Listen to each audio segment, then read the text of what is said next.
пустяк, в жизни важен первый шаг. Слышишь, веют над страною ветры яростных атак. И вновь продолжается бой, и сердцу тревожно в груди. И Ленин такой молодой, и юный октябрь впереди. И Ленин такой молодой, и юный октябрь впереди. Весь летит во все концы, вы поверьте нам, отцы, будут новые победы, станут новые бойцы.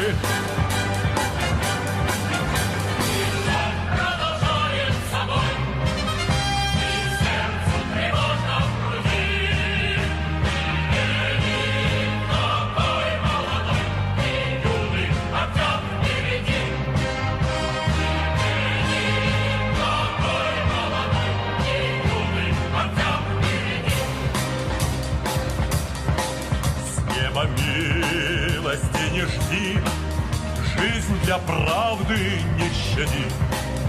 Нам, ребята, в этой жизни только What's going on, everybody? I hope everyone's having a fantastic evening, fantastic afternoon, fantastic pre-noon, no matter where you are in the world. I'm Hasan Piker, and this is the Hasanabi broadcast coming to you live from sunny California, Los Angeles, folks. We're live and alive, and I hope all the boys, girls, and MBs are having a fantastic one on this beautiful day, this glorious day, this wonderful day. Vladimir Ilyich Lenin's birthday. That's right.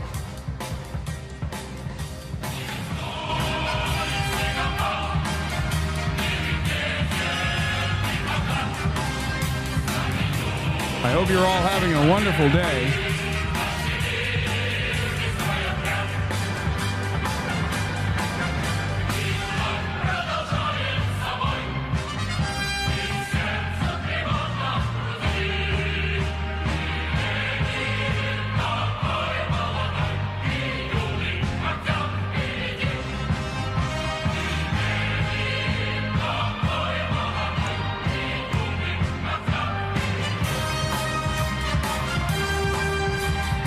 Right, we're alive, and this is the part of the broadcast where I tell you about my personal news about what's going on in the world of Hasan, Hasanabi, Piker, in between the time period where I press the stop streaming button and press the start streaming button.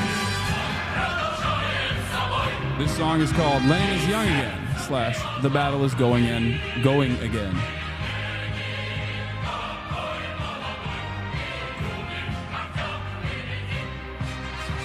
Lenin is Young Again by Alexandra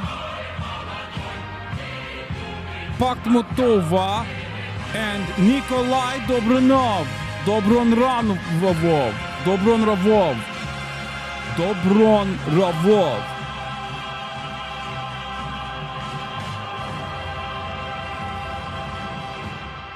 That's right. Lenin is young again on his birthday. All right. I'm starting to think this Lenin guy is a socialist. Where would you get that idea? All right, ladies and gentlemen, boys, girls, and MBs, this is part of the broadcast where I tell you about my personal news about what's going on in the world of Hasan, Hasanabi, Piker, in between the time period where I press the stop streaming button and press the start streaming button. Yes, I know that Oblivion Remastered is out, and also, yes, I am kind of excited for it, but people are saying it's technically a part of BDS or something. I don't know exactly what's going on there, so I am not even going to broach that, unfortunately, even though... you know, it's exciting. I'm not going to play the game right now anyway. I'm going to be doing news regardless. People are saying Bethesda is owned by Microsoft and therefore Microsoft is BDS. Anyway. Folks. This is part of the broadcast where I tell you about my personal news about what's going on in the world of Hasan, Hasanabi, Piker, in between the time period where I press the stop streaming button and press the start streaming button. So help me God. And that is precisely what I'm going to do for all the parasocialists out there. Okay? You mother chode, it's been more than a month since gaming. I know. I'm going to bring it back.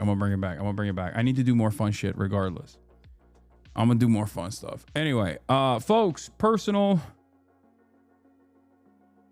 personal news.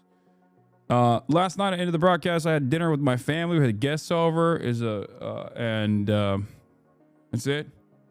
And I ate poorly again. And my diet is out of control. I told my dad I've gained like 10 pounds since he's been here.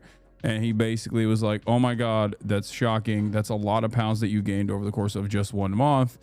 I need to stop feeding you treats. And I don't think he will actually stop feeding me treats. There's no way.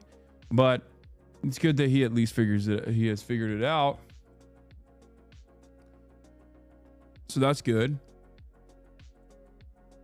Godfather AI says we need socialism. How do we make? Oh yeah, I've seen this before. In any case, NBA fine Ant 50K for this. Yeah, all right, I know, I got it. Don't worry, it's on the docket. Yesterday, I asked why Chinese people always post like it's poetry. The Chinese language has thousands of Chengyu, which are short poetic idioms that all native Chinese speakers learn and use regularly. It's beautiful. That's beautiful. Texas has a measles tracker. I know measles is 800 plus cases at this point. Thank God. We are making America healthy again. It's Maha time. It's Maha time, and you're not ready for it. Anyway, last night I ended the broadcast, and after dinner, I watched Last of Us episode 2, and it was actually fucking awesome. I can't believe, like, part of me is always annoyed by the dude who made Last of Us, because he's like, he exhibits all of the most annoying tendencies of American liberalism. But he also simultaneously is like pro-Israel too. So he's just like, I don't know. Not the biggest Neil fan, but I will say The Last of Us is so goddamn good. Yeah, Neil Druckmann is annoying and also simultaneously capable of making banger games. I really liked Last of Us 2, even though people did not like it. I liked it. I'm kind of annoyed.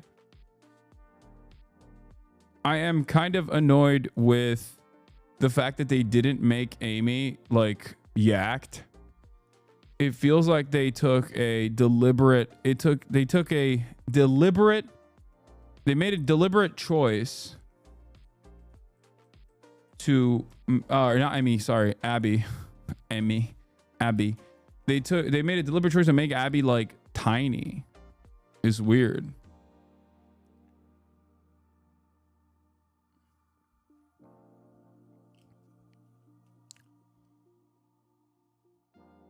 I'm so mad that Abby isn't buff. It doesn't make sense for the character at all. She's military trained. I mean, she's just like specifically tiny. I don't know. Like it feels like it's deliberate. Fuck Neil Druckmann. He said he made the second game based off his stances. No, calm down. There's like back and forth on it. I don't know. I didn't watch the Cavernacle video on it, but he was on it. He was on the ball before anybody else. But yeah. Where's Elder Scrolls 4 content? Chat, I'm not going to be playing Elder Scrolls 4. Like I love the Elder Scrolls franchise. I don't know if it's like if technically Oblivion is a part of BDS or not, but I'm not going to be fucking playing. I'm not going to be playing it right now anyway. What do you mean?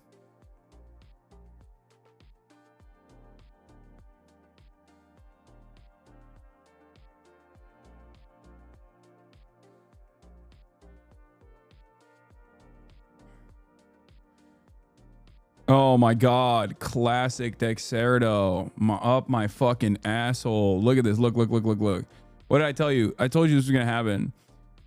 Hasan defends Pokemon over we hate the rich comment that sparked controversy. Okay. Hasan addressed the viral clip defending his fellow Twitch streamer. He emphasized that most streamers, including Pokemon, have experienced with financial struggles before they were popular online, and so will have a better understanding of wealth inequality than the so-called ultra rich. You want rich people to have takes like this. Very fucking annoying that people yell at rich people to have takes like this, he said.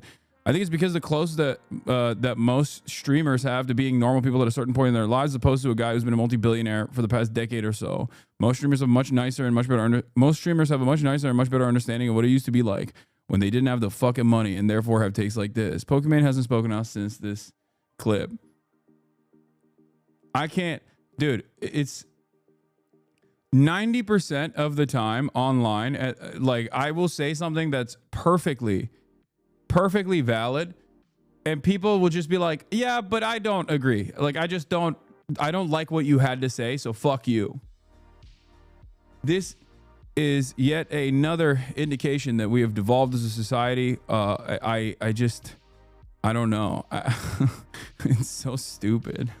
Like, it's like the Korea take that I had. You know what I mean?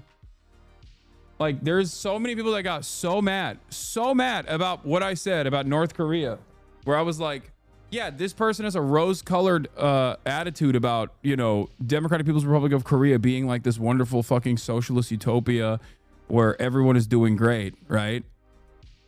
And while that is like a rose-colored perspective that is not exactly true, the average American's assessment of North Korea is, especially in terms of like American involvement in North Korea, is so off base. New Ethan video on you being a Nazi, Lamau. Wait, what? Fucking dude, give it up. Okay, give me a break, dude. Please. Yeah, nobody fucking believes this, okay? No one believes this. If you believe this, okay, if you are like, oh my God, I watched an Ethan Klein video and I found out that Hasan is a Nazi. Wow, I'm shocked. You are the biggest dumbass of all time. Okay, please. I'm sure that he is not so stupid that he quite literally was like, Hasan is actually a crypto Nazi or some shit.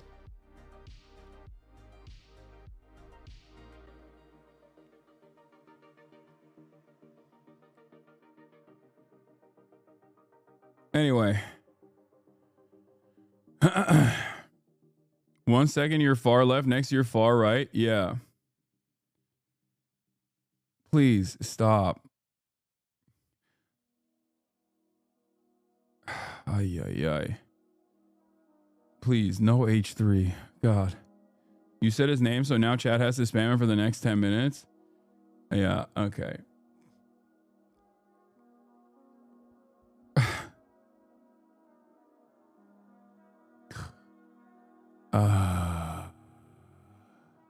Where was I? Oh yeah, personal news-wise, I actually was in a pretty good mood before I started the broadcast, which is kind of sad because normally starting the broadcast puts me in a good mood, regardless of what my mood is prior. But I'm in a good mood because I woke up early this morning and I went to play basketball and I fucking popped off, dude. I popped off. I played 3 games with this dude I play against all the time, and he cooks me. He's been cooking me recently, and guess what?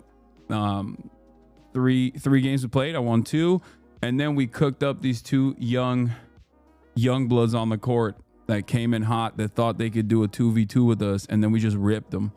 So it was pretty good. I lost the first game handily, and it made me annoyed. But then, you know, the boy is back. You know, Osama bin Ballin. Okay.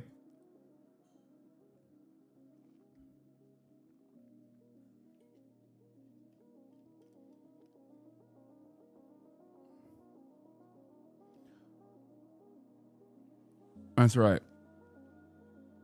Do you just play with a random dude at the gym every day?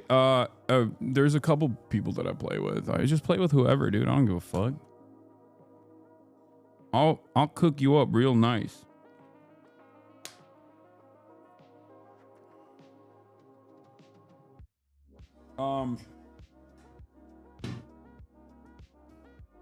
Osama bin Ballin, proof you support bin Laden? Yes.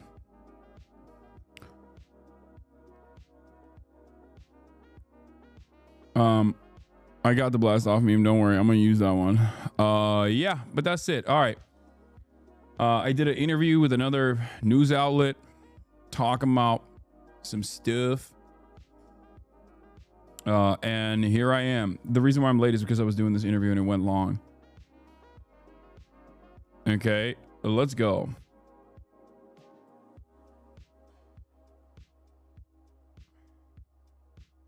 Saying I hate this every time I board a train just in case the autism Gestapo is listening. What the fuck? RFK Jr. has announced a new disease registry that would track Americans with autism. Oh my God. Chat.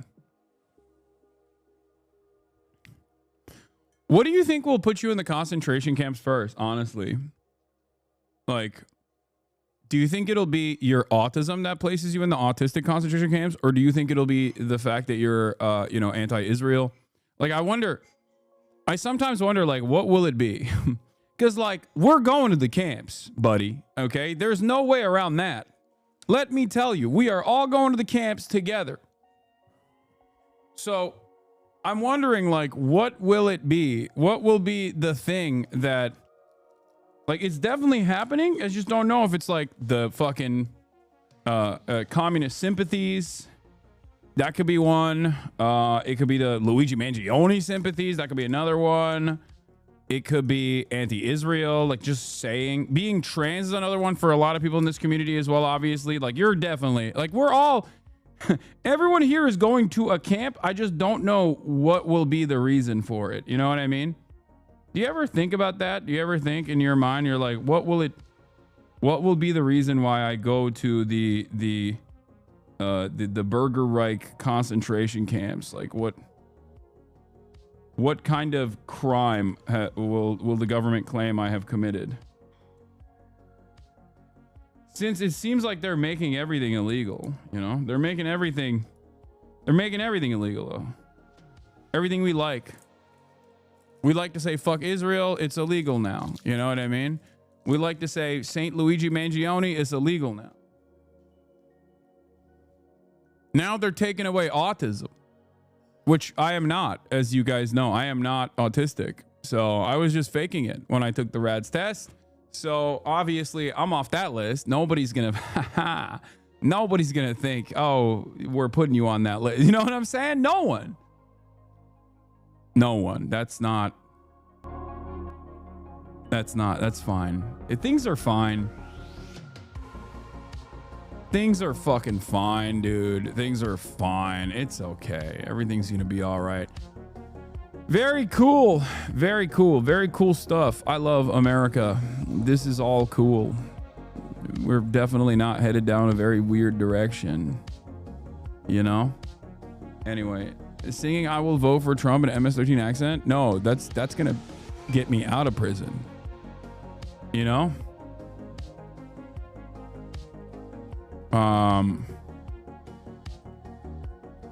Signalgate. Market's still in the pooper. Adrian is online. Thank you for the 25 gifted subs. Wow, wowie. Thank you, Adrian is online. I feel like I'm going to the camp for being black/Palestinian, but I want to go to the gay camp. Well, if you're black, Palestinian, and gay, you have to get extra gay, I guess, to get placed into the gay camp. Like, you have to be wearing like a crop top. You know what I mean? Like, what's the gayest? What is a way to show that you're gay? You know what I mean? Maybe wearing like a cropped out Protect the Doll shirt or something with a choker.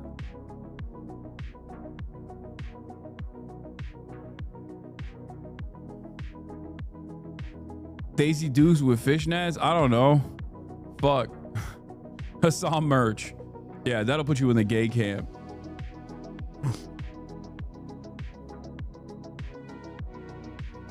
Anyway, once the U.S. goes full concentration camping, all the right-wing governments across the world will get inspired, first the Muslims and the caste minorities and so on and so forth. Yeah. Okay, Popegate, Signalgate, Market's still in the pooper. What else?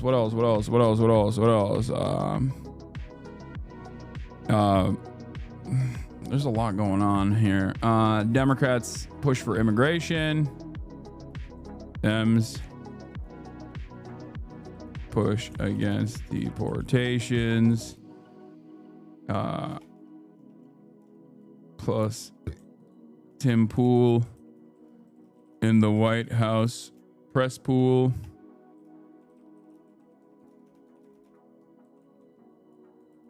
Mahmoud's wife gives birth as he's still falsely detained for hurting Israel's feelings.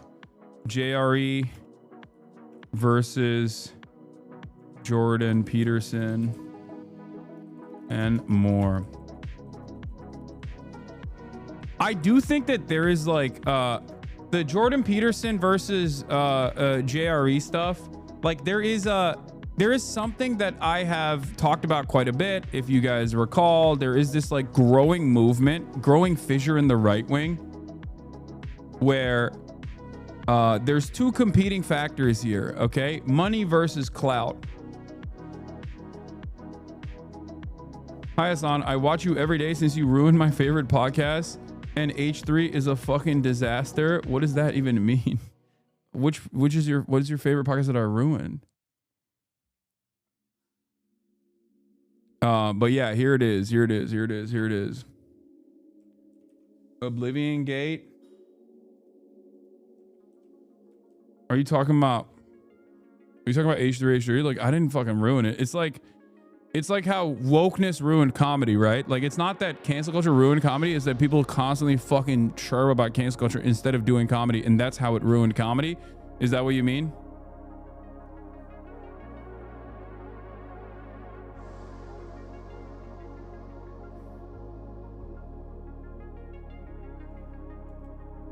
I'm sorry. You don't want to hear a fucking neurotic man talk about my penis for like an hour? I don't get it. He's like, why would I want to listen to a 40-year-old man with 3 kids talk about how sexy you are when I can just come and get it, you know, directly? I'll give you I can just go straight to the tap, you know? I don't need to filter it.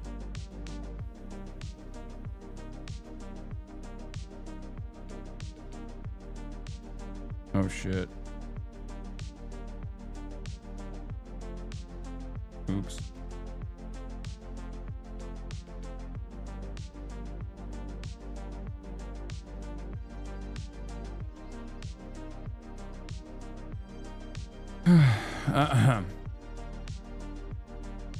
But you don't talk about your penis? 20 minutes and only 20K, he fell off. It's over, dude. Career done.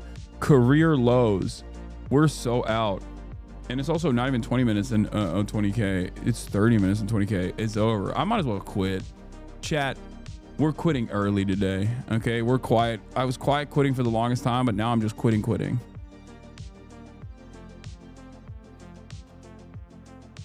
I'm quitting. I'm going to the autism camp.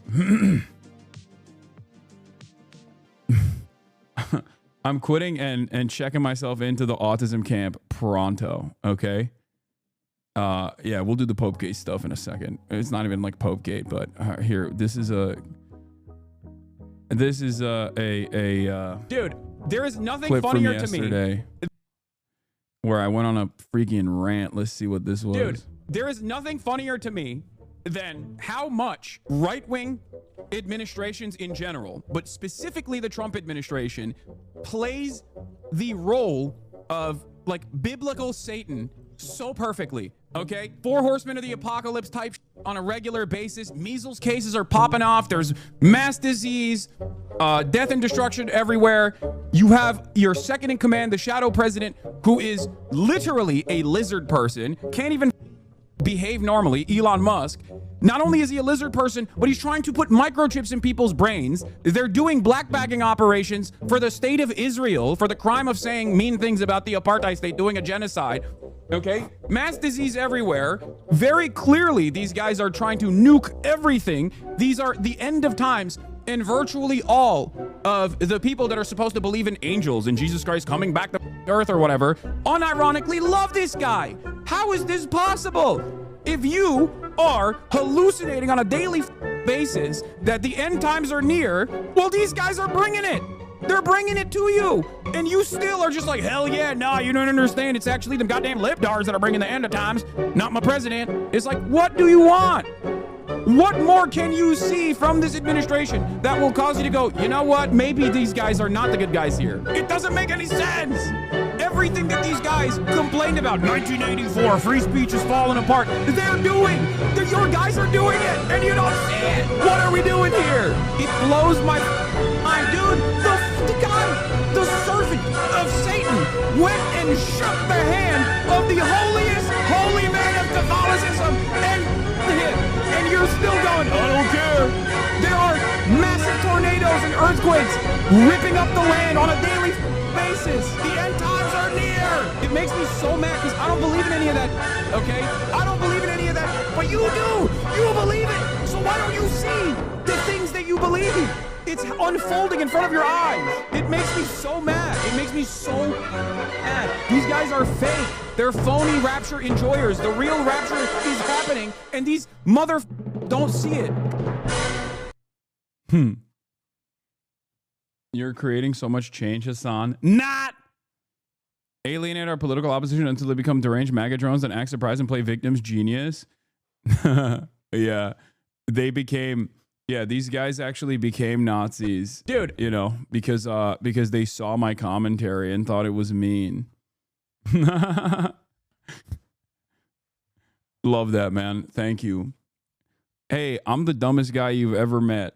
Okay, hello. I'm the dumbest guy you've ever met. I have no moral compass, no convictions whatsoever. I'm so malleable that if someone says an off-color remark around me, I will immediately drop everything that I knew previously and become a fucking rabid neo-Nazi. Cool, man. Yeah, I feel like if that's what it takes for you, you know, you kind of were there already, right? People are mean to me all the time on the internet. Leftists are mean to me all the time. They say I'm not left enough. They say I'm reactionary. They say I'm transphobic. They say I'm not sufficiently pro-Palestine. You see me change my convictions? No. I've had numerous avenues to jump over to be like, this is why I left the left. And yet, my convictions are still the same. Perhaps instead of saying, oh, you pointing out the divisions in society is the reason why divisions are happening, is not the best argument here. Don't you think? Hasan, you're Francophobic, but you're going to interview Mélenchon. How does that work? Yeah. Love in the Spectrum stars a Hasanabi head. Wait, what? Recently, Speaker of the House Mike Johnson was heard to say that every American woman should give birth to at least one able-bodied worker. There is so much wrong with that statement. First, let us start with the blatant sexism of it. He thinks that women actually... I don't know who this guy is, but they're popping, dude. Yo, what a king. He is so mad. This is the kind of energy we got to have. The anger that he has in his heart for Mike Johnson and his ridiculous statement. I love that. What a king. She have a duty? Not all women wish to be mothers. He said, ugh. and the women who do choose to be mothers will do so out of their own volition, not because someone else wishes for them to be. And then the other half of the statement, he did not say that every woman should give birth to a child. He specifically said able-bodied workers, people who have children because they wish to have children, because they seek emotional fulfillment in their lives. People do not have children just so those children can be workers. This it relates to what another politician said not too long ago, that they mentioned something about a domestic supply of infants. People do not want to be workers. People want to be able to live their lives as they choose. They want to be able... Okay, this is... Oh my God, this is, he's popping. To pursue their passions. We work to live. We do not live to work. We are not here to serve others. We are here to live our lives as we wish to do so. Most people want... RFK saying autistic people will never play baseball is hilarious. Yeah, baseball is so autistic. It is the most autistic sport. Okay, what are we talking about? Both the fandom and the players. What the hell are you saying? Like the most famous baseball movie, aside from like, what is it, Field of Dreams, is literally a movie about autism. It's not even a movie about baseball. It's a movie about autism. Okay. What the fuck? Want to be free and happy. Most people want to just to be able to have fun and to do what they enjoy doing, to do what they like. I mean, the fact that some people here have attitudes like this is simply mind-boggling. It is baffling that people can think this way. I'm sorry. Please, I hope that. I hope that everyone forgives me for getting so fervent and vehement, but this is ridiculous. I can't believe that people here actually think this. So I want to end the video by quoting a line from the immortal poet Zach De La Rocha. Fuck you, I won't do what you tell me. My goat. This guy's awesome. Yeah, Moneyball is what I'm talking about. Moneyball is a very famous movie about baseball, but it's not even about baseball. It's about autism. Okay? It's a movie that it revolves entirely about around numbers and how autism improves baseball.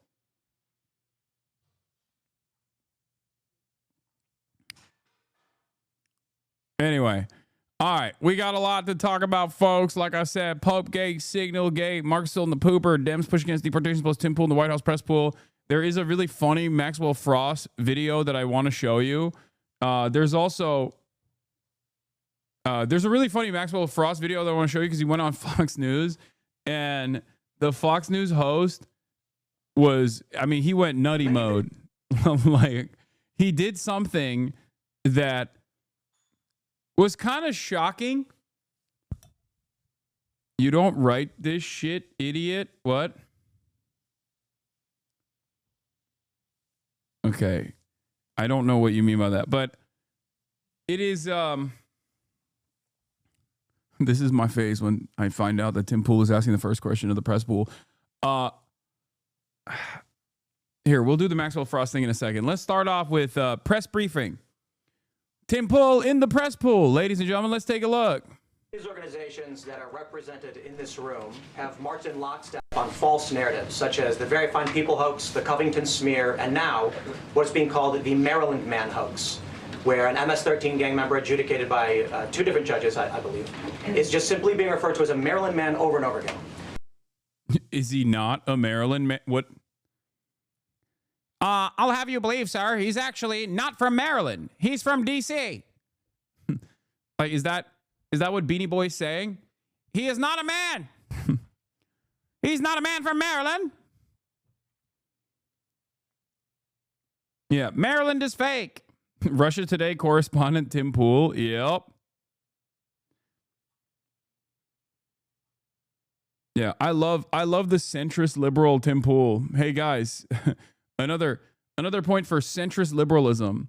Wait, is he wearing a hoodie under his like suit jacket? Oh, gross. Oh, brother, suit jacket, hoodie, beanie combo is so gross, dude.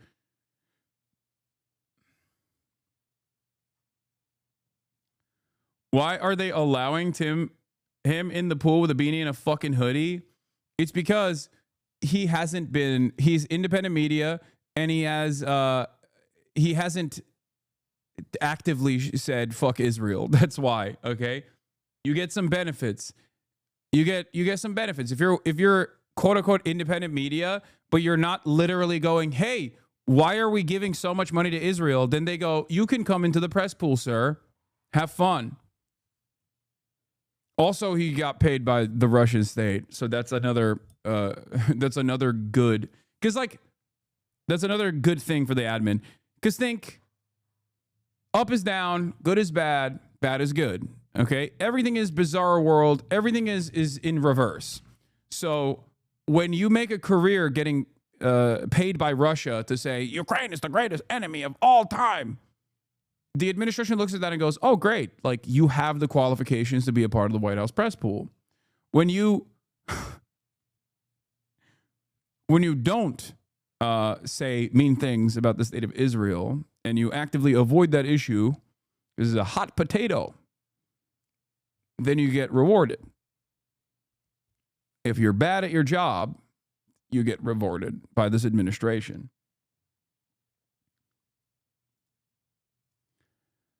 It's also crazy that he sounds like even more right-wing than OAN. Yeah. The press pool has been made into a cesspool, a cesspit. This is great. Beanie formal or beanie casual?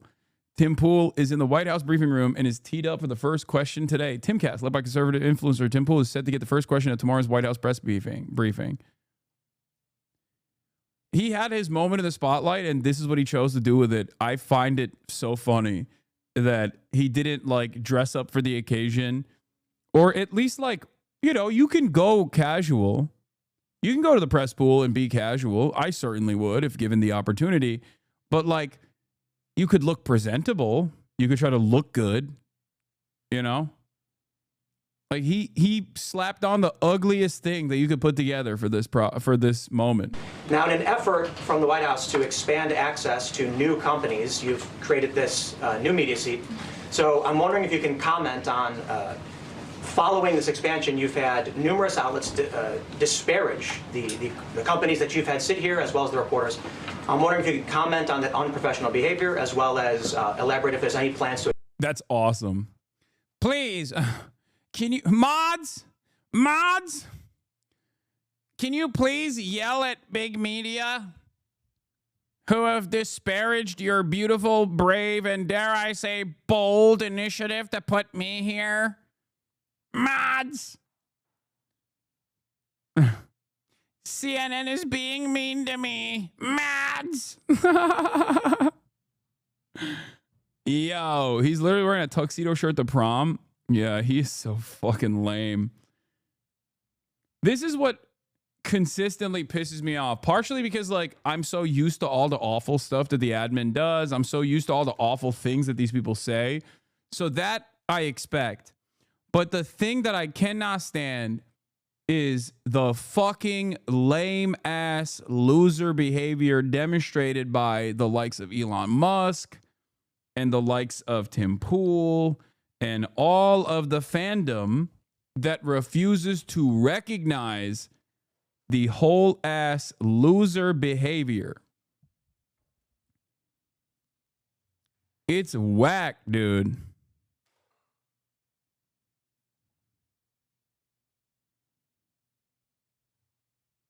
It's whack.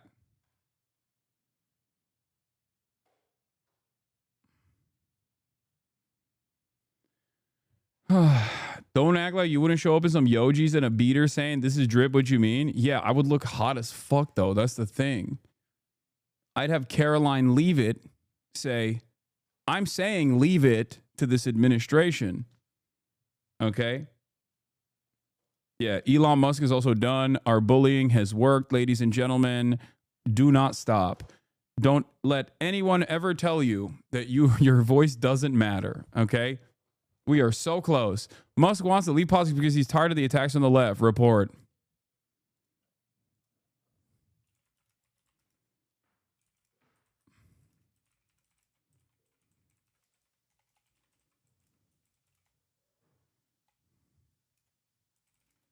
Your voices.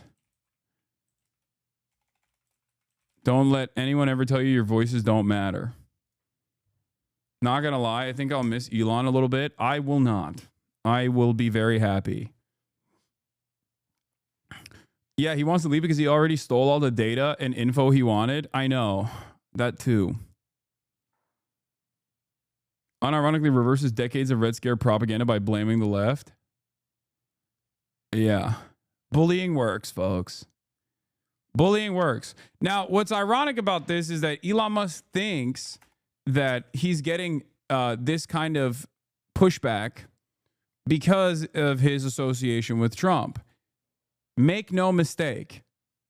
He's getting this kind of pushback because he fucking sucks, okay? Because he's a goddamn loser. That's the reason why he's getting this kind of pushback. Because he's just ass. He is unpleasant. He is gross. And people don't want to see him. People don't want to hear him. People are annoyed by him. That's what this is. That's a big part of it. That is a big part of this issue, okay? He thinks maybe if he quietly just goes away and behaves like normal billionaires do, you know, play from the sidelines or whatever.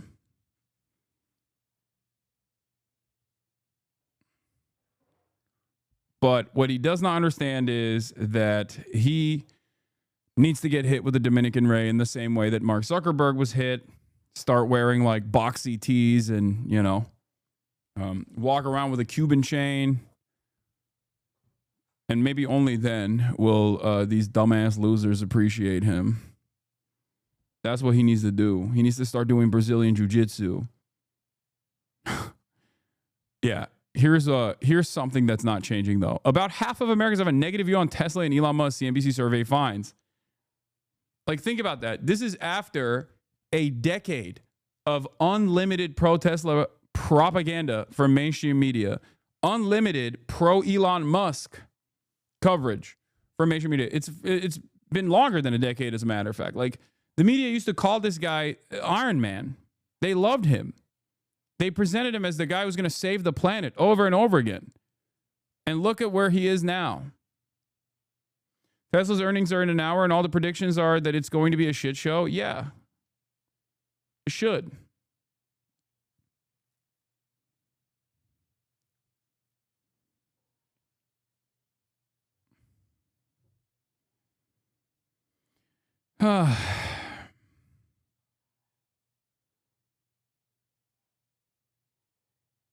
Anyway.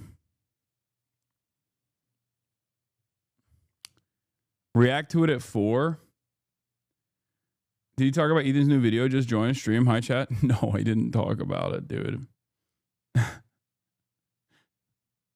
There was a point in time when I think like this kind of shit, like this kind of a line of attack, a malicious smear like this would probably at least like occupy a little bit of space in my mind. It's not. Yeah, please cover drama, fuck the news, and fuck learning. Please, I'm begging you. They're going to likely announce FSD unsupervised, so just get ready for that. People setting their Teslas on the streets with no one in the driver's seat. Hell yeah. I love that. Every Tesla I will now treat as a fucking rocket coming in my direction. That seems good. To me, I think what would make the cars that catch on fire from a company that is led by the most incompetent moron on the planet, what could make the outlook more positive if they start launching in the direction of random children crossing the street unsupervised? That seems cool. That seems like a cool idea. How many people need to die? How many people need to die before the government, you think, will step in and be like, hey, maybe we shouldn't fucking let the swastikars melt children on the streets?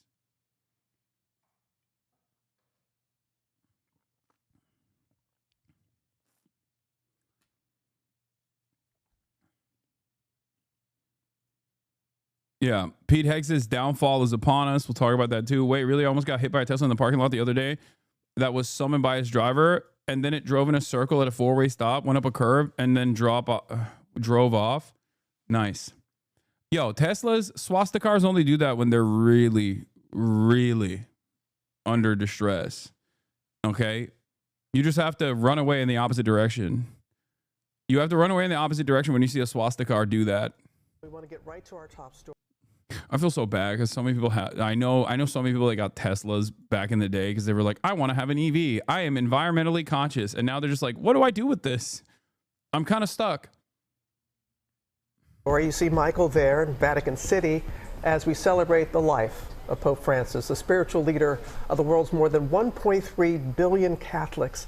There will be 9 days of mourning for the man known as the People's Pope. His body will be brought to St. Peter's Basilica. And the public viewing will begin there tomorrow. Bro, they have so many metal ass practices. Like they have the open casket which I always found to be strange. Mourners will pay their respects. It was also just announced this morning that Pope Francis's funeral will be on Saturday. Thousands of people are expected, including dignitaries from around the world. President Trump and the First Lady will be attending the funeral. And as we said, Michael is in Vatican City, where the faithful are gathering. Good morning, Michael. Hey, good morning, George. We know Pope Francis, he left instructions in his will that his tomb be, quote, simple, without particular decoration, and with the only inscription, Franciscus, which is his name in Latin. The conclave of cardinals will meet in the Sistine Chapel to elect the person who will take his place. And we're going to have much more on that process. But first, our chief international correspondent, James Longman, starts us off in St. Peter's Square, where Pope Francis made his final public appearance just hours before he died, giving the traditional Easter blessing. Good morning, James. Hi, Michael. Yeah, we've been watching all morning as tourists, visitors, pilgrims come by to pay their respects. They are, of course, finding themselves now in this real moment of history. We now know that Francis will lie in state for 3 days from tomorrow. He'll be brought in a ceremony tomorrow up the steps of St. Peter's Basilica there behind me. Lie in state through Saturday, when the funeral will take place right here in St. Peter's Square. Thousands flocking to St. Peter's Square to celebrate the life of the Holy Father and mourn the loss of a one-of-a-kind Pope. In the name of the Father, and of the Son, and of the Holy Spirit. It comes as this morning we're seeing the first images of Pope Francis after his passing. Like, that's crazy to me, bro. I don't understand the open casket stuff. I mean, obviously the wildest version of this is like, I forget which country does this, but like sometimes there's these like old practices of just like straight up propping up a dead guy. You know what I mean? Straight up propping up a dead guy and like dressing them and then like making the dead guy do stuff at its funeral. And it's like,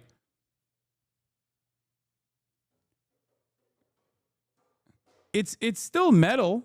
It's kind of creepy, but it's metal. Like when you embalm. This was a Soviet practice, by the way. Like embalming is like another practice that commonly was utilized. Like Lenin is embalmed. I believe Stalin was also embalmed. Mao and Ho Chi Minh. I just don't understand. What do you do? What do you mean? Make it do stuff? I don't know. Sometimes I'll see these like crazy videos of like a dead dude. They'll be like, this is a funeral proceeding for a dead guy, where they just like make the dead guy dance a little bit or something. I don't know.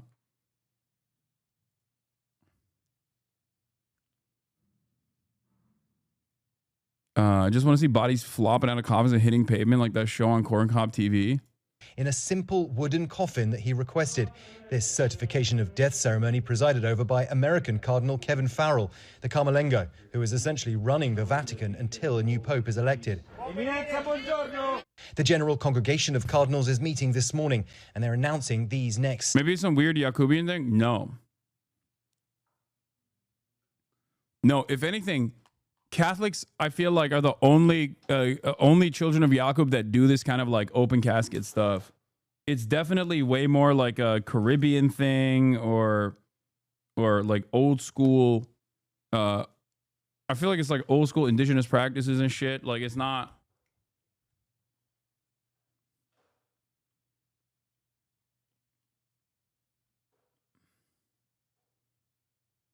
It's not it's, I don't know. I feel like it's kind of weird. I don't understand it, but I also think it's like very metal, as I've said. Steps. The public viewing for the Pope will begin Wednesday. He'll lie in state at St. Peter's Basilica for 3 days before his funeral Saturday in St. Peter's Square. And in his will, Pope Francis with the most metal Vatican practice, the blackened skull of Mary Magdalene. Yeah, that's what I'm saying. Dude, this is like the Catholic Church operates on Warhammer 40K principles in real life. Like they literally do Warhammer 40K shit.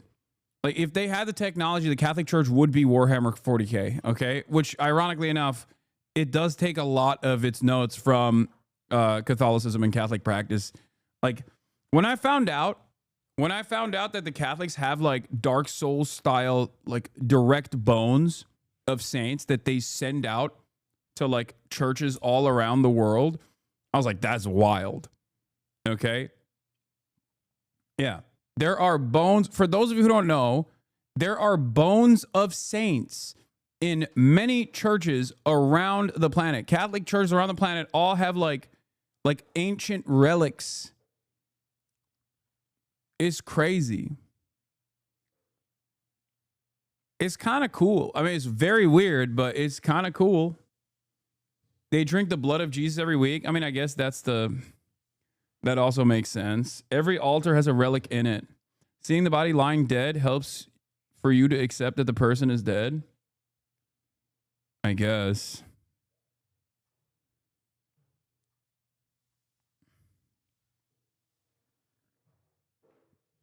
It's debated if those are actual relics, though. They just send out random scraps of clothing, too. Yeah. Yeah, they do that. The simple requests that characterized his papacy, asking only to be buried in the earth at St. Mary Maggiore Basilica in Rome. He'll be the first pope to be buried outside of the Vatican in over a century. Did you know that when the Pope dies, they use an extraction device, kind of like their version of a fleshlight, and they extract the holy seed from the Pope? The juices are then mixed with the wine and consumed by the College of Cardinals? I don't believe that. I think you made that up. That sounds fucking insane. And also an unsanitary practice. I don't Details believe of the you. conclave to replace him have yet to be released. Francis died Easter Monday from a cerebral stroke, losing blood to his brain. The Pope fell into a coma with irreversible heart failure and passed away at 7:35 that morning. Just a day before... Dr. Mike Rabinovich would have been able to save him. They should have shipped off the Pope to the pit. They should have put him in front of the greatest ER technicians of all time. They would have fucking fixed him up real quick. He'd be running around, hopping and skipping the next day, okay? He was at St. Peter's Square in this extraordinary scene, making what would become his final public appearance. Catholic Church doing the type of shit that anti-Semites and Nazis think Jews are doing, but out in the open? Yeah. Yeah, but they're Catholic, and they're, you know, supposed to be an anti-Semitic institution historically, so it doesn't matter. They're good. It's good when they're doing that. He greeted thousands from the Popemobile, blessing children in the crowd. Francis held on for Easter, the most important time of the year for Catholics, his voice just a whisper. Fratelli e sorelle, buona Pasqua. He had been battling pneumonia in both lungs, hospitalized for 38 days, and he suffered 2 emergencies that nearly ended his life. President Trump summing up what made Francis special. He's a very good man who loved the world, and he especially loved people that were having a hard time, and that's good with me. But this Pope was, for some Catholics, a controversial one. We spoke to an American family visiting the Vatican. This was a Pope who was viewed as socially liberal. This past Pope was just a little out of step with a lot of the people. After the Pope passed, his papal... We should never, for the sake of humanity, for the sake of evolving, we should never lend a microphone to Americans. I think the world would be a better place if we never heard from Americans on any issue ever again. Okay? I think Americans should permanently shut the fuck up. Okay? We ruin everything. We are responsible for so much annoying commentary out there. We're responsible for so much fucking brain rot. But it's on, you're an American with a microphone. I'll shut the fuck up. Let's get it started. I think for the greater good, if the rest of the world never heard from an American ever again, I'd be willing to fucking shut the fuck up. It is so goddamn annoying. Anytime, dude, what is happening? It's just like, anytime you got an American on the mic, I'm like, oh, here we go. What kind of dumb nonsense will we hear today? Okay. What kind of ridiculous bullshit are we going to hear about today? Apartment closed off, red wax sealing the binds, part of a centuries-old tradition, ahead of preparations for his funeral. We should know a little later today what hours people will be able to come and view Pope Francis as he lies in state. But it's not just Rome or the Vatican that should be remembering him. This is a man who took the church out to the very margins. And so from Papua New Guinea to Mongolia to the very north of Canada and Inuit communities, millions of people around the world will be remembering him this week. It's so American to think you can even disagree with the Pope in the first place. Yeah, being like the Pope is actually out of step with the rest of global Catholicism is like an insane thing to say. It's the opposite, dude. What do you mean? Are you fucking Lutheran? Like, what? I don't understand. Are you a fucking Protestant? Like, what do you mean? What do you mean you're out of step with the fucking papacy? Like, it doesn't make any sense. The entire point of being Catholic is so you're not out of step with what the fucking Pope is saying. What are we doing?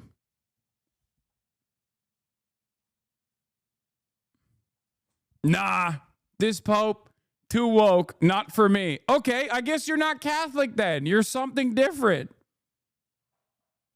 What are we doing? Pope Francis did touch so many hearts, and that's why bells tolled in Catholic churches all around the world to honor the Holy Father yesterday. And the faithful have gathered here to remember his legacy. And that included worshipers in Buenos Aires, Argentina's capital. Yeah. Papal infallibility is a dogma of the Catholic Church, which states that in virtue of the promise of Jesus to Peter, the Pope, when he speaks, ex cathedra, is preserving the possibility of error on doctrine initially given to the apostolic church and handed down in scripture and tradition. It does not mean that the Pope cannot sin or otherwise err in some capacity, though he is prevented by the assistance of the Holy Spirit in issuing heretical teaching, even in his non-infallible magisterium, as a corollary of indefectibility. I.e., whatever the Pope says goes. There is no, I don't agree with the Pope. They would assassinate you a couple hundred years ago if you were like, the Pope guy, this Pope, too woke for me. Okay, you're dead. Now we're going to kill you. That's like the only thing that separates you as a Catholic from the other branches. You might as well be fucking Mormon at that point. Just make it up as you go along. What do you mean?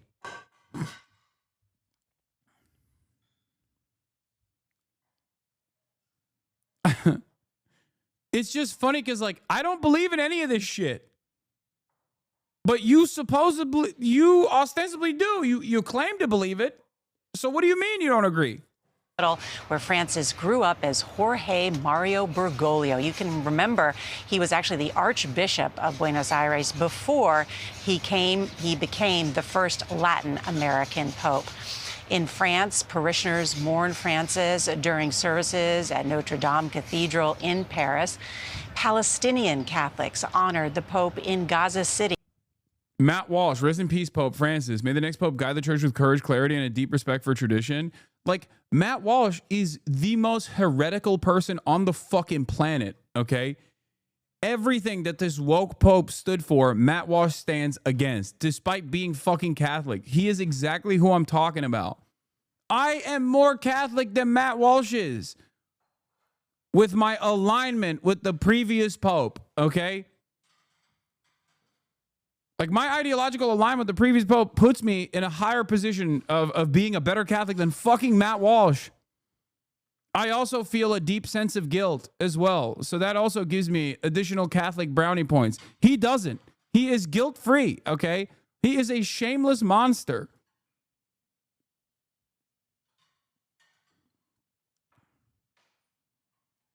Even worse, he's an Irish Catholic and he's got all the wrong takes based on both. I know. It's just like, he's the reason why Irish people from Ireland look at Irish Americans in a very negative lens. So did people in the Ukrainian city of Lviv. So all over the world, people are mourning Pope Francis. The Pope told us last year that he made nightly phone calls to Gaza's Holy Family Catholic Parish in Gaza, something he continued to do right up until his death. in the U.S. President Trump. No child of Byzantium should speak on this issue. That's right. Technically, I'm a descendant of the caliphate, okay? I'm directly at odds with the papacy. Also ordered all of the flags to have staff. We are expecting to have President Trump come here to that funeral on Saturday, as well as many other world leaders. Vlad? Nora, he really was the people's pope. As you know, there are more. Wait, what? Lenin, if they exiled him to Turkey instead? Would have been absolutely unstoppable. Happy birthday, King. Wow, they cured his balding.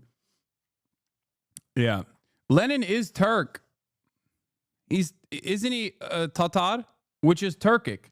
So no disrespect to anybody here, but like he is a Turk, okay? Come on. He is a Turkish man. Oh, here we go. I'm just saying the truth. Technically, as someone of Tatar background, he would still be definitionally, he has Turkic roots. And Stalin is also Turkic because he's Georgian and 5'4", and that's very Turkish of him. And his mustache. Kalmyk, not Tatar, but still Turkic.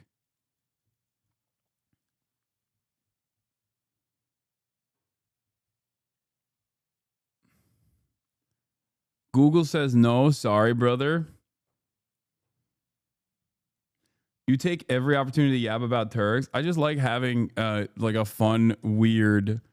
I like to throw like a fun, weird take in there, you know, to confuse people every now and then. Except this is not one of them. This is the truth. Quarter Russian, quarter Jewish, half unknown, but not Russian. Bro, he straight up looks like the fucking. You know the ethnic spreadsheet that they had in the USSR to profile people or whatever? Lenin looks exactly like the fucking Tatar photo on the ethnic profile. Also, maybe controversial take, but like he looks better bald.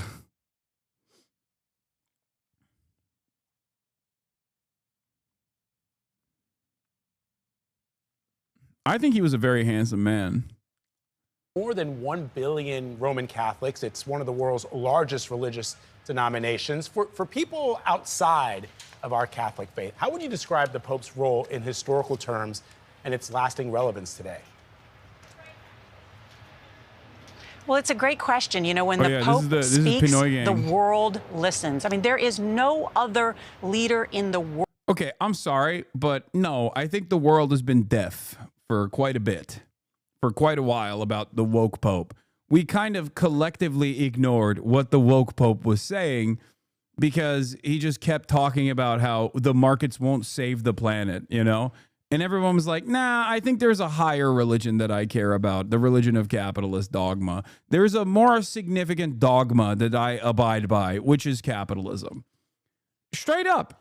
I think it is a testament to the change of attitude overall and the fact that religion doesn't have any motion whatsoever under capitalism.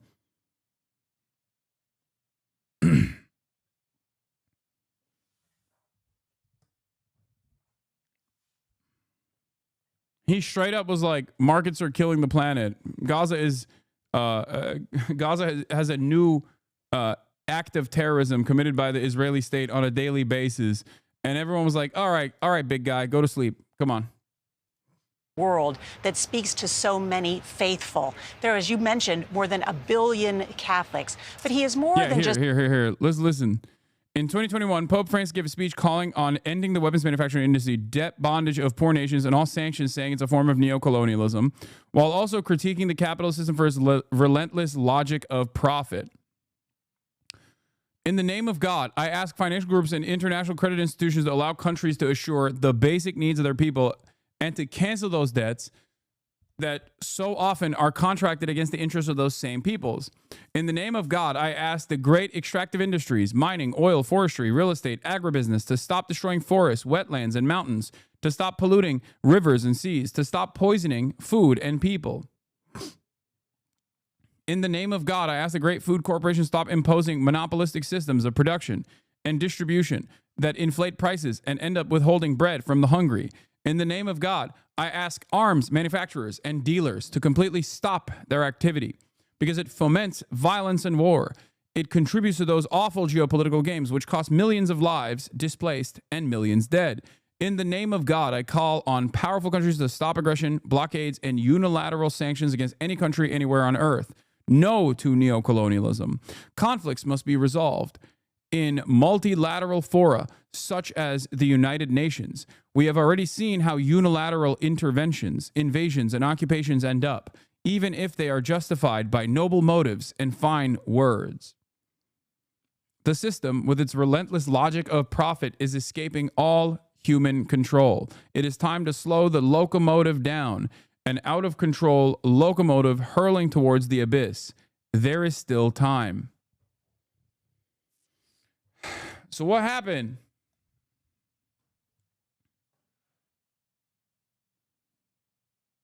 What happened is everybody's like, all right, dude, shut up.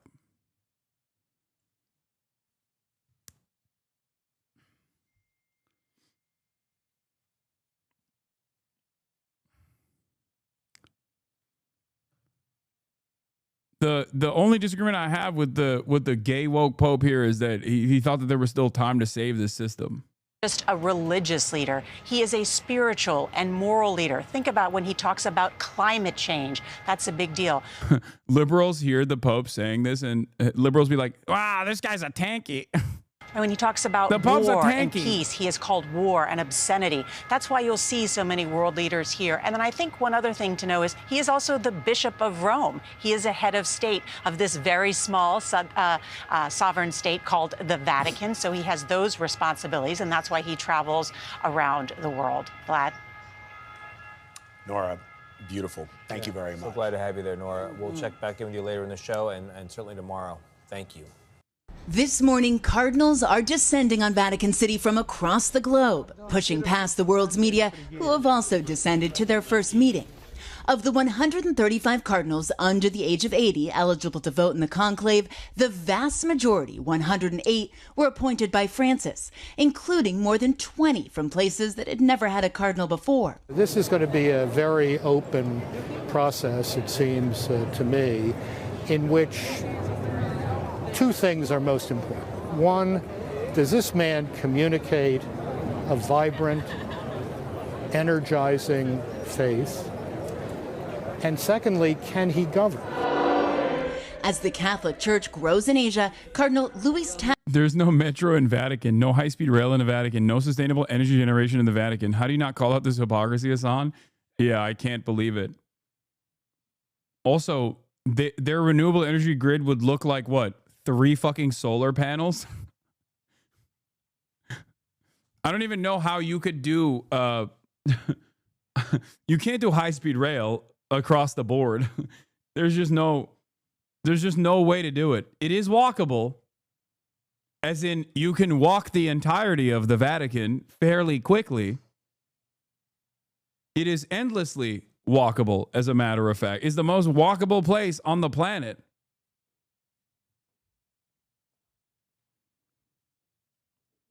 Tagle from the Philippines is a frontrunner to be the first Asian pope, referred to as the Pope Francis of Asia, with a heavy focus on social justice and caring for the poor. But at 67 years old, he's on the young side. Or will... Yeah, here's my young side goat, Pinoy gang. Many factory workers are being denied the right wages for the God called prophet. How many women are being sacrificed to the God called domination? Anti-misogynist, anti-capitalist Pope would go so fucking hard. And swagapinos rise up. Oh my God, dude. there's just, I mean, that would be the sickest. How many children are being sacrificed to the god called lust? Anti-pedophilia Pope? How many trees, rivers, hills are being sacrificed to the god called progress?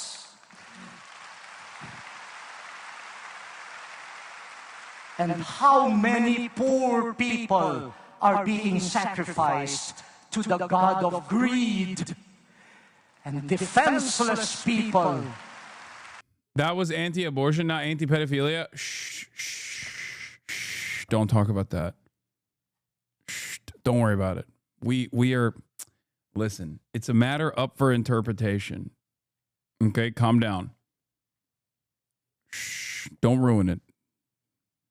We got a Maoist third worldist Pope out here. Sacrificed to the god of national security.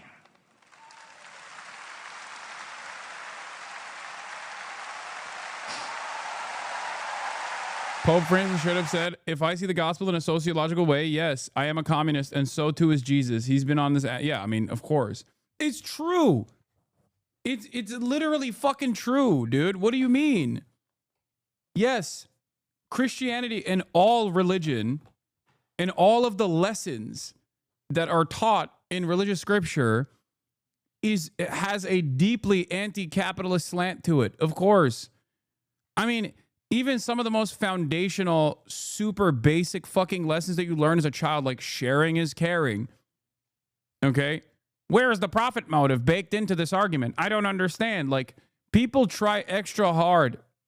Well, Protestants, especially, have done everything in their power to turn the Bible into a tool for capitalism.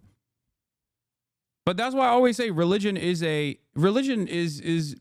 just another ideological tool that you can wield in whichever direction you see fit.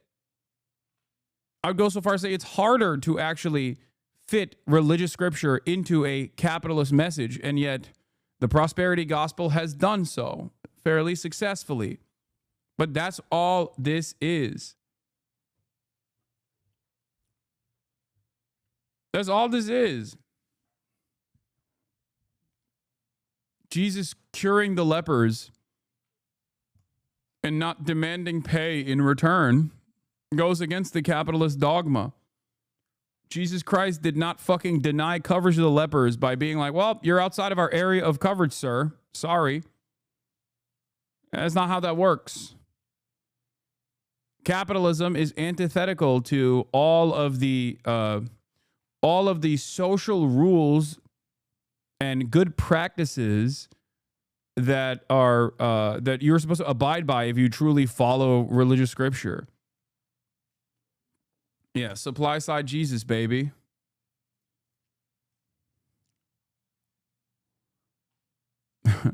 Bernie Sanders should be forced to give away 90% of his birthday cake. Hashtag happy birthday, Bernie. Yeah, that's how the cake works.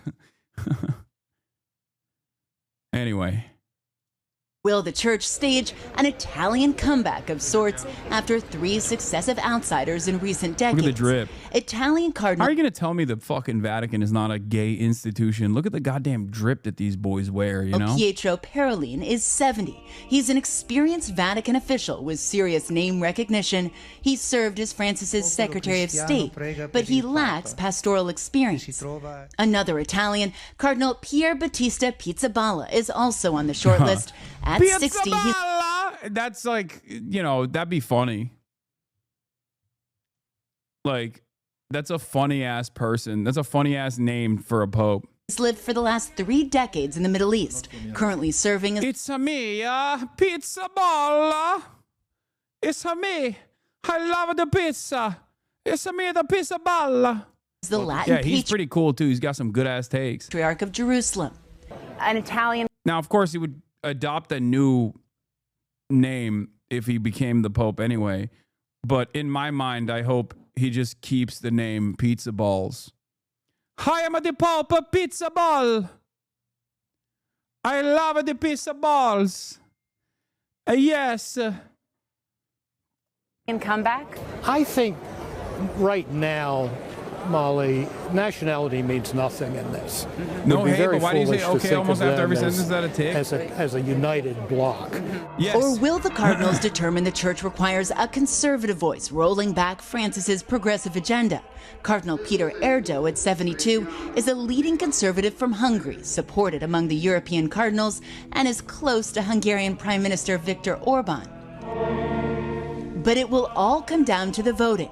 The conclave gets underway 15 to 20 days after Francis's death. The Cardinals sealed off. Remember, woke Pope Francis actually left an impact over the course of the past 12 plus years, where the overwhelming majority of the cardinals that are going to be electing the new Pope are his cardinals. Now, he packed those goddamn courts pretty hard, so we shall see what happens in the process.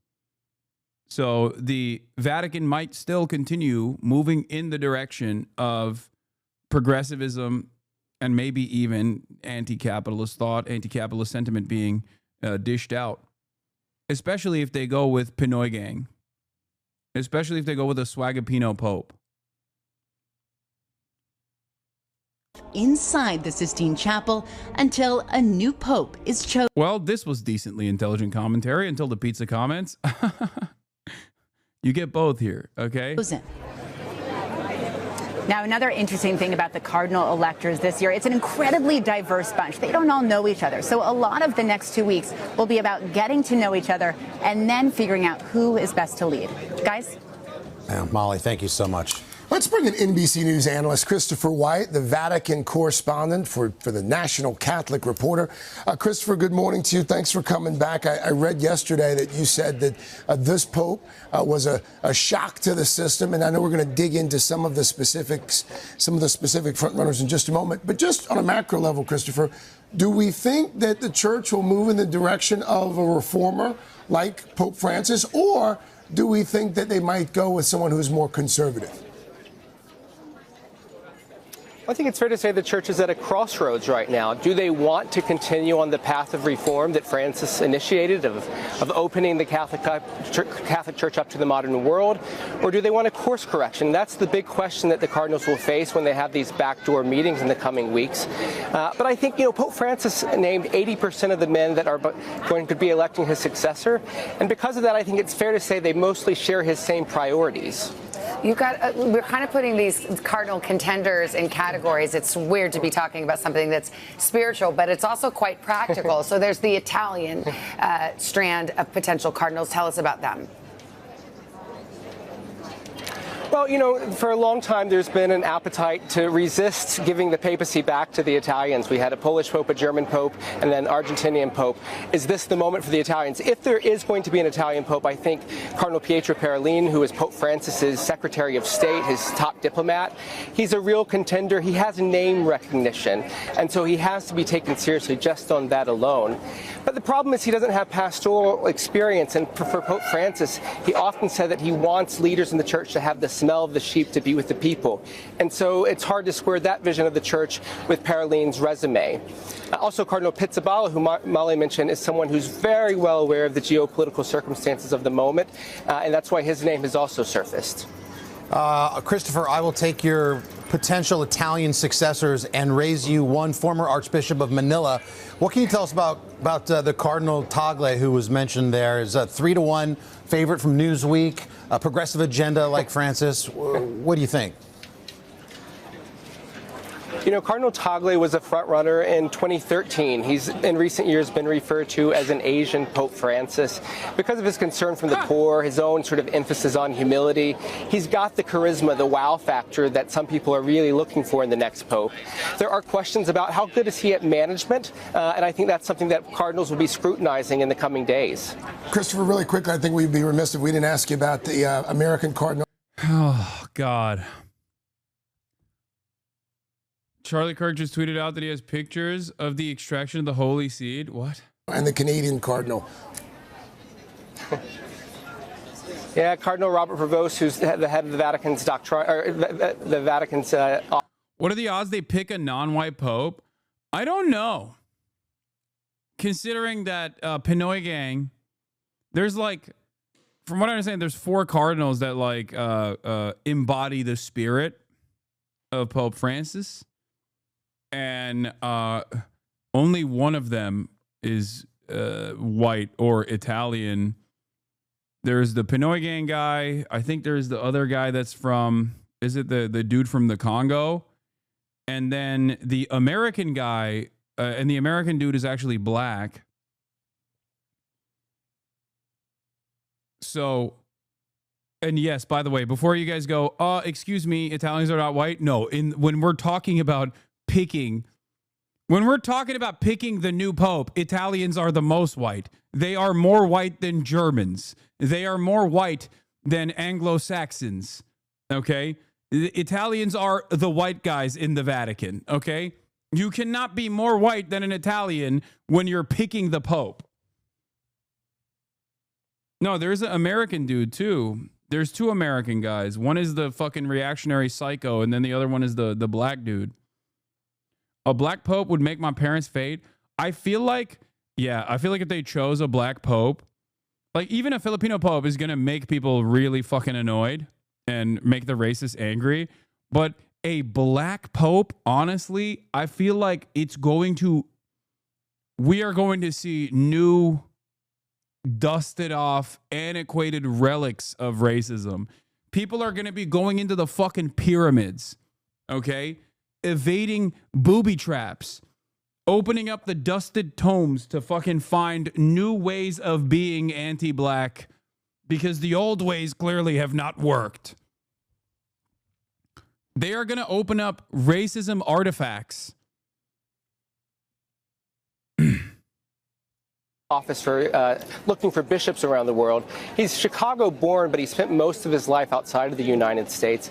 I think that makes him someone who knows how the Vatican works from the inside, but he's not really viewed as an American, which makes him an intriguing possibility. And then there's Cardinal Lacroix of Quebec City. He's seen as a real manager who sort of shares the Pope's. So, chat, Western white culture basically started in Rome. Stop this, Italians are POC. Northern Norwegians are more POC under this framework, for fuck's sake. Yo, that's actually also wrong. That's another thing that I wanted to talk about, which is that, like, yeah, in the post-Mussolini era, maybe, like, the way we understand, like, Italian culture or Roman culture as, like, a upholding white supremacist thought is such a funny cope. Because the Romans historically were not fucking white, dude. They were insanely diverse, mostly led by brown dudes who were killing the fucking white barbarians and then ethnically replacing that fucking, or either turning them into slaves, indentured servants, or literally fucking displacing ethnically the white barbarians. It's such a funny concept that, like, where I have it right here somewhere. Yeah, white culture isn't real. This guy says, this is a fucking AF Loyals, like very clearly a white supremacist account. Okay. One of the funniest copes that dumb fucks have, ironically, and it's kind of like the same cope that Hitler fell to as well with the Roman salute, right? Like the idea that like Germans had some ancient mythology that created this like Aryan race, this master race, and so did the Italians. Like, these motherfuckers were not white, dude. They were gay as hell, and they were not white at all. Like,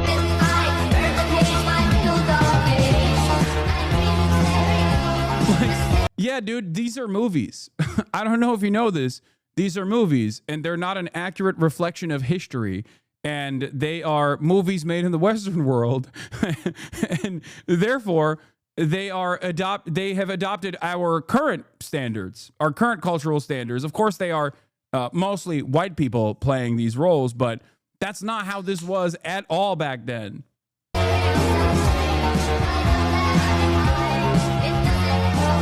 Like, even this, I mean, not to get all fucking nerdy with it, but even this is a lie. This is not how this shit looked back then, okay? It wasn't white, big dog. It had hella colors on it. They were all painted.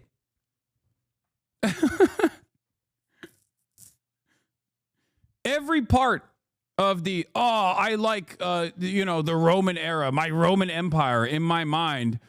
Like everything that these guys fucking hold on to is just completely wrong.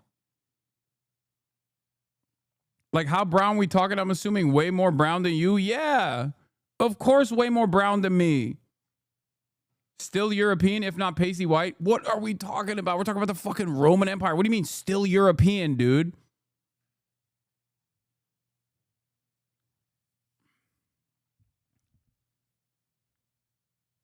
Yes, all the fucking marble statues were not actually white, dude. They were all painted. What is this? Yeah, white people have no culture. Meanwhile, white people. And then this guy's just a pedophile. Okay. Like, this is the shit that I don't understand. Like, why does every white nationalist account automatically go, yeah, look at the white culture. My white culture is like a little girl. That's my culture. You fucking... Yeah, white culture is pedophilia, I guess. My ancestor.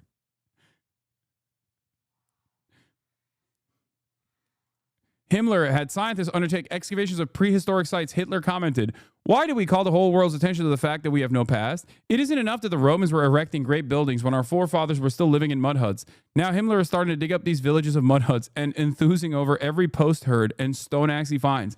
The amount of cope, the amount of anger, resentment, and cope that nationalists of the Hitler era had over not having any serious like cultural monuments from that era was unimaginable. It was so crazy that they had to whole cloth invent a new mythology. They had to steal the swastika, for example, ironically enough, and, turn it into obviously the greatest symbol of evil. Like every single thing that they did, they had architects. This is not just Indiana Jones shit. Like they straight up had architects all around the planet trying to find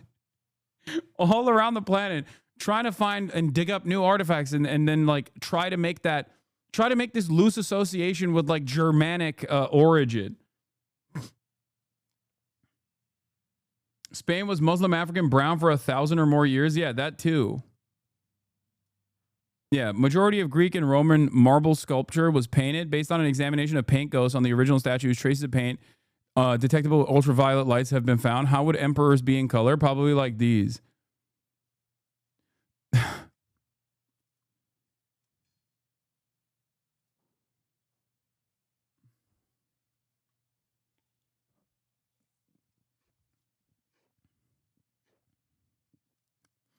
Emperor Macrinus, greatest Roman emperor ever, from Roman Algeria in North Africa, played by Denzel Washington. There's a coin engraving. He looks very not white. Wait, was I saying architects? I meant archaeologists. I'm sorry. Yeah. It's just like endless amounts of cope. White people being like, no, you don't understand. Like, the Nazis did this so funny. The Nazis did this very funny thing where they just had to like rebuild. They had to rebuild like an entire mythology surrounding it because they had so much resentment for the fact that they were just like people living in fucking mud huts and were barbaric, considered barbarians by the superior Roman Empire at the time. And it's funny because like there is some cool ass shit in German mythology as well that they could just talk about, holding up a strong front against a much more superior military. Like there's all that stuff that you could actually hype up if you wanted to, but no, they had to also invent new shit.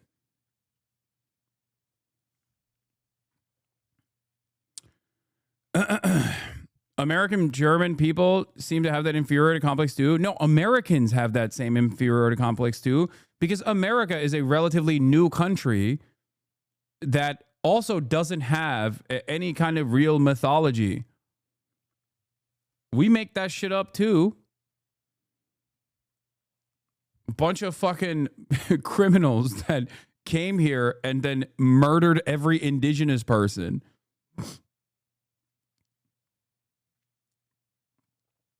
Anti-materialist ideology does distort history to fit their ideology. Yeah. The Romans had no concept of whiteness. In the mid to late empire, the leadership of the empire was super diverse due to the Romanization of the provinces that have been ongoing for the past 200 plus years. The ethnicity of the soldiers would have been dependent on the period, time, and location. Dalmatia and Syria were big recruitment areas. Yeah.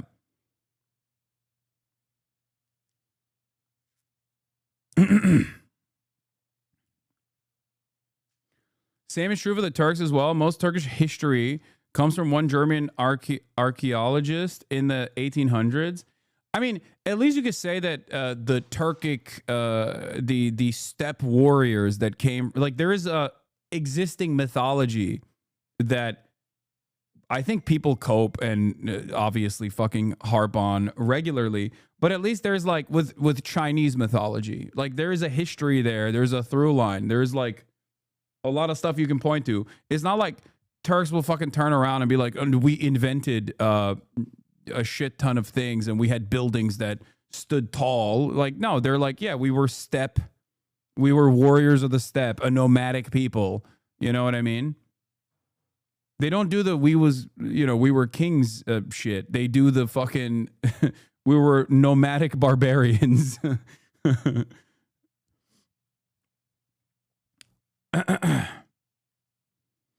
From the historical perspective of anthropology, the turn to describing Romans as Greeks as white and the creation of white culture in the West was due to the fact that they were so astounded by North Africa's marvels, pyramids, Library of Alexandria, descriptions, etc., that they came to the conclusion that they had to be white or aliens did it.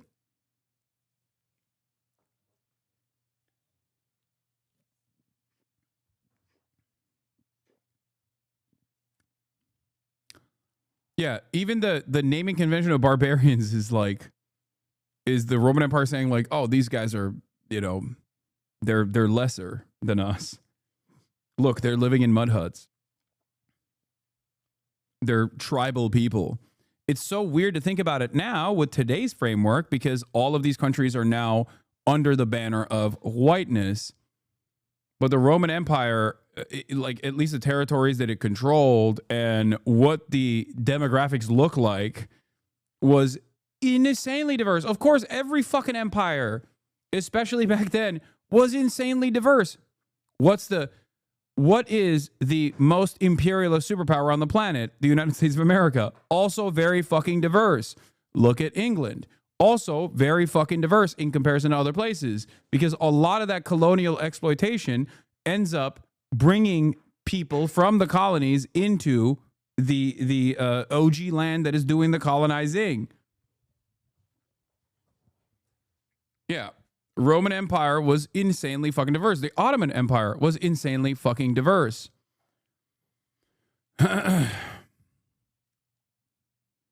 So empires fail because of DEI? No, empires succeed, ironically enough, because of diversity and DEI for as long as they do. That is literally, there is no world without cultural exchange. There is no world without, by way of trade or by way of war. Cultural exchange has elevated humanity to the position that we've gotten to. There's just nothing. You are nothing without centuries and centuries of people warring with one another and picking up certain things. It's quite literally the opposite. It's DEI or die. So a lot of these people that just like turn a blind eye to that and say, no, actually it's because they were too diverse that they fucking fell apart, they're stupid.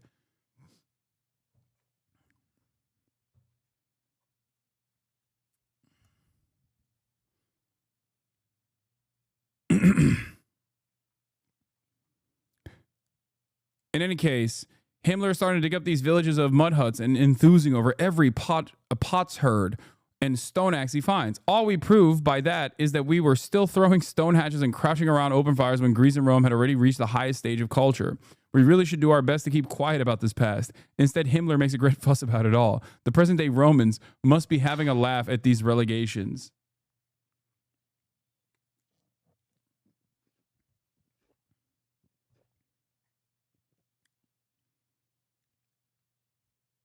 Anyway. I know it's Reddit, but it's 2,000-year-old portraits of Romans. 2,000-year-old ancient portraits of Romans found in a necropolis in Egypt. Yeah. Bunch of white folk, dude. Like, whiteness as a concept, whiteness as a racial construct, also, and like Western civilization and whiteness as a racial construct is a relatively new phenomena in the history of mankind. This wasn't a thing. It's very difficult to explain this to people because we are so our perspective is so clouded by what we experience and what we see that it's impossible to see a world beyond our limited lifetime. Our intelligence and our scope is so narrow. But like there is no like whiteness as a concept, as it doesn't really exist right now anyway. It's not real regardless. It's just like a totally made up social construct.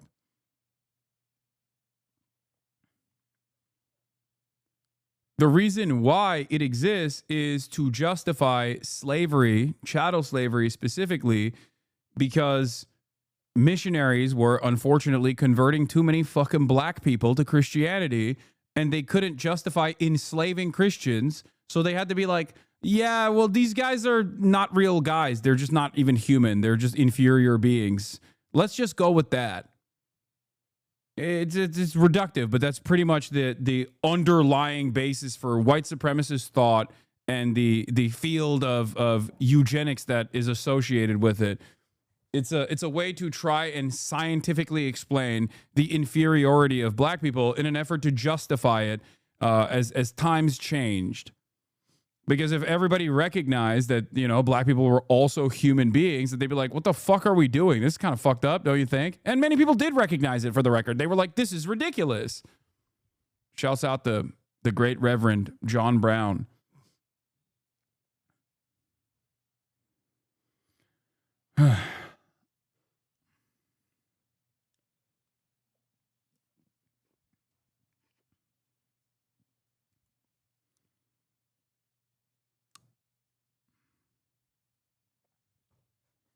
Skin color the whole time was just our bodies adapting to the environment, so mind-numbing. Also true, the specific American concept of race as a biological or blood-related came from chattel slavery and subsequently gynecology, phrenology, etc. is trying to naturalize it into science. Exactly.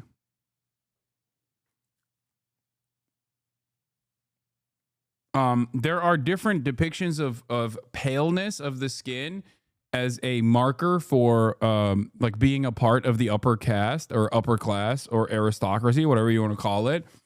Like even in fucking China, right? And it's not a colonial remnant as it is in other places, but in places like China, the darker your skin is, the more likely that you actually worked in the fucking fields. The more pale your skin was, the more you were sheltered from the elements. So colorism in different ways exists all around the world for different reasons, but it's not always the same. But if you're asking about like whiteness, white culture, white superiority, all of these concepts were invented as a social construct, just like the paleness thing that I was talking about in fucking China, for example, or in Asian cultures. The whiteness concept was a whole cloth invented in an effort to somehow make black people a separate thing, a separate class that wasn't human.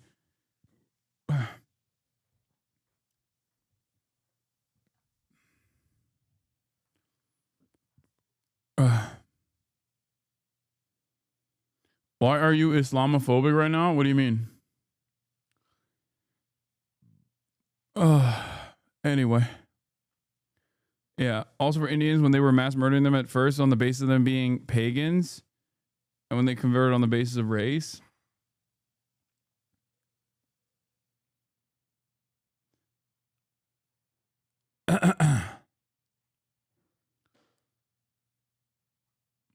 But yeah, like I've said before, I do find it fascinating and very funny that like people, like nationalist attitudes don't change throughout time, okay?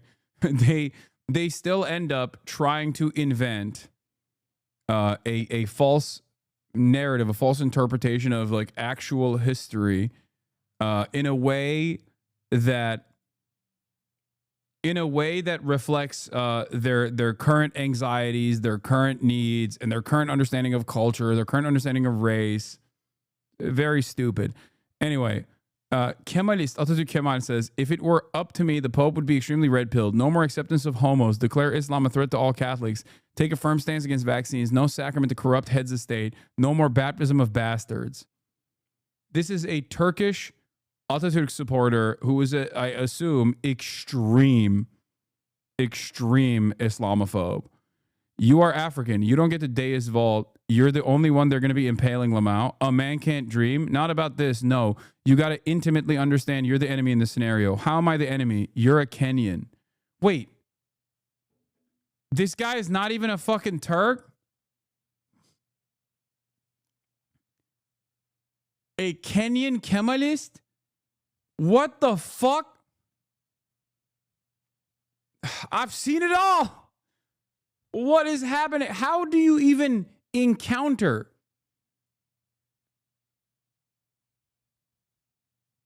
How do you even encounter a Kemalist framework all the way in Kenya?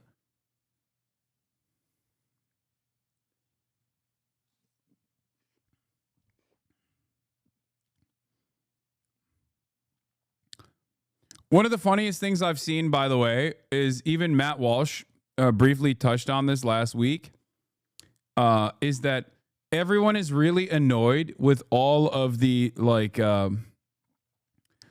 African, Indian, Asian run white supremacist accounts that are like Defend the West or Radio Genoa or Ian Miles Chong that will uphold white supremacist thought. And they're doing it because they're responding to the algorithm, and you know, a $35 payout goes a much longer way when you're in India than it does when you're in the United States of America. So a lot of these guys are just like botting the shit out of their accounts. And because they recognize that the algorithm demands unfiltered, unrestricted white supremacist commentary, half of those fucking almost all of those accounts that are like the marbled statue avatar accounts, almost all of them are actually not white. Like not even remotely white. Not even like Italians are white type white. Like straight up dudes who have never been to the Western world, dudes who are operating their fucking accounts from you know, operating their accounts with the global south in general. Wait, Hasanabi, you mean the alt-right is being unintentionally cruelly mocked? No, it's not even a cruel mockery. I'm sure there's plenty of fucking real-ass white nationalists out there that enjoy these accounts, not realizing that they're run by not white people. But the reason why they're doing that, the reason why those accounts pop off is because they recognize that the algorithm wants this kind of thing and will greatly elevate you. And you can make a lot of money doing so. A lot of money that would not be considered a lot of money in the Western world, but it's a lot of money where you're at. You know what I mean? Yeah. Aryan white savior 1488, location Indonesia. Yep. It is a very sad state of affairs overall. But, you know, I respect the hustle. I respect the hustle. Here's CNN covering some of the cooler things that the Pope has said. I want to get back to that and finish that off, button that up, and then we'll talk about all this other shit. Yeah. All right. At almost every turn in Pope Francis's trip to South America, his message, the world needs to pay attention to the poor. Y crece entre los pobres a costilla de los más pobres, de los más excluidos. All leading up to this bombshell in Bolivia. La ambición desenfrenada de dinero. An unfettered pursuit of money rules. That is the dung of the devil. saying unbridled capitalism is the dung of the devil, searing language of social activism from the Holy Father as he spoke to a group of grassroots organizations. The Pope is not afraid to use strong language. He needs to get people's attention as Jesus did in a world full of noise and confusion. The pontiff also talking about new colonialism, the capitalistic world of free trade agreements and austerity measures that take from the poor and give to big multinational corporations. As the Pope moves on to his next stop, the message here well received, especially by those countries who've been governed by dictatorships in recent history. The response from the United States, unclear. As for conservative Republicans, if the backlash from the Pope's recent letter on the environment is any indication, presidential hopefuls won't hold back. I don't get economic policy from my bishops or my cardinals or from my Pope. Pope Francis's speech, dogging capitalism, raises the stakes for those eyeing the White House as the pontiff prepares to address a joint session of Congress in September. He's going to disturb people on both sides of the aisle. But these are Catholic issues, and Catholics who are politicians and lawmakers are going to have to take what he says very seriously and consider it given his moral authority. Father, Indians are brown Caucasians living in Asia. Indians have every race card in the deck. Indians are technically whiter than Africans. Please stop. Whiteness is a social construct, okay, determined by the in-group. The in-group does not consider Indians to be white. It's that simple, okay? I don't know how we, like, it's like, look, I say I'm white, and in the United States of America, a lot of people do actually consider me to be white, but there are plenty who don't, right? If I'm in Germany, I am no longer white. I am something different. I am Turkish, okay? That right there, in Turkey, I'm white. In America, I'm white. In Germany, not so white. Okay? Why? Because it's fucking made up. Okay? It's made up. That's it. Father Hernan Paredes, one of the pontiff's closest friends, agrees, saying it's difficult to guess what Francis, who is known for speaking off the cuff, will say, but it'll probably include the message of hope, the message of pardon, the message of tenderness. I think we say it in English, ternura, a God who loves and cares for his children and who's ready to embrace, not to judge. As the Pope continues traveling and speaking his mind, it's unclear if 2016 presidential candidates will embrace his views or judge them. Rosa Flores. This is from 9 years ago. To the call. All right, ladies and gentlemen, let's get back to the United States of America. Leak Hegseth, they're calling it. Leak Hegseth. My goat. He's under a lot of fire. Why is he under a lot of fire? As I said already, he just likes to send text messages. Didn't know that was illegal. Okay. Kind of weird that people don't like that he likes to go on booze cruises and send state secrets to whoever will listen. People without security clearances, specifically. I think that's fucked up. I think he should be able to do that. Calls for Defense Secretary Pete Hegseth to resign after sources told ABC that he shared details of a U.S. attack plan on Yemen in another group chat that included his wife and brother. Our chief global affairs anchor, Martha Raddatz, has the latest for us. Good morning, Martha. Good morning, Robin. This morning, Pete Hegseth is brushing aside these new allegations. But if anyone in uniform had sent operational details to family members, they would likely be fired. Although, as of now, the president is defending Hegseth. This morning, President Trump is publicly standing by Defense Secretary Pete Hegseth amid growing calls for his resignation. Pete's doing a great job. Everybody's happy with him. Just weeks after revelations that Hegseth sent highly sensitive military attack plans to administration officials on the commercial app Signal, sources now say Hegseth shared some of the same sensitive attack plans with his wife Jennifer and others on a separate Signal chain. Okay, but I said this yesterday too, but like, His wife is also a Fox News producer, so in his mind, he thought she's qualified, considering that his qualifications were also that he was a Fox News producer to become the defense secretary. Like, his wife could get a little bit of that action too, you know what I mean? That he created. The Signal chat he shared with his wife, a former Fox News producer, included launch plans of F-18 fighter jets attacking Yemen, according to sources. Hegseth has also been under scrutiny for allowing Jennifer Hegseth into some meetings with foreign dignitaries. But Hegseth denying he did anything wrong. We're changing the Defense Department, putting the Pentagon back in the hands of warfighters, and anonymous smears from disgruntled former employees on old news doesn't matter. This comes after a week of chaos at the Pentagon, with some of Hegseth's own top aides escorted out of the building after a leak investigation. The aides denying they leaked anything to the press. One of those top advisors, Dan Caldwell, telling Tucker Carlson, and we had people who had personal vendettas against us. Yes, and I think they weaponized the investigation against us. And pushback on the Hill is coming as well. Republican Congressman Don Bacon, who serves on the House Armed Services, saying, I'm not going to tell the White House how to manage this, but I find it unacceptable, and I wouldn't tolerate it if I was in charge. Congressman Bacon is the first sitting Republican to publicly criticize Hegseth, suggesting President Trump should fire the defense secretary. As for the leak investigation, these are not random top aides who were fired. They are senior advisors Hegseth himself brought into the Pentagon. Wait, maybe they were DEI?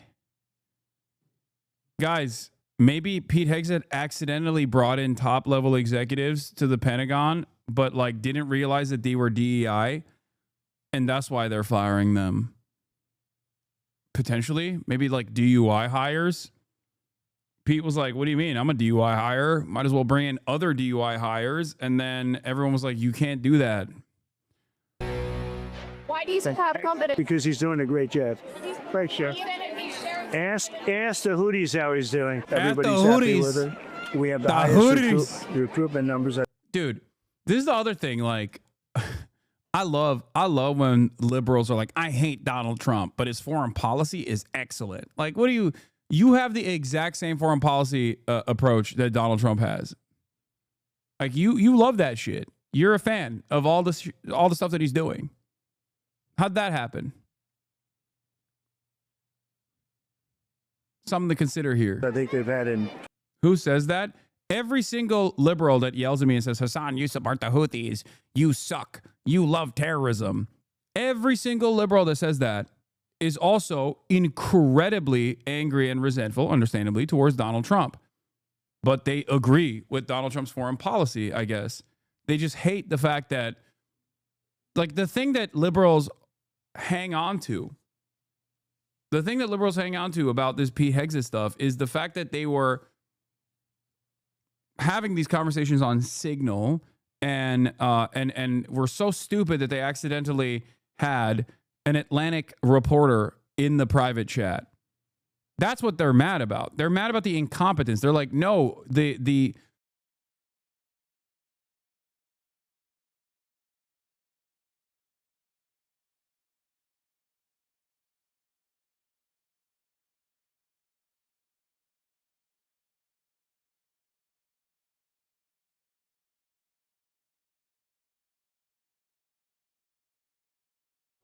YouTube Ads is made for your business.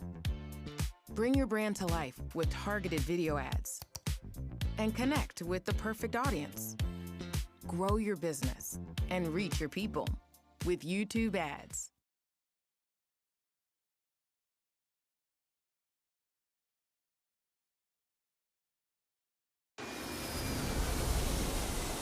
Don't wish. Don't hope. Don't dream. No. Plan. See the steps it takes to get it done right and follow them. At Avis, we rent cars, unlike anyone else rents cars. Because for 75 years, we've only had one plan. To make sure you keep yours.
Let's try this again.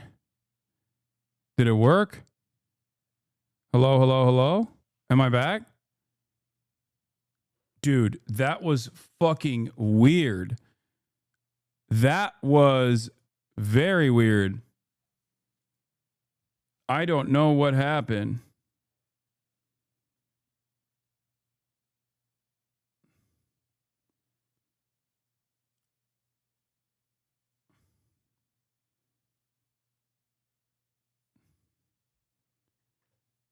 I got like straight up kicked off. I don't know what the fuck. Audio is out of sync. Is it? It's not LA internet, chat. No, it's not. It's not LA internet. No. It's not. This was something different because my internet was fine. I had to very quickly swap out of my Did they hijack your key? What? No. What are you talking about? What do you mean hijack my key? Yeah, YouTube ads played when you dropped because I fucking swapped it over. I swapped it over to the starting soon screen, and the starting soon screen has it automatically just plays lo-fi music in the background.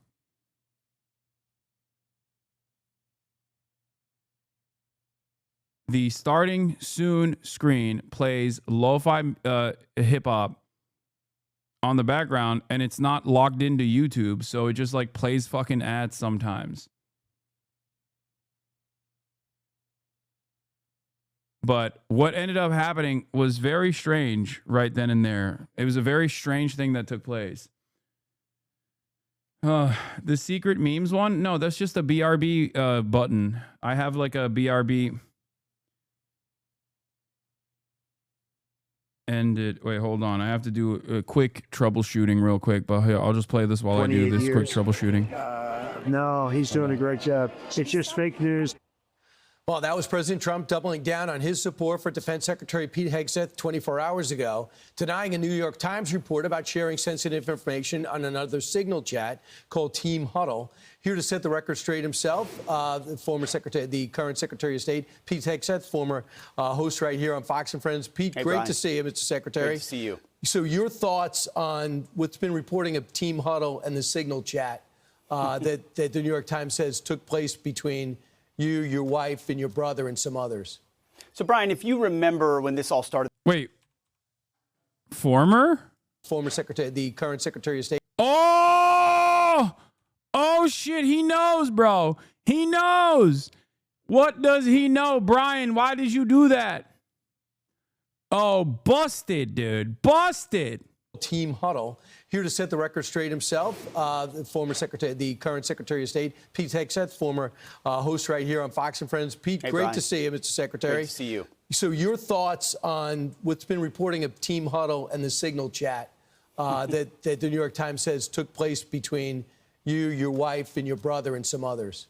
So, Brian, if you remember when this all started, the first go-around, because this is the second go-around, right? They peddle old stuff, they kick it back up. I said repeatedly, no one's texting war plans. You know why I said that? Because I'm in the bowels of the Pentagon every single day. Just 10 minutes ago, I was looking at actual war plans of things that were ongoing or pending things to happen. Because that's on a regular basis, on classified systems. That's my job for the war fighters, for the President of the United States. I look at war plans every single day. What was shared over Signal, then and now, however you characterize it, was informal, unclassified coordinations for media coordination and other things. That's what I've said from the beginning. At the beginning, it was left-wing reporters from The Atlantic who got a hold of it and then wanted to create a problem for the president. This is what it's all about, trying to get at President Trump and his agenda. Now, here at the Defense Department, because, Brian, I want this to be very clear. We take the classification of information very important. It's very significant to us that we safeguard it. And so when we had leaks, which we have had here, we did a serious leak investigation. And through that leak investigation, unfortunately, we found some folks that we believe were not holding to the protocols that we hold dear here at the Defense Department. Through that investigation, they have been moved on, and that investigation continues. As a result of that, everything we do here is above board, trying to make sure that we safeguard information. In this point, those folks who were leaking, who have been pushed out of the building. I feel like Batman or Halo. Thank you for the 7 gifted subs. A real warfighter in the chat. Mr. I feel like Batman or Halo. RIP to a real one.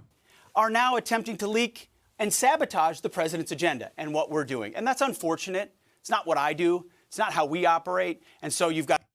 Bro, there is something incredibly ironic about complaining about leakers when the reason why you're in trouble is because you seemingly have no interest in stopping the dissemination of classified intelligence to people who do not have a security clearance. Like, what do you mean? You're the whole ass leak, big dog, which I like. I personally like that. Got another allegation being pushed again, not based on how we're operating around here. We're for the warfighters, we're for the president, and none of this is based in reality. So, Mr. Secretary, I guess I can conclude this. We know some bizarre situation with Michael Waltz happened with the first time the whole thing with the Signal app came out. You believe this came out, they said it was called Team Huddle, because one of the people who work for you, one of the 3 who no longer are there, leaked this out as a way to get back at you?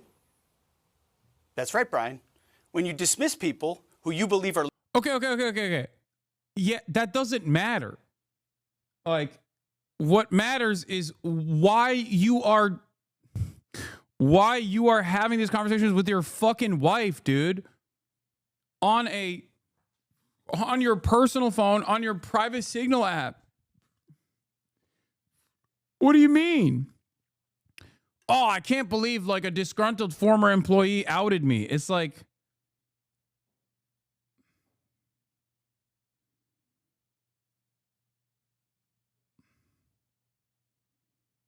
it's so stupid. This is not a defense of anything. Seamus had a funny take about this. He said, you really do get the impression that Hegseth fully expected to slip into the role of a respected Secretary of Defense, but instead he's still just him, an alcoholic Fox News host whose slip-ups are now under the magnifying glass of the entire world. Leaking classified information. And again, the investigation is ongoing, and that will take time. And when the evidence produced, it will go to DOJ. He's like, yeah, I never believed in magic until I saw my dogs turn into snakes, dude. This is fucked up. Oh, you think you know a guy, and then you bring him into the Defense Department, and then he gets fired, and then he's disgruntled, and all of a sudden he's leaking all these secrets about me leaking state secrets, which, who's the bigger leaker here, Pete? You are.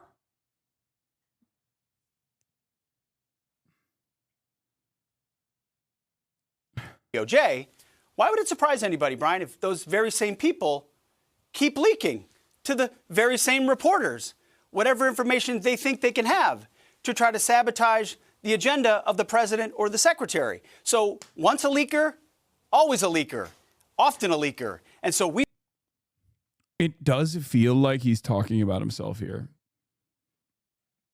Given why he's even having this conversation is that he's leaking state secrets to people that should not be hearing state secrets. It almost feels like he's saying this is an admission where he's like, once a leaker, always a leaker. I'm not going to stop. I will never stop. Okay? Put a fucking 5th of whiskey in me and I'm going public. Okay? I'm telling you about Area 51. I'm telling you about our attack plans. I'm telling you Israel's got nukes. I'm telling it all. I'm unstoppable. This is what I like to do. Whiskey Pete. Leaky Whiskey Pete. That's what they called me. We looked for leakers because we take it very seriously. And we will do the investigation. Right. And if those people are exonerated, fantastic. We don't think, based on what we understand, that it's going to be a good day for a number of those individuals because of what was found in the investigation. So if they want to keep leaking and pushing and peddling things that try to sabotage the president's agenda, that's unfortunate. But that's how leaking works in this town. We're focused on recruiting, on rooting out DEI, on securing our southwest border, on the president's agenda, and it's going very well at the Pentagon, and I'm proud of it. Right. So the Signal app is what everyone uses. We're all finding that out now because of the Chinese have infected and sabotaged, gotten involved in almost every other communications apparatus over the last 4 years. So that's where you're communicating. You say it took place, but there was no classified material in it. I think it's so funny because I know for a fact that Brian Kilmeade is more intelligent than Pete Hegseth. Now, this isn't saying much because Pete Hegseth is a fucking baboon, right? So I know for a fact that he's sitting there thinking, I cannot believe that the Trump administration got our weekend correspondent to become the Secretary of Defense. What the fuck were they thinking? Of course, this is going to be catastrophic. Like, remember, Pete Hegseth was the weekend correspondent for their fucking show. Okay? And now he is the Secretary of Defense. Like, you think they didn't know that he was unqualified? You think Brian Kill Myself, you think he doesn't know that Pete is unqualified for this position? He knows. He knows Pete is unqualified for even Sean Hannity's position at Fox News. Like, think about that. Like, this dude,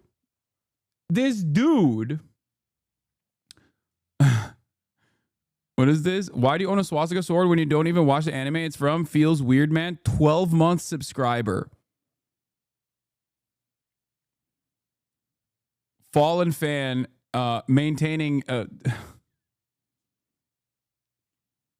former MasterChef Reacts enjoyer, coming back in, 12-month subscriber. I don't know. You've been following me since April 12th, 2020. You might have even actually watched me purchase the fucking bleach sword when I was at the Anime Expo, where I live streamed the purchasing of the bleach sword. Do you think I am a crypto Nazi?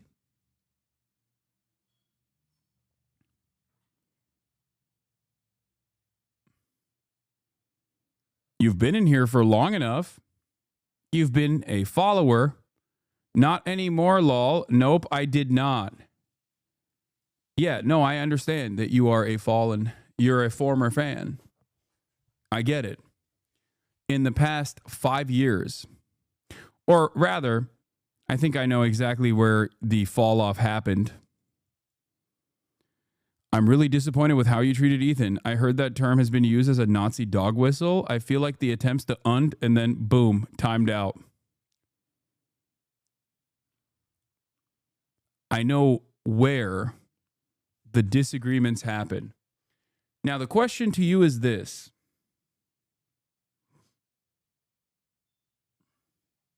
This shit is confusing to me. Like, you've been smeared as being a terrorist and a hypocrite, but a Nazi. Yeah, I mean, it doesn't fucking matter. None of this is real, okay? It only works on perhaps the dumbest people on the planet. Do you think that my humanist position that guides all of my commentary would have implied that I would be pro-Israel post-October 7? Is that what you thought?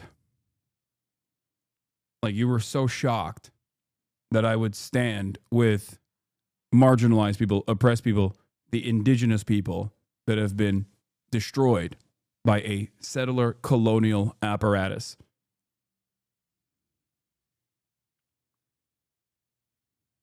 That's August 7th, not October. I know. I'm saying that they stopped posting frequently after October 7. And the only time they talked about was, the only time they came back and posted post October 7 was to complain. Do you not notice what's going on here? What is this? I just literally took a glimpse of myself. I look ridiculous. This is what I look like. Yeah. How stupid do you have to be to host a podcast with a crypto Nazi as a Jewish person for multiple years? Yeah, I know. Yeah.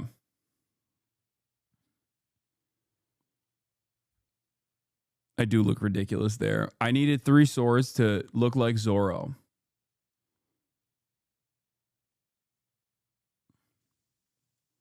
I really want to understand the mindset of this person because I suspect that it is directly because of Israel that this person was like, oh, I can't, this is fucked up. I can't stand this motherfucker no more. And I always am shocked by people who at least like come back for a little bit. They do not care about your position. They do not have any firm beliefs or ideologies, just feelings and deep parasocial boundary breaking. You were friends. Yeah, I know.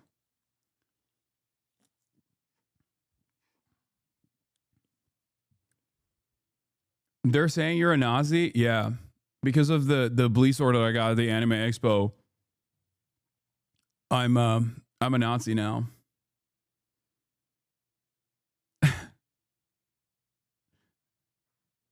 The neat thing is that he kept all those videos up. Obviously, you're a terrorist, but like the money made with you is, yeah. Don't say the money made with you is kosher. You're going to say it's anti-Semitic, dog whistle. It's just so weird. Like if you subscribe for 12 months, had this brain break, why even come back? Like, why are you still in here? It's clear. Yeah. I don't think you're a Nazi. But Ethan isn't accusing you of being a Nazi. He's accusing you of featuring the sword in the content cop video specifically to get under his skin. No, the sword was there because I had posted photos when I was playing Assassin's Creed as a samurai. So it was literally on the table, I think, or like somewhere in the room. And I assume iDubbbz picked it up. I didn't go, hey, use this sword. Not that it fucking matters. I don't give a shit.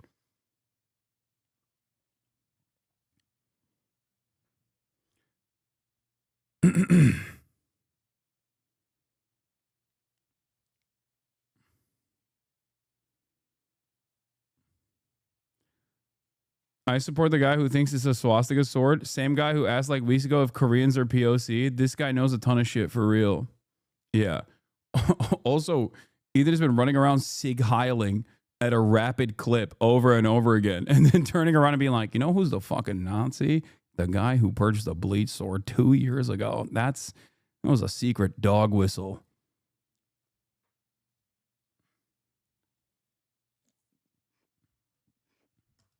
How did I go from being a far left America hating radical to a far right neo-Nazi like that? They're ignoring the fact that you said you read a bit of Bleach. Yeah, even if I hadn't read any fucking Bleach and I got that sword because it's a fucking cool long sword, what difference does it fucking make?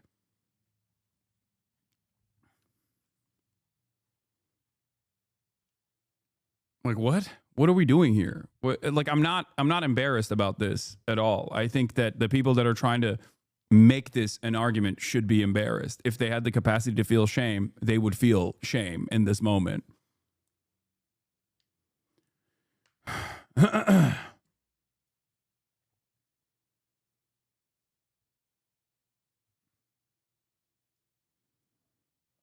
What is this? I think Israel government's fucked up. I was wondering because I watched Ethan's new vid. I just thought you'd respond to Ethan's responses. No.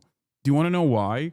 Because if every fucking psychotic theory that people presented about me, about whether or not I'm a champagne socialist or a crypto anti-Semite or a radical terrorist, or rather now a crypto neo-Nazi, if I had to respond to all of that, I wouldn't be able to do what I'm doing, which is covering the fucking news. It's incredibly stupid. Why the fuck would I do that? Why would I entertain the delusions of a person who is so desperately trying to present themselves as a victim after doing a fucking harassment and deplatforming initiative of all pro-Palestinian voices that have dared to entertain the notion that Ethan is not pro-Palestine?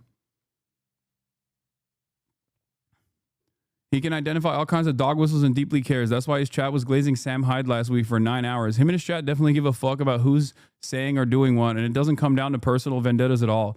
That's the thing I don't understand, because it's like so directionless in general, with the exception of like fighting Ethan's personal grievances. Like, why are you doing that in the fucking chat room of a political commentator? You know what I mean? On the boundaries of politics, too. Like, this is what I do. Coming to me and being like, well, actually, Ethan has a deeper understanding of the labor theory of value than you do. Like, what? It's, yeah. I've spent the past decade, I think it's more likely he picked that sword purposely because he seems crazy now. Okay, I'm confused. So you agree with his perspective, but then now you're saying he picked the sword because he seems crazy. I don't understand what your argument is in general.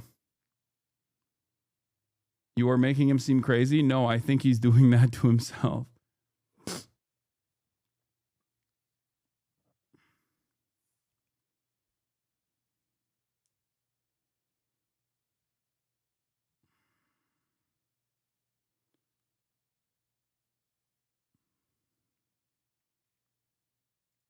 Stop addressing fake shit they're trying to derail. Yeah.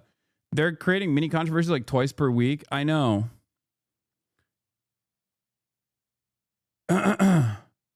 Wait. Is your argument that you think iDubbbz picked that sword purposefully to make Ethan look crazy? So you recognize that he looks crazy.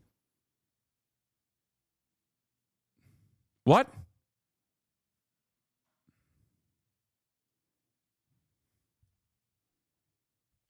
So you're saying Ian in your, okay, well, hold on. I know I was going to move on from this, but this is interesting. Okay. I'm sorry. When I see brain rot like this in my chat, it's like I have to cherish it for a brief moment because I feel like this is new depths that I did not think were conceivable. Okay. So you're saying in your mind that Ian iDubbbz looked around my house and found a sword that had the reverse swastika from in its hilt, and didn't just like pick up the first sword he saw that was in his reach, but instead he purposely picked that up specifically so that he would make Ethan go crazy, which means that you recognize that Ethan looks kind of crazy right now, but you still choose to go with his theories.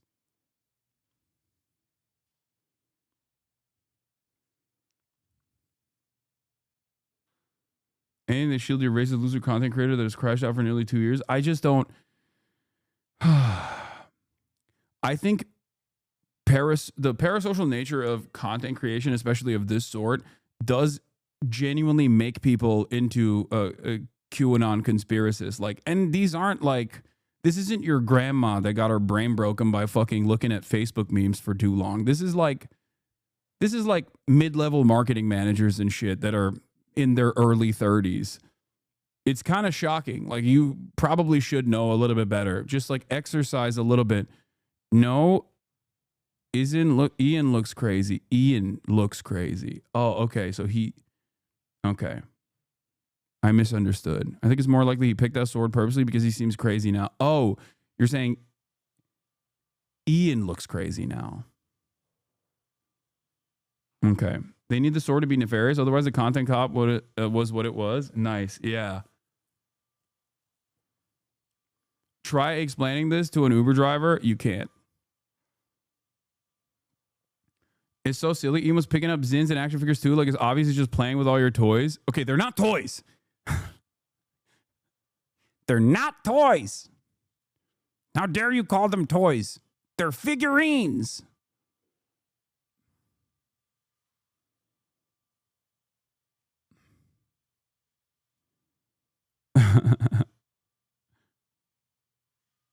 They're my collectibles.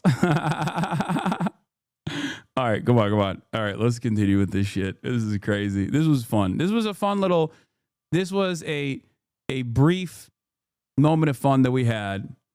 Streamer drama, is brain rot worse than what you get from the hog feed? Oh, yeah. Because it's such like, it's like addressing it's like addressing the pettiest of personal grievances for an entirely separate individual that does not know you exist.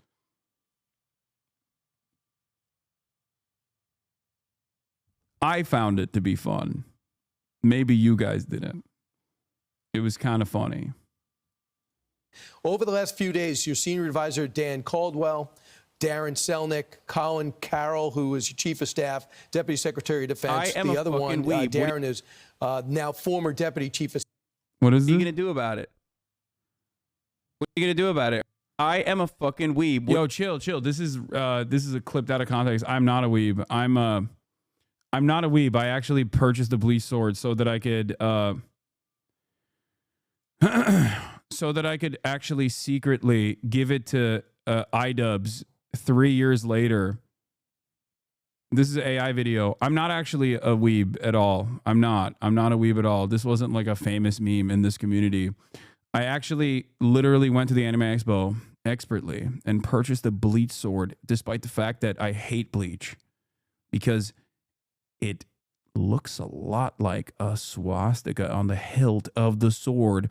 One day, knowing full well that my podcast co-host at the time would come out as a major defender of Israel and inevitably end the podcast, and then go on an extended year-long crash out where he would also simultaneously make it seem like he's the primary victim here.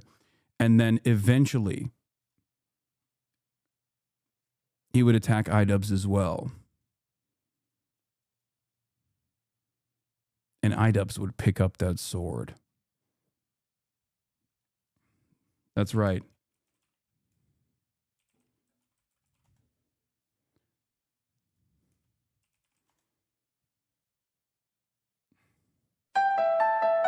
This entire time, I laid out the trap, and you fell into it. When I went to the Anime Expo 3 years ago and purchased the bleach sword, despite the fact that I hate bleach, I did it with one goal in mind. The entire time I was lying about being an enjoyer of anime. This entire time I was actually lying about being an enjoyer of mangas. All of the figurines that you see behind me to make it seem like I actually enjoy anime is specifically, carefully, meticulously designed to make you think that there is plausible deniability. That's right. I set the plan in motion 3 years in the past, knowing full well that one day my, at the time, podcast co-host would end up turning on me and everyone else that is progressive. This would spiral him down a massive crash out that is long and extended, that would come across as though he was losing his marbles a little bit to his own audience of progressive people that he had cultivated, both because of leftovers and because of the previous changes that he's had in his political perspective. All of those people would inevitably leave because I knew that he was going to ban all of them, because he hates dissent. The people that leave his community were inevitably going to turn around and set up secondary communities where they end up talking about their feelings about how they don't like Ethan anymore, or carefully document all of the times that Ethan says insane shit about Israel or other content creators. This would cause Ethan to completely collapse in the process, because I knew that he would never want to allow any sort of dissent or admit wrongdoing. In the process, he would inevitably attack Ian, iDubbbz, and Anissa. Ian would restore Content Cop to its former glory by coming out and making a Content Cop on Ethan after Ethan attacked him, talking about how he has changed over these years. And I knew if I laid out my bleach sword, that Ian would pick it up and pose with it alongside all of the anime figurines, not toys, but figurines that were in the room. This would cause Ethan to come out and say Ian iDubbbz and Hasanabi Piker are crypto Nazis, making him look even crazier. to the remaining fans that are watching.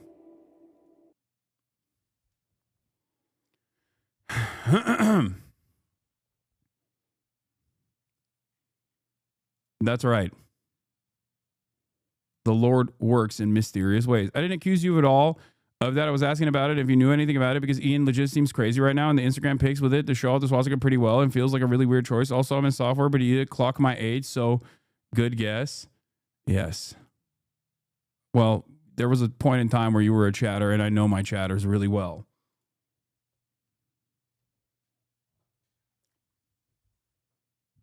This is such a Death Note plot. That means you're still a weeb. Yeah. Yes. Ethan was playing tic-tac-toe while I was playing 5-dimensional chess.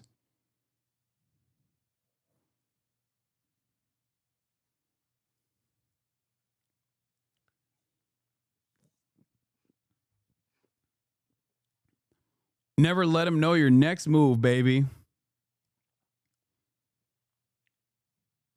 Yeah, I mean, look, if you think that Ian looks crazy and not Ethan in this process, like, you know, maybe it's a unhealthy dose of parasocial feelings that you have in your heart.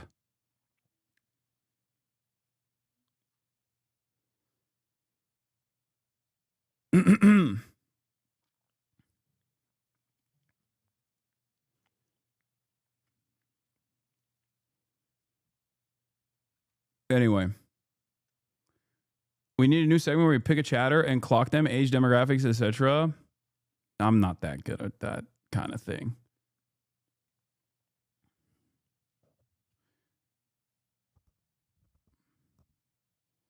Even the sweatiest of rightists and weebs and weirdos thinks it's a dumb reach on Ethan's part and are laughing at him while everyone sees him as a joke. Yeah.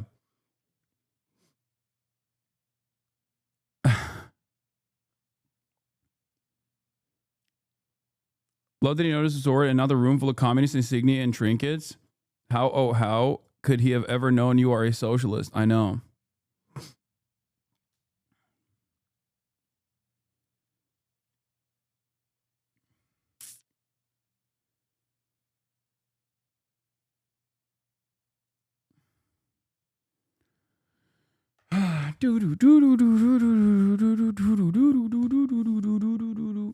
I feel like a lot of his fans are newer, like past 5 years or so. They don't understand just how much longer he has gone.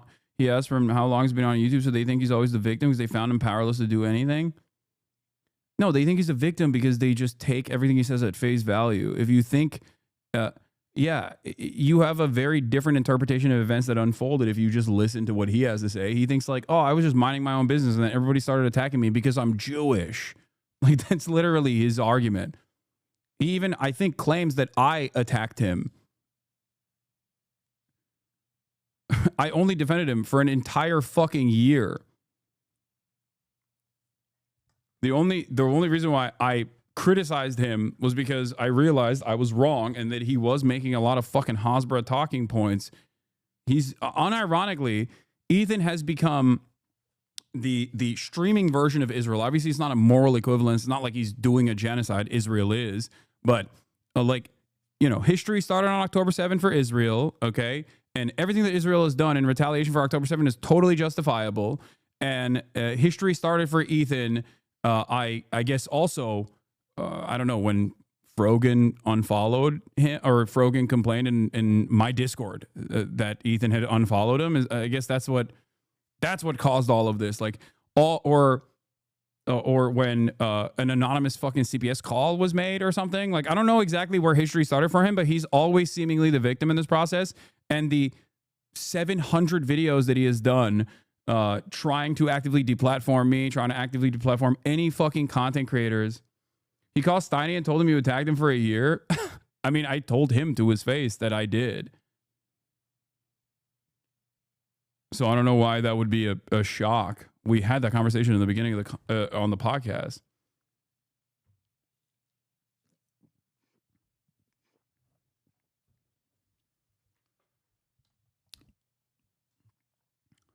Yeah.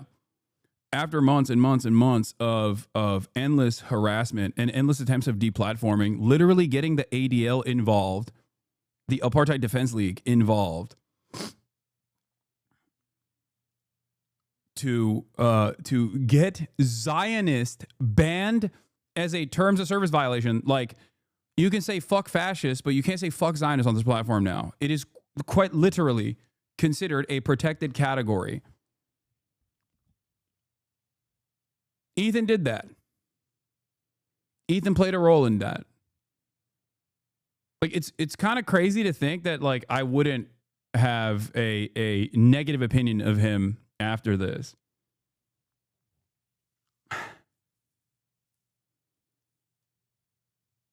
How do you feel about the ADL finally agreeing with something you said months ago? Anti-Defamation League says anger at Israel is now the driving force behind anti-Semitism in the U.S. Oh, wow.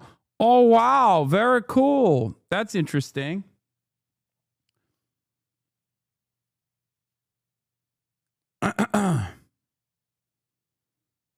Yeah.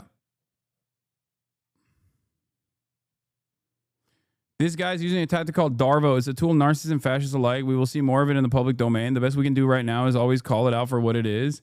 Yeah, I never fully understood what Darvo was, but it's like... No, you misunderstood the chatter. He said you attacked him for a year. No, I know. I didn't misunderstand the chatter. He did say that, which is so crazy.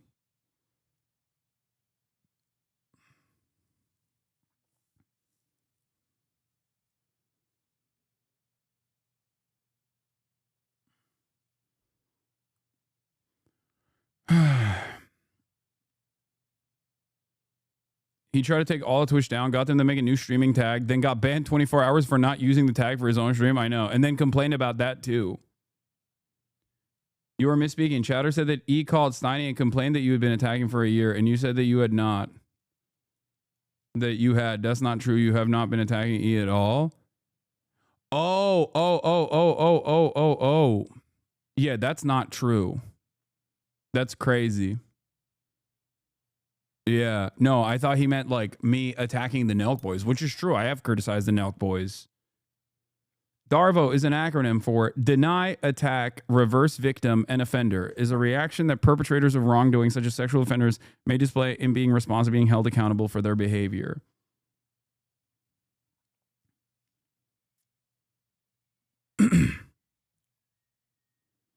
Hasan banned so many chatters trying to bring up Ethan. He gave him so many chances just to drop it. I know. I would have loved for Ethan to not go down this fucking pipeline, you know, and dig himself a little hole that he thinks is going to give him affirmation. It's not. It's just making him more and more mentally unstable. All right, I wish you stopped talking about your ex so much, brother. Ridiculous assessment, don't you think? It's like, he apparently made another fucking video about me, this time calling me a Nazi, and one of his followers actually made its way through the mods to literally be like, why do you have a Nazi sword? Are you a Nazi? Like, it's fucking crazy. Like, go tell Ethan Klein that. What am I supposed to do? Not fucking defend against accusations that I'm a crypto Nazi?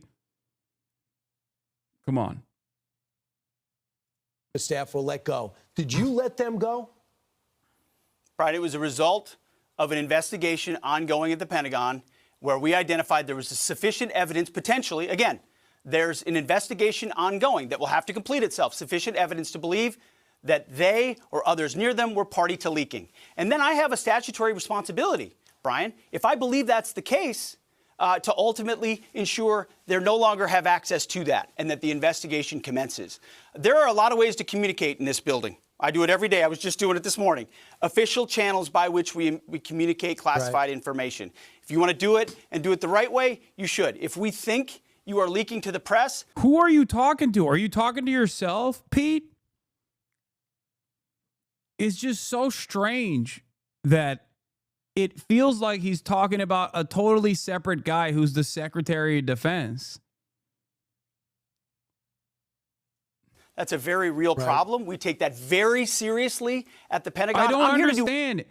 You're in trouble because you leaked, dumbass.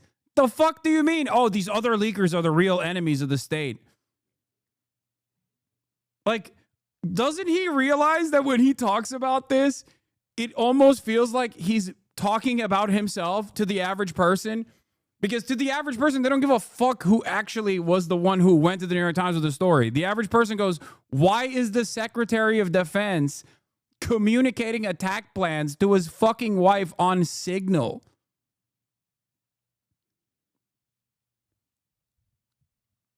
You're the OG leaker, big dog. It's way. Okay. I'll say it like this.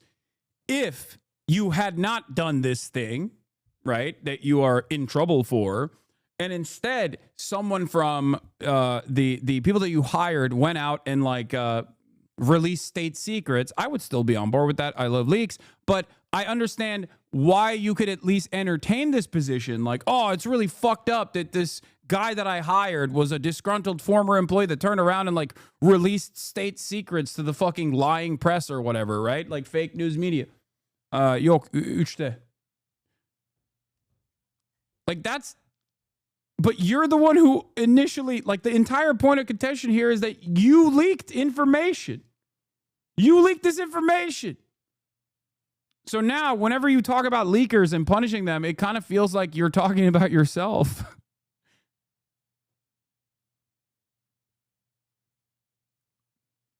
Having said that, however, I do think that we are getting dumber and dumber.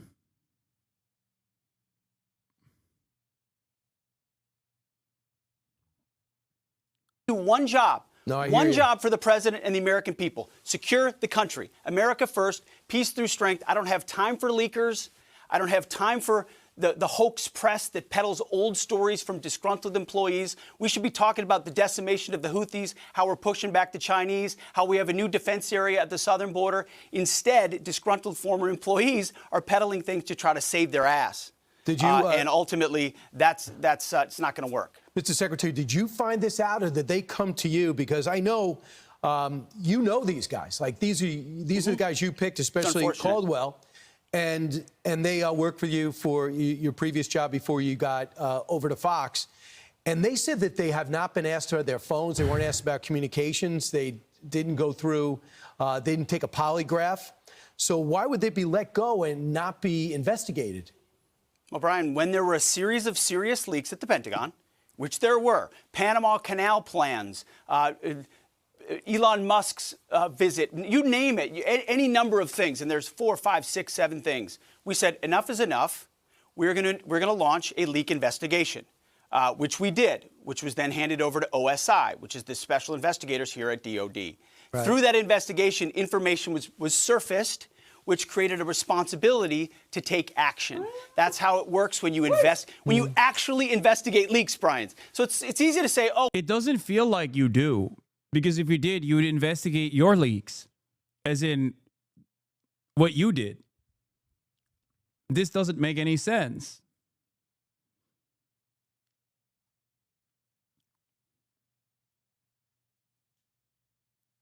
It's like, Brian, it takes a real leaky faucet to know when someone is a leaker, okay? That's why I, in this 5D chess move, accidentally sent text messages to my wife and my lawyer without security clearance about America's attack plans in Yemen. You understand? I had to become the leaker myself to understand what it takes, the depravity, to become a leaker of state secrets. That's right. I am what you call a white hat leaker. I believe he's telling the truth about not knowing who the leaker is. Memory loss is common when you're blackout drunk after all. I love how fucking stupid he is, because I think it's awesome that the Secretary of Defense is a dumbass who is going to keep doing shit like this, okay? It's great. I hope they don't fire him. I really, really hope they don't fire him. I hope he has a fresh stock of Fireball whiskey right next to his desk every day. Let's see where this goes. Have fun with it. Everything is fucked anyway. Everything is fucked up. You might as well enjoy the show. That's my analysis. That's my perspective. I think radical transparency is what Trump said he was going to do, and he is making the administration radically transparent, so transparent that this guy is going to come out and like live stream attack plans, you know? He'll be like, yeah, that's right. We're going to bomb Iran tomorrow. And here are the weapons that we're going to use. Here are the targets that we are going to be bombing. I don't know. Don't get mad at me. It's normal to say this stuff. Fuck you. Hayır. Well, we asked everybody, and everybody said they're good. Or you can take it seriously and say, we don't think leaks are okay at this department, so we're going to investigate. And when we investigate, we'll take it anywhere it leads. And unfortunately, Brian, to your point. Hell, yeah, don't fight the Nazis or anything. Just sit by and let it all happen because it's a show. Americans deserve fascism. Brother, what are you talking about? What more can I do? What do you want me to do, man? Plot an officer's coup within the ranks of the military? Like, what are you talking about? Some things are outside of my power, okay? Not everything deserves a reaction. Sometimes you can just kick back and enjoy the show, okay? Remember that. and again, if one or two of these guys is exonerated after an investigation, great. That's what investigations are for. But we took it seriously. It led to some unfortunate places, people I have known for quite some time, but it's not my job to protect them. It's my job to protect national security, the President of the United States, and let the investigation go where it is. So when that evidence is gathered sufficiently, and this has all happened very quickly, it will be handed over to DOJ, and those people will be prosecuted if necessary. The leakers know who they are, and we know over time the truth will be told, and we stand firm behind that. Leaking is not okay in national security policy, and we will stand behind that every day of the week. It looks like Carol and Selnick intend to sue for wrongful termination. And again, they didn't ask to take a polygraph test. Do you know Joe Casper? Is he still your chief of staff? Is he leaving? Oh, Joe's a great guy. He's a great American. He has done a fantastic job for us at the Defense Department, securing the southwest border, getting a beachhead here at the Pentagon. He's staying with us, going to be in a slightly different role, but he's not going anywhere, certainly not fired. You make changes over time. And we're grateful for everything Joe's done. So, as you know, one of the people that left, he says he was not fired, he let go. Other people said he was fired. John Hewlett, a former Pentagon spokesperson, decided to put this in Politico and say, here's a quote, "It's been a month of total chaos at the Pentagon, from leaks of sensitive operational plans to mass firings. The dysfunctional, now a major distraction for the president, deserves better from his senior leadership. President Donald Trump has a strong record on holding his top officials to account. Given that, it's hard to see Defense Secretary Pete Hegseth remaining in his role for much longer." Do you know him? I know he was let go. He had a great idea to get rid of Jackie Robinson, being sarcastic, from the Pentagon. Your thoughts about that statement? You think you can all just be incremental? No February Revolution? What do you mean? Even to get to that point, you have to incrementally move and organize. It doesn't happen spontaneously. Anybody that knows John knows why we let him go. We did a lot of favors for John. He did some good work up front. Then he was moved along and asked to move along. Now he's misrepresented a lot of things in the press. It's unfortunate. We did right by him. We tried to help. He's spinning it otherwise. It's too bad. It's politics, I guess. Mr. Secretary, do you think you take this job, you come in with war experience and all your great background, do you think there's a lot of people who don't want you there, and there's some type of deep state forces that want to make sure you don't stay there? They've come after me from day one, just like they've come after President Trump. I mean, I've gotten a fraction of what President Trump got in that first term. What he's endured is superhuman. It's not hard for me to do this job. I know exactly why I'm here.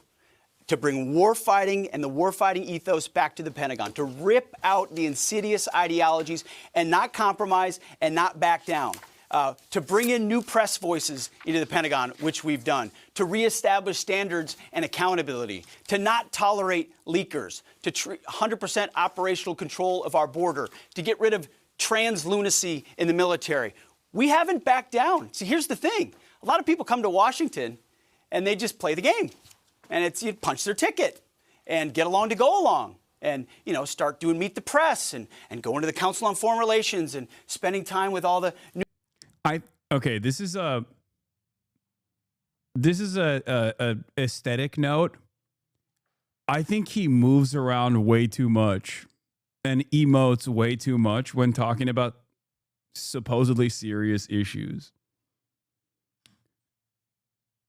It just feels like he's done a bump before this combo took place. Maybe I'm wrong, okay? But it feels kind of weird that he's just like, yeah, you don't understand. Everything's fine. I'm not drunk. Brian, you know me, Brian. I was the weekend host.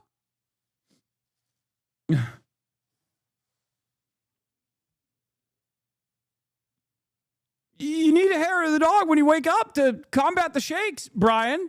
Well, what are you? That's just normal. It's medicine. It's medicine. Medicine to me. You view-botting? Yeah, totally. New cocktail sipping crowd. That's not why I'm here. I'm here because President Trump asked me to bring warfighting back to the Pentagon every single day. Right. That is our focus. And if people don't like it, they can come after me. Rise up, bots no in the worries. chat. I'm standing right here. The warfighters are behind us. Our enemies know they're on notice. Our allies know we're behind them.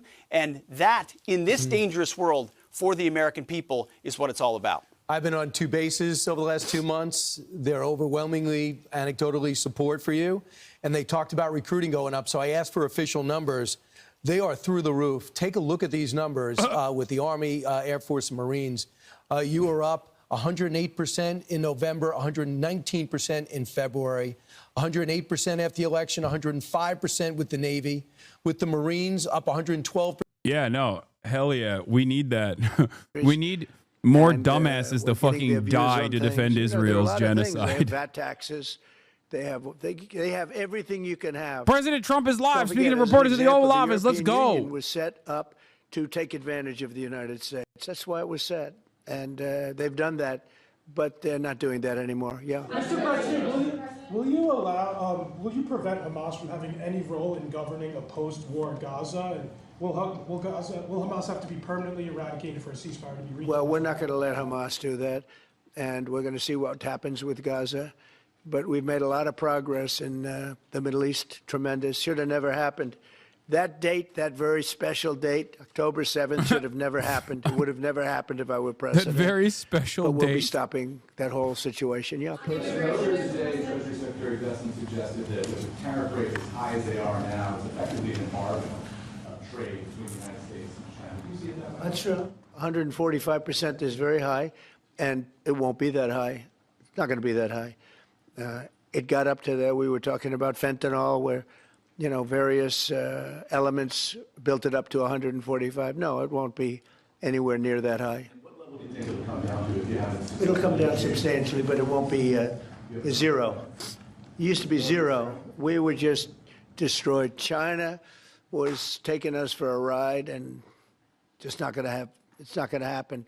We're going to be very good to China. Have a great relationship with President Xi, but they would make billions and billions and billions of dollars a year, and they would build their military out of the United States and what they made, so that won't happen. But they're going to do very well, and I think they're going to be happy, and I think we're going to live together very happily and ideally work together. So I think it's going to work out very well. But no, it's at 145%. It will not be anywhere near that number.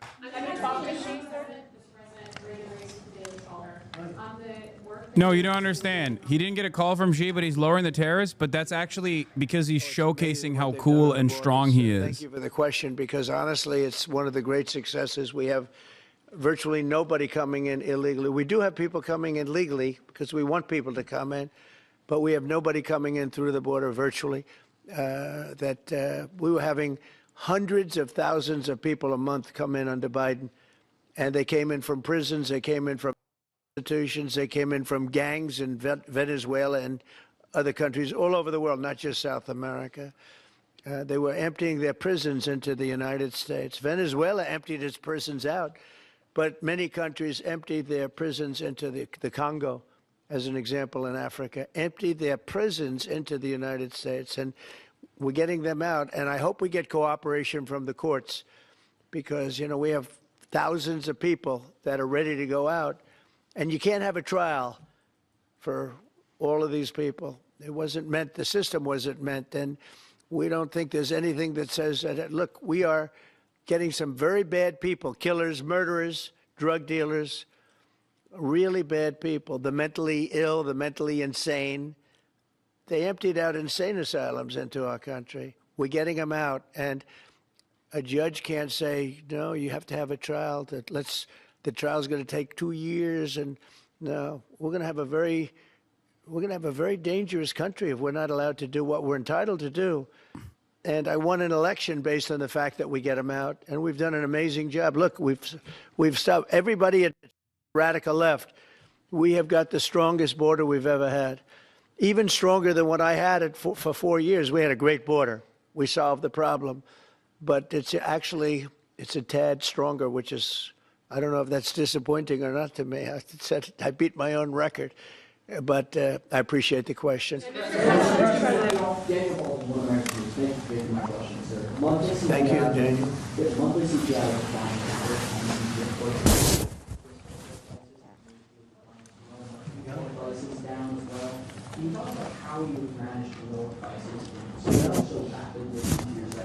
Well, thank you, Daniel. The question is about prices. The prices are going down, not going up.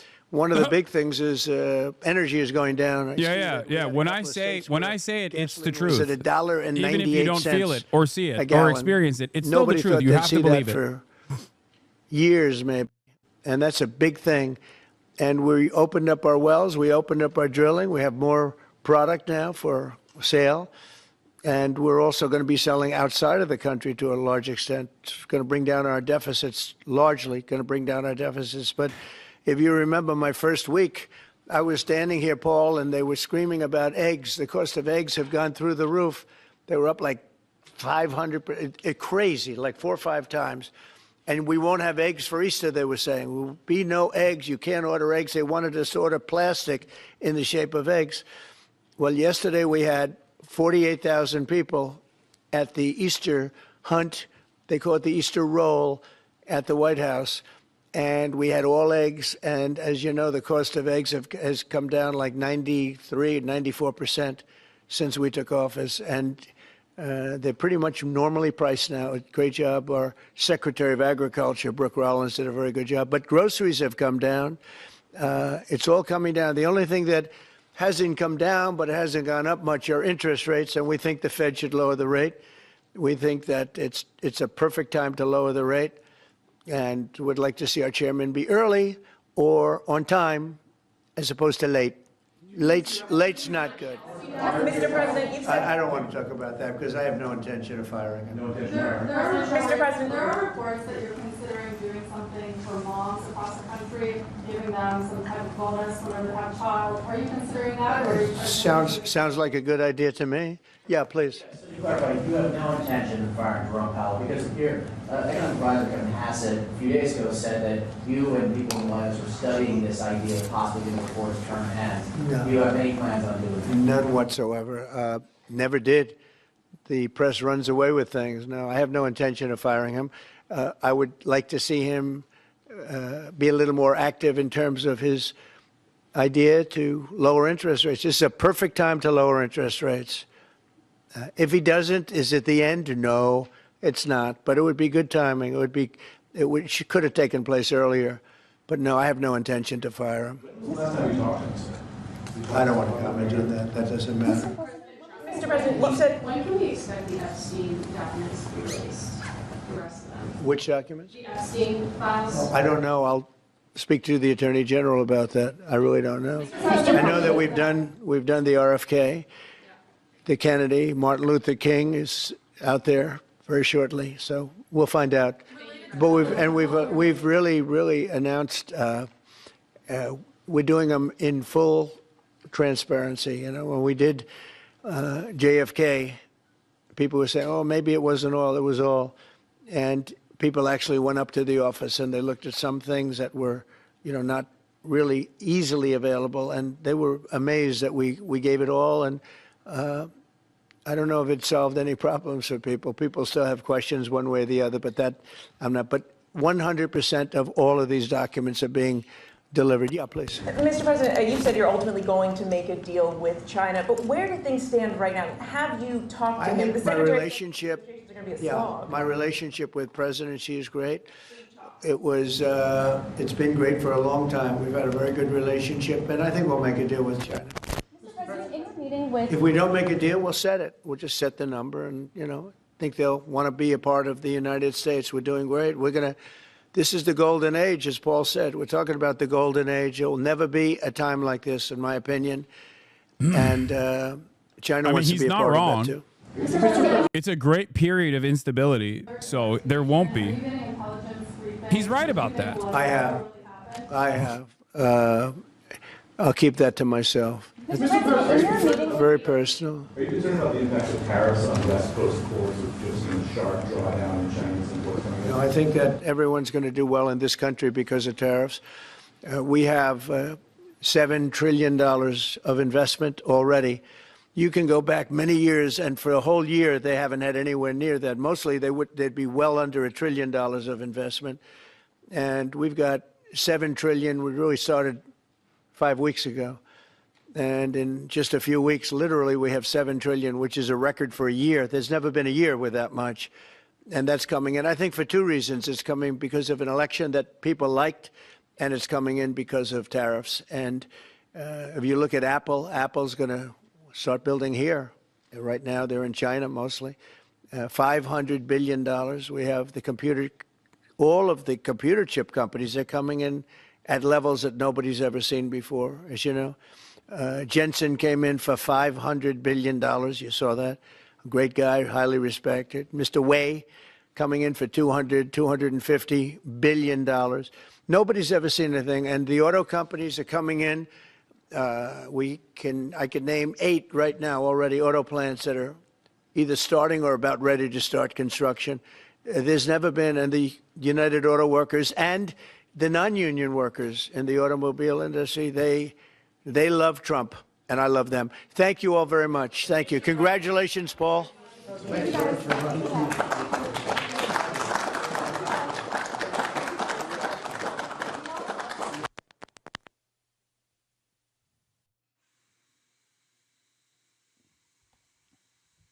Yeah, everything is free. Everything's computer. Everything's computer. Everything is Tesla. I love Tesla.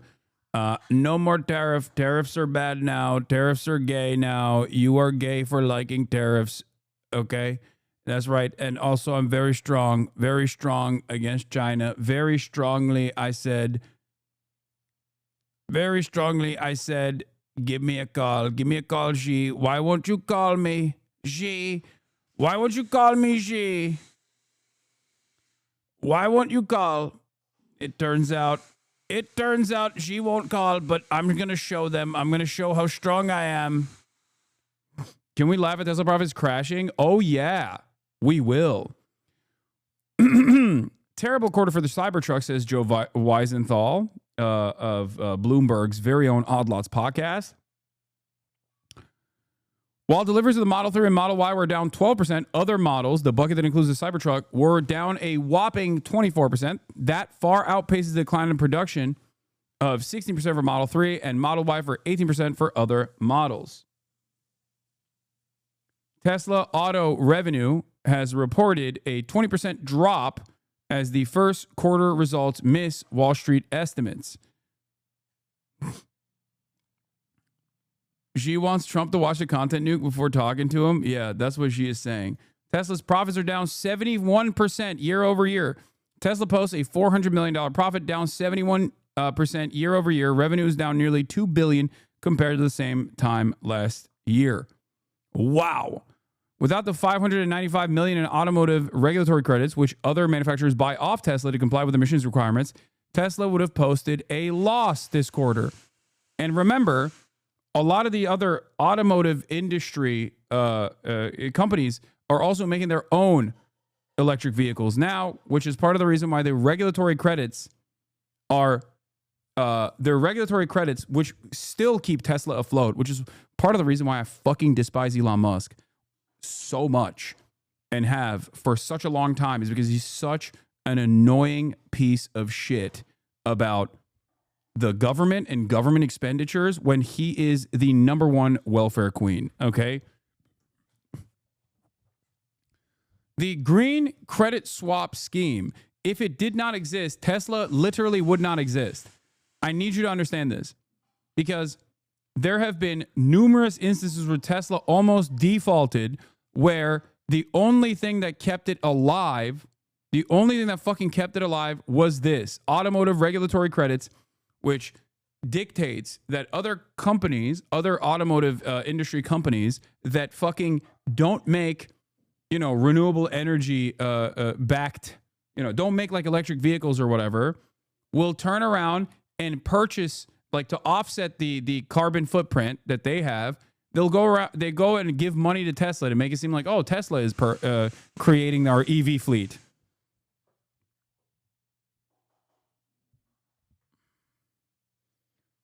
Why did the Tesla stock go up after this? Never mind, it's going vertical yet again. This shit makes no sense.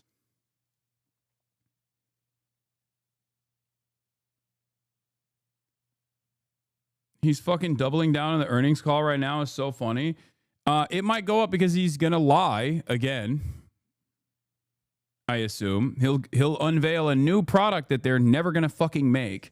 He'll be like, yeah, I'm actually, if you drive a Tesla now, it's not only fully self-driving, but also it can fly you to the fucking moon. And then people will be like, oh, Elon, he's so brilliant. He's gonna do it.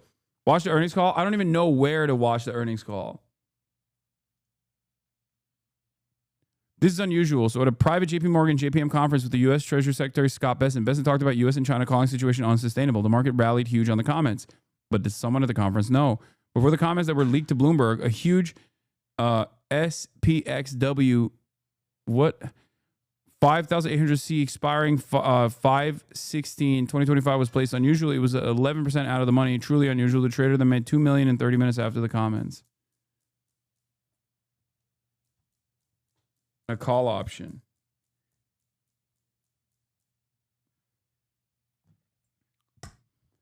A lot of tech stocks shot up in the past 30 minutes because I think Trump was talking about how they might lower tariffs to China.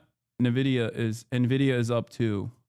At least, and maybe a dozen times. It's been so many times. This is not one of those times. We're not on the ragged edge of death. Not even close.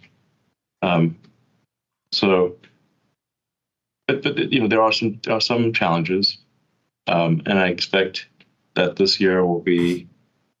Yeah, I said Nvidia too. Some God damn unexpected it. bumps this Shut year. up.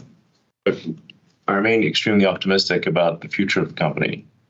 The future of the company is fundamentally based on large-scale autonomous cars. And large-scale, in large volume, vast numbers of autonomous humanoid robots. So the value of a company that makes truly useful autonomous humanoid robots and autonomous useful vehicles at scale, at low cost, which is what Tesla's going to do, is staggering. I continue to believe that Tesla, with excellent execution, will be the most valuable company in the world by far. But that's an important if. We must execute well. But if we do execute well, I think Tesla will be the most valuable company in the world by far. It may be as valuable as the next 5 companies combined. So, but there'll be a few bumps along the road before. Who's buying this? Happens. I mean, it's the same people that fucking bought in on Walter Bloomberg falsely claiming that Donald Trump was going to do a 90-day pause, okay, because of like one random answer that came from an administrative figure, and then the market recovered $4 trillion worth of value in a matter of hours until the White House came out and said, we're not going to do that. None of this shit makes sense. Okay? It's all people that are holding on and trying to create the appearance of confidence because they already have so much stock. They have too much investment. It's a sunk cost for them. So they have to hope that other people will get on board with it. It's just all cope.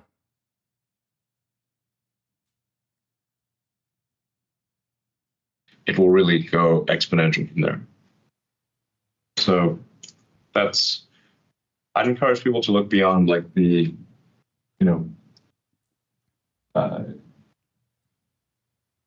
some sort of bumps and potholes of the road immediately ahead of us, but lift your gaze to the bright, shining, citadel on a hill. I don't know, some Reagan-esque imagery, and that's where we're headed, and not too distant future, like I said, end of next year type of thing. So, let's see. With respect to supply chain risk, something that Tesla has been working on for several years is to localize supply chains. This actually makes sense from a cost standpoint, and from a logistics risk standpoint. Is to have the supply chains be at least. He doesn't sound confident at all in what he's saying. Yeah, that's just how he sounds all the time now. That's just how he sounds. And so we are, I think, the least affected car company with respect to tariffs, at least in most respects. I mean, it remains to be seen. Now tariffs are still, tough on a company when margins are still low. But we do have localized supply chains in North America, Europe, and China. So that puts us in a stronger position than any of our competitors.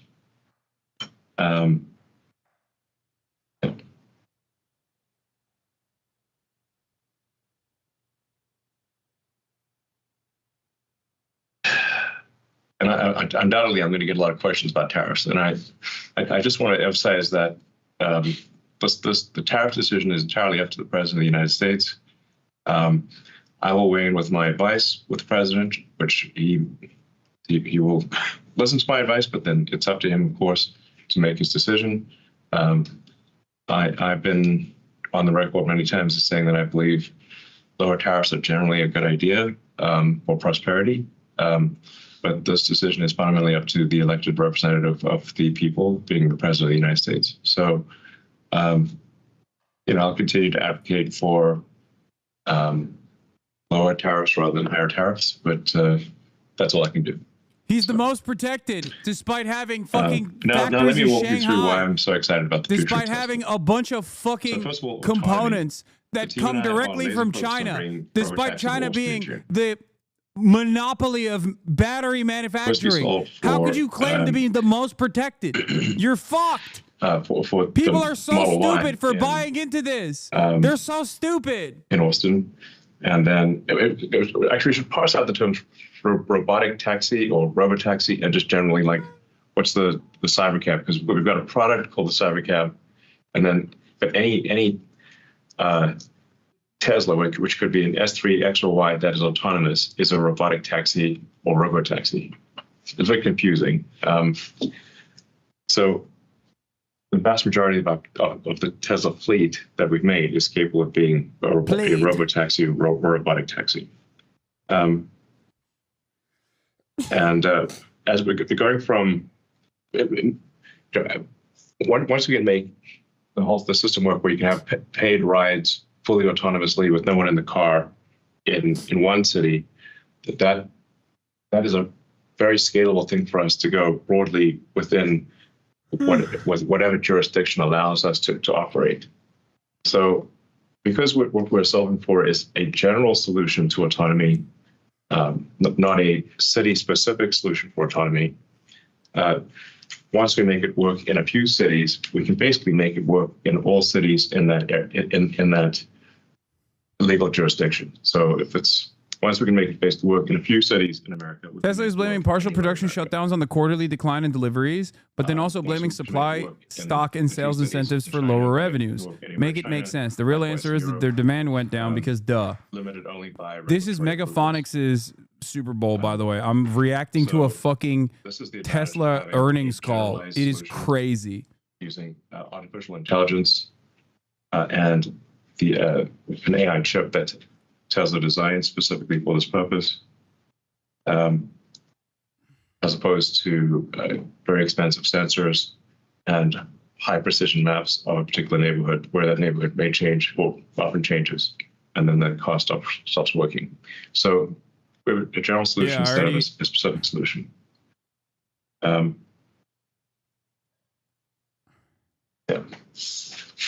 Yeah. What happened? And regard to Optimus, making good progress on Optimus.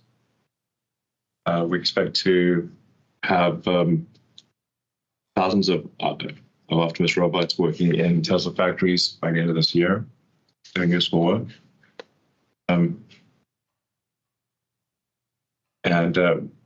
We expect to scale Optimus up faster than any product, I think, in history,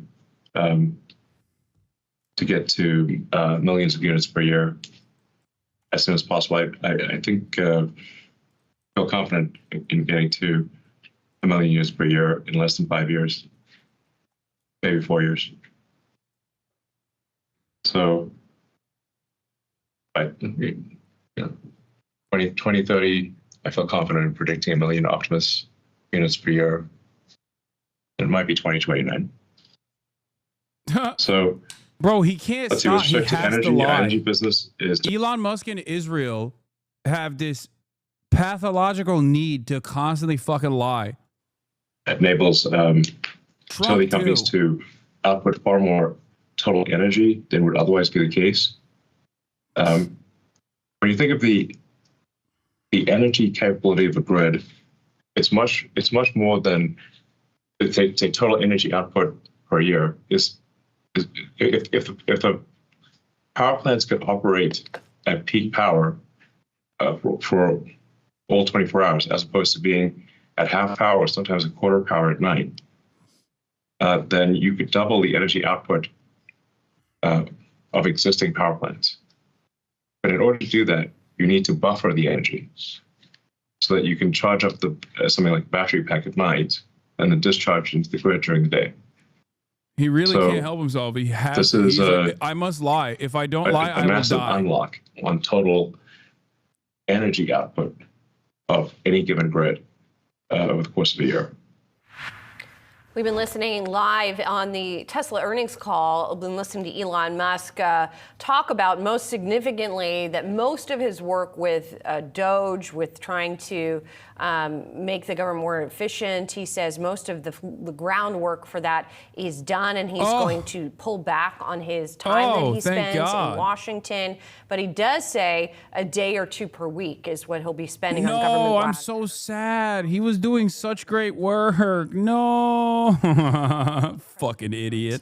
Term here. And it seems like that is really what analysts and investors have been looking for. I'm here with Jay Woods, Freedom Capital Markets Chief Global Strategist. Gautam Mukunda is joining us now, too. Tufts University Adjunct Associate Professor and Yale School of Management. No. Musk says he'll pull back significantly from Doge in May. Thank you, Susan Crawford. No. I thought we were saving America. What? Does this mean America will no longer be saved? What does this mean? What does it mean? I don't get it. I don't get it. Now, yes, this is, he said the same thing about Twitter, and he certainly did not back down. The difference here is that he owns Twitter, but he doesn't own the American government. At least, not yet. And there is another diva there is another diva that wants to push him out in this process. No. Elon Musk wants to own the American government, and functionally, as the wealthiest billionaire on the planet, he does kind of own the American government. But in terms of having direct access to the White House in the ways that he has enjoyed thus far,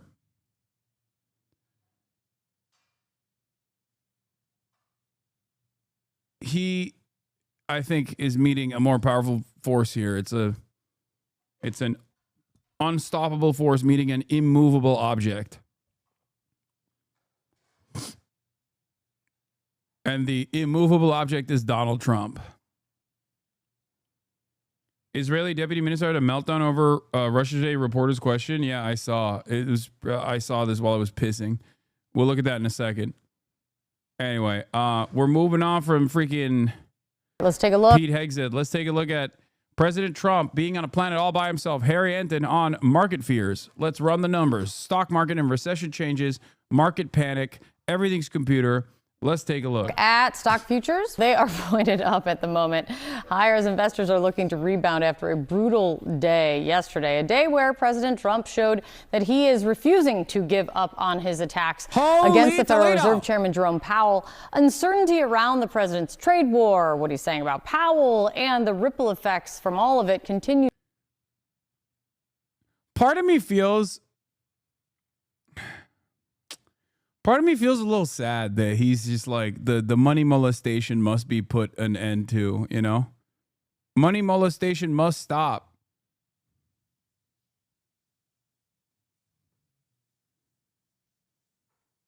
The molestation of money must stop, said Jamie Dimon. And Trump said, yes, master. Yes, sir. I'm sorry. I mean, it's not all stopped yet. But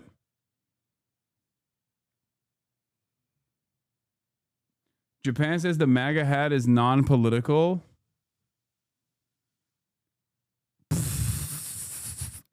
Japanese minister says no political message behind the MAGA cap photo. Oh my God. My God. Hasanabi head? Hasanabi head? That's my goat, dude. Hey, confirmed. That's right. That's right. He's a hat that represents centrism. That's, thank God. Yeah, based. I know Asmongold is not streaming apparently for the week, so if you guys were, looking for some nuanced apolitical takes, don't worry. I got it for you. Are you ready? Yeah, based. Yeah, of course. Of course Trump is going to do that. Everybody likes him. Everybody thinks he's the best. Yeah. Yeah. Well. Little mini F. Look at that. Twitch. USAID coming after apolitical, nuanced streamers. Once again, coming after nuanced, apolitical, centrist streamers. I'm just doing common sense. Not so common. Yeah. Yeah. Fuck around and find out. Right, chat? Fuck around and find out. Yeah. USAID and DEI. It's over. They took a lot from us. Titties in video games. They took that from us. Yeah. And now we're bringing titties back.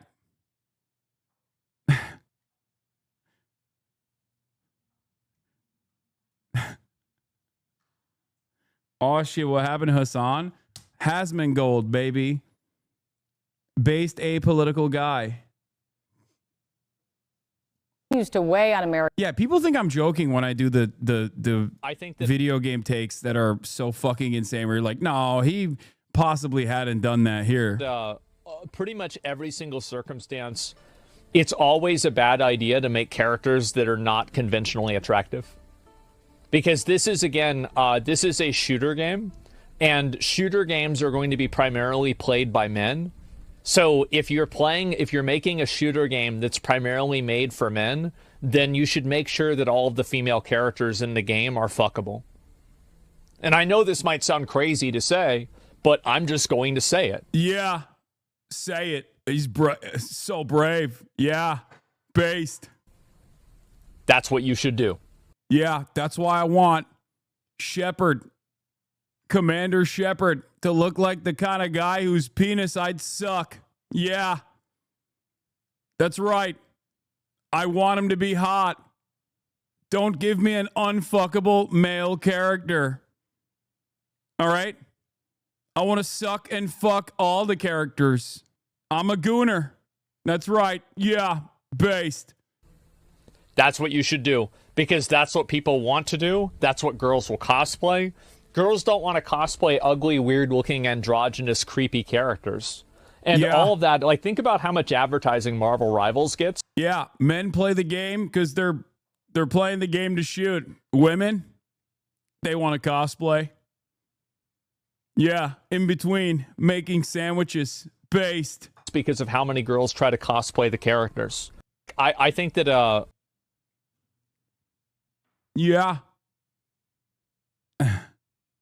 That's right. Tell girls some more about what they want. Yeah, I'm the guy. Look at me. I know what women want. All right? Yeah.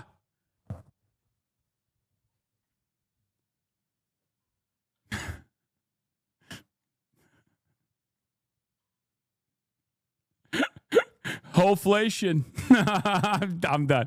I can't keep doing this. I'm sorry. Asmongold always puts a smile on my face. I just when I see his takes.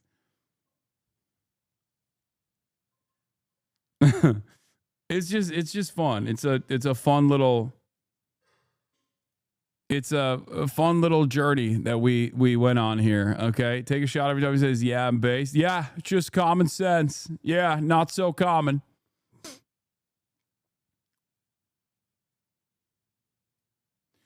Unique users detected 3,100. Mr. Destructoid, only 7% of viewers.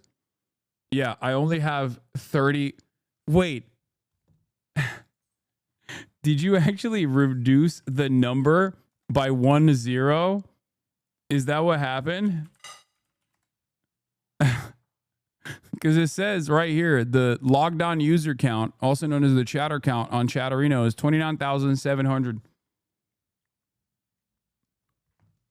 Blah, blah, blah. All right, let's get back to Holy Toledo. Americans across the country, and that's something that CNN's Harry Anton is taking a look at for us this morning. The stock market was down in a big way yesterday. How poorly has the stock market done since Trump took office? Yeah, you know, sometimes we look at the day-to-day, and I feel like we can get lost. So let's take a look over the whole stretch of the Trump presidency as we approach day 100. The S&P has dropped the most under Trump for any president at this point in their presidency since the S&P 500 was in fact created back in 1957. And indeed, it is not anywhere close, folks. It's not anywhere close. Under Trump, it's dropped, get this, 14%.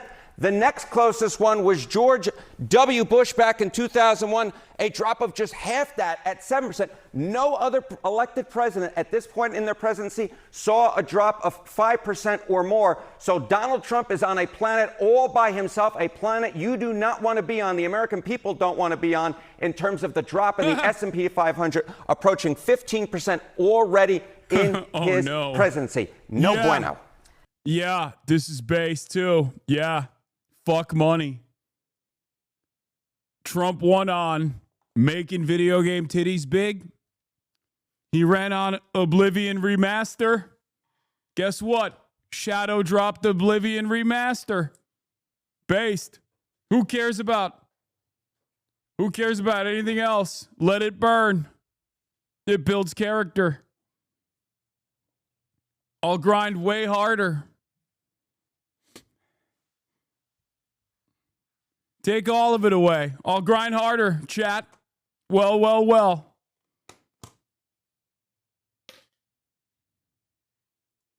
So all of this and the ripple effects from the trade war have a lot of people talking, of course, about a recession coming. Some even saying that we're already in a recession. Where are the numbers on that? Yeah, okay. So, of course, this is the whole question, right? Is what happens on the New York Stock Exchange, what happens in the NASDAQ, what happens in the S&P 500, stay there, or does it then cascade across the economy? And at this particular point, there's a decent chance that it will cascade across the economy. Chance of a recession. You see, I have 4 different little metrics we can look at. JP Morgan, 60%. Polymarket, 57%. Reuters, 45%. Goldman Sachs, 45%. That's a bunch of numbers on your screen, but they're all basically telling the same exact story. That is, on either side of 50%, there's basically a 50-50 chance of a recession at this point. And that is way up from where we were at the beginning of the Trump presidency, when the numbers simply put weren't anywhere near this. The stock market is a reflection of the economic state we're in. The chance of a recession is Why the fuck is there a Polymarket ticker on this, dude? What is going on at this point? How has this become a part of like normal political discourse? Like that's on CNN, dude.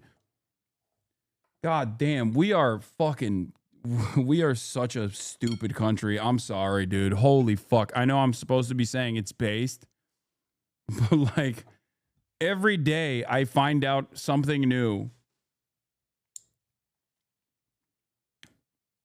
Another reflection of the state of the economy that we are in. The bottom line is that Trump's tariff wars have taken what was a pretty gosh darn good economy and turned into a very uncertain economy, one in which the stock market has fallen and one in which the chance of a recession has gone up considerably, Kate Baldwin. If there is a recession, how much blame is Donald Trump likely to face? Okay, so this is the whole thing. Is it, am I going to blame the last guy and I'm trying to fix the economy? Or is it we're going to blame this guy, Donald Trump, and the buck actually stops there? This is what the American folks say. If Donald Trump believes that he can somehow escape blame if there is, in fact, a recession, I'm here for a reality check. He will simply put not be able to do so. Blame Trump if there's a recession in the next 12 months. Look at this. A lot or quite a bit. That's the majority winner right there at 52%. A little or not at all, perhaps a little bit high, some might say, at 32%. But still here, the clear majority of Americans say that if, in fact, there is a recession in the next 12 months, which at this point looks about 50-50, the majority of the American public says that the buck will stop at the White House, stop at 1600 Pennsylvania Avenue, and Donald Trump will not, in fact, be able to escape. Yeah, because it's entirely triggered by Donald Trump's ridiculous, like, tariffs regime that he is implementing. It's not like this was, you know, I don't know, the previous administration's actions, unless the argument is that like Joe Biden did mind control or something. Joe Biden did mind control to Donald Trump to make him do the tariff stuff.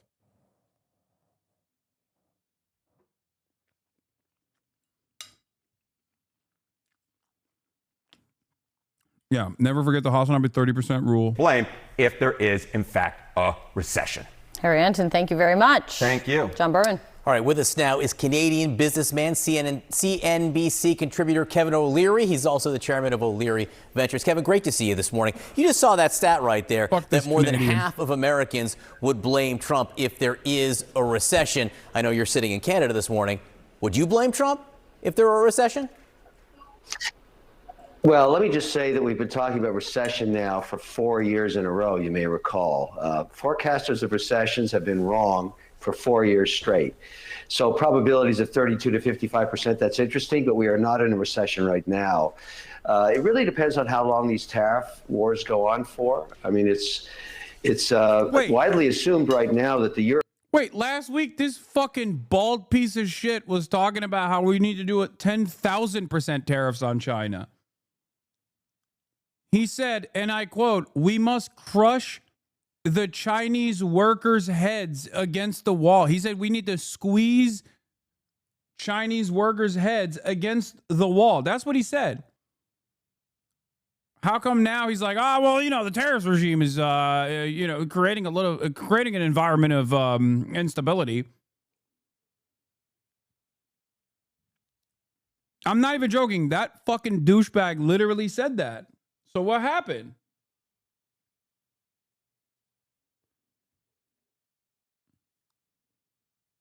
He said Donald Trump needs to absolutely eviscerate China, decouple China entirely from global trade. Did he just realize that his portfolio relies heavily on fucking Chinese manufacturing? European bloc, the British, Swiss, Canadian, and Mexican deals will get resolved in relatively short order. The giant question mark, and certainly this is on Powell's mind when he refuses to drop rates, is how long will the China situation last? Because that one looks far more complicated. It's not just trade and tariffs. It's Wait, what? IP theft and access to markets and WTO issues. There's a lot on the table at China. And so I would argue right now that people that count out the American economy are constantly wrong all the time. It's the largest. Kevin, you said it was simple last week. Kev, what are you saying? This is a totally different message than last week, big dog. Wait, what? I'm so shocked. He said it wasn't complicated last week. Why is he saying it's complicated this week? He said it's not complicated. China will back down with pressure. We have a very important market to enter here, and that the art of the deal is going to work all the way. And if he verbatim said, if I do say so myself, we should make the tariffs 400%. Huh. Economy on Earth represents, 26% of the world's GDP and almost 40% of all consumables. So it's a difficult, tricky situation, I agree. But I'm an investor. I have to make these decisions every day, and I'm not investing for a recession right now. I'd be pulling my horns in, and I want to remind you, the market's correct 20% all the time. Almost every 18 months that happens. And so why correct is different every time. This is because of scares on tariffs. But this is nothing new for the S&P 500. And frankly, it's often, and has been for over 100 years, a buying opportunity. The American economy generates 8 to 10% returns over the long run. And now you're getting to buy at a 17, 18 PE versus 23 just 4 months ago. It's a value deal. I would say yes, there are corrections all the time. This is a little different, right? I mean, the Dow, the worst April since the Great Depression, the S&P, the same thing. There's a lot of focus on the stock market. The Wall Street Journal, which put out that headline today that got a lot of information, also notes it's not just stocks, right? The Journal writes, counterweights that usually strengthen when stocks fall, such as government bonds and the U.S. dollar, also under pressure. Yields on 10-year U.S. Treasuries, a key benchmark, have increased 0.16% in April. The ICE U.S. dollar index slips more than 1% Monday to its lowest level in 3 years. With other defensive plays falling short, investors have piled into one of the oldest hedges there is, gold. An all-time high for gold. So, look, the markets in general, not just stocks, are saying we're not so sure about the U.S. right now. No, you're right. There's a lot of volatility, and that's what you get when you take these kinds of actions. No administration has ever taken on 60 trade negotiations simultaneously, let alone China on top of that. The job owning with the Fed that Trump is doing. Yeah, maybe it's not a good idea to do that for literally no reason.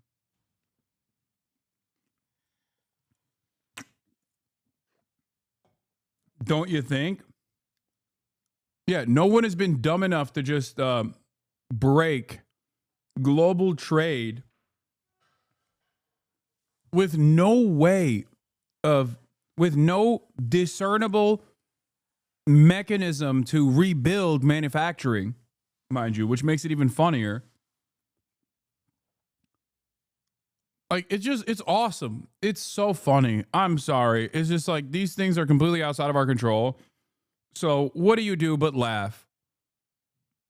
I hope the fear of God was put in this asshole's heart, okay?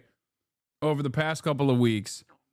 He's been running around talking about how brave, bold, and beautiful Trump is for these decisions. And now, seemingly, his attitude has shifted. Every administration does. There's always the Fed is at loggerhead with the executive. The executive always wants interest rates down. The Fed has to worry about inflation. And really what Powell is saying, I don't know how long China's going on for, and that could be inflationary if it lasts months and months, so I'm not going to drop rates. Go into a so all of this trade war. Look, it's really ugly. This president won the election based on Squeeze Chinese heads into the wall now. The world's GDP. America is the #1 economy on earth with all the cards. We will not have that forever. It's time to squeeze Chinese heads into the wall now. Well, I'm hold not on talking a about second, tariffs Kevin. on Well, 60 I hear you, but hold on. If we're talking about people, the average consumer, not necessarily the head honchos of businesses all across the globe, can they withstand the pressure of that sort of tax on the It's goods they're going to have? short-lived. There will be. But what's your timeline compared to, you don't know the average American's timeline, what they can actually survive. There's people right now who can't survive 400% tomorrow morning, cheese on an airplane to Washington to cut a deal. What do you think? You know, here's the thing, though. This is the perfect example of, I understand how it would benefit you, but that's not what the American people.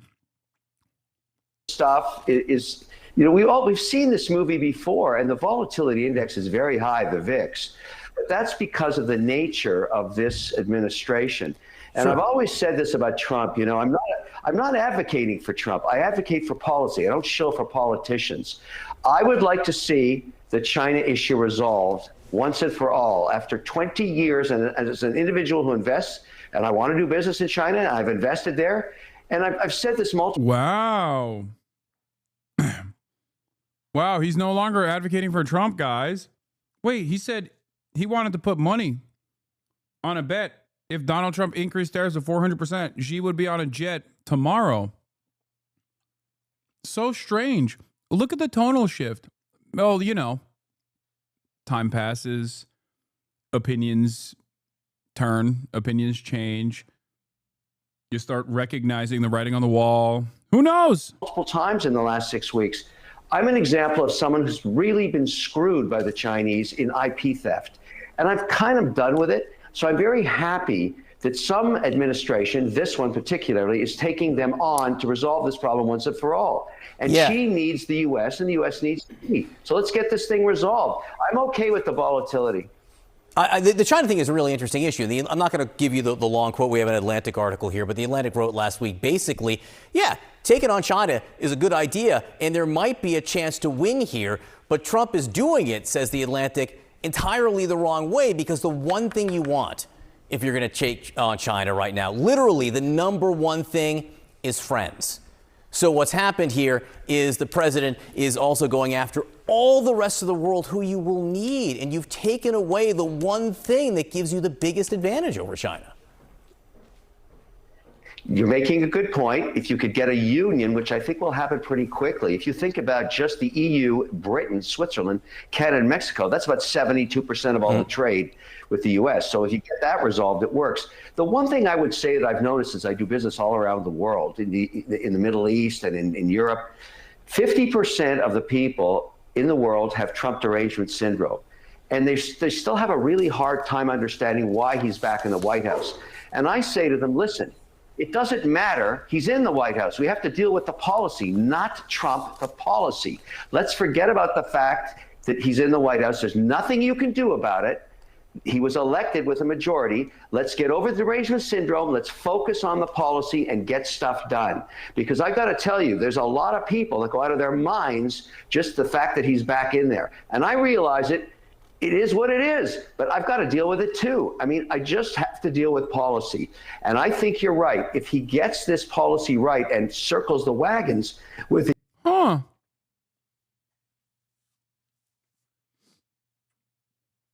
It's just crazy because you definitely do advocate for Trump. So why are you saying you don't advocate for Trump now? Oh, why are the markets behaving the way that they're behaving? Why is there so much volatility?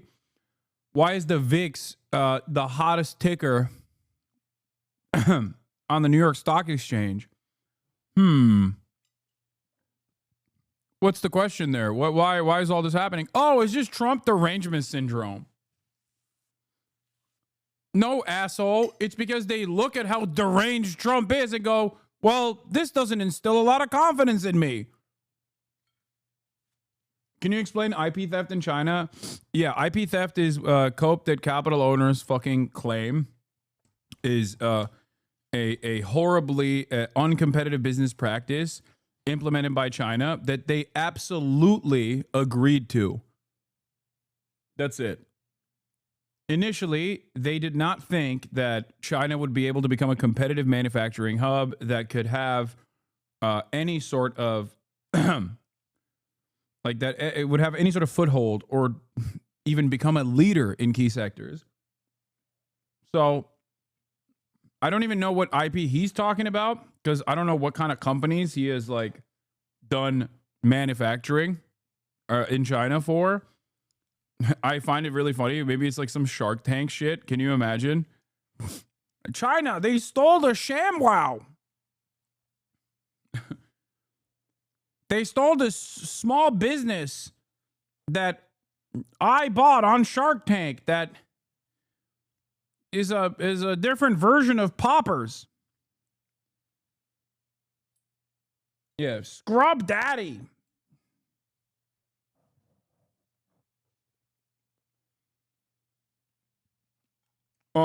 As far as IP theft goes, this was a part of the deal. It's all it is. It's a part of the deal. You want manufacturing China. China gets access to your technology. That's it. That's it. So everybody that's now complaining about that, Kevin O'Leary included, knew that that was the deal and still fucking went along with it because they wanted cheap manufacturing.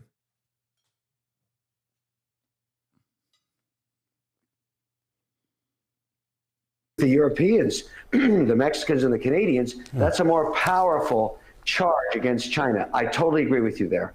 Yeah, we will see. We will see what happens there and if deals that are struck are convincing. Kevin O'Leary, great to talk to you this morning. We'll speak to you again soon. Today, the Dow is seeing a pretty big surge. It's up roughly 2.5 percentage points.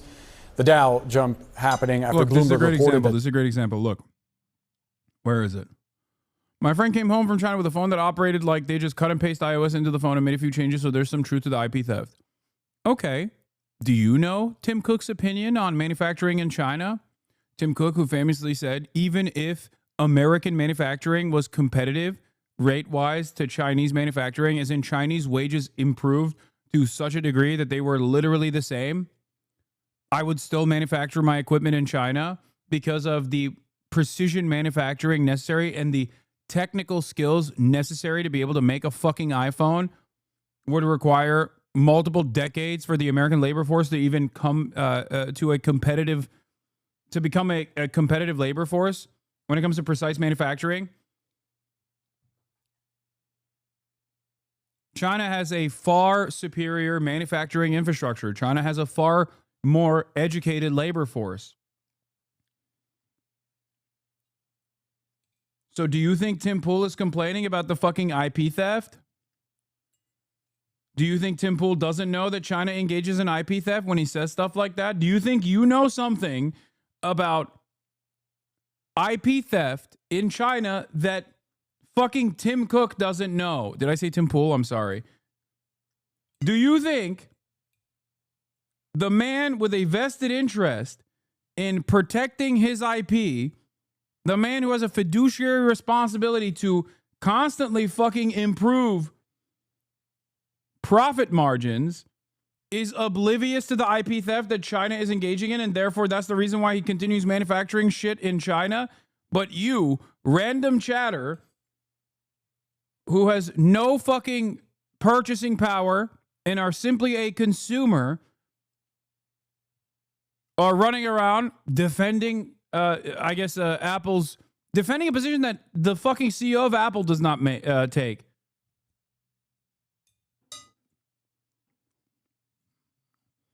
Chatter doesn't just own a factory. There's a confusion about Chatter doesn't just own a factory. He owns the Apple factory. China. And let me at least give you my opinion. The popular conception is that companies come to China because of low labor costs. I'm not sure what part of China they go to, but the truth is China stopped being the low labor cost country many years ago. The reason is because of the skill, the quantity of skill in one location and the type of skill it is. Like the products we do require require really advanced tooling. And the precision that you have to have in tooling and working with the materials that we do are state of the art. And the tooling skill is very deep here. You know, in the US, you could have a meeting of tooling engineers and I'm not sure we could fill the room. In China, you could fill multiple football fields. It's that vocational expertise is very deep, very, very deep here.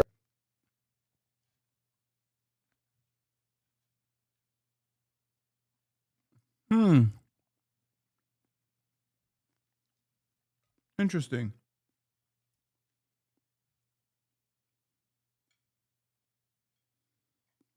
Interesting.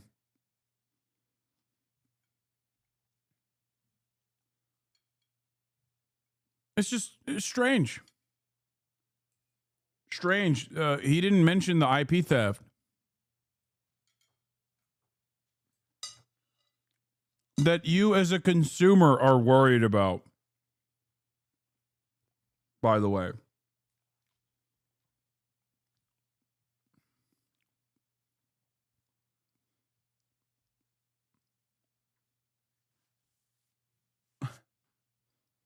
I don't know. I don't understand it.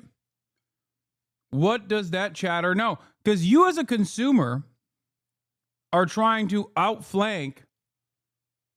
You as a consumer are trying to outflank Tim fucking Apple over here. Okay? And it's really interesting because as a consumer, you know what IP theft looks like to you? Generic drugs versus brand drugs. That's it. That's all this is for you. From the consumer standpoint, when you say China's stealing our IP, brother, what you actually mean is, I want to pay more. Why the fuck do you care about IP theft? You are just a fucking piglet, dude. You just consume, and so do I. We are both piglets, okay? We're in it together. Someone, somewhere along the line, basically made you think that the profit incentives of a company that volunteered their IP to China so that they could initially get access to a cheap manufacturing hub was a decent bargain. And multiple decades later, they still fucking manufacture there. Do you think Tim Apple doesn't know that China does IP theft? No, he knows. He doesn't give a shit.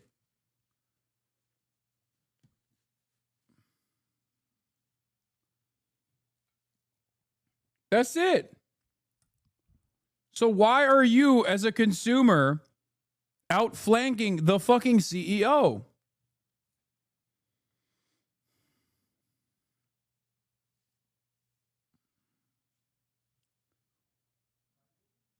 That Treasury Secretary Scott Bessent told investors behind closed doors that he expects the United States trade war with China to de-escalate. Joining us now is Nick Timmeros. He's a national economics correspondent at the Wall Street Journal.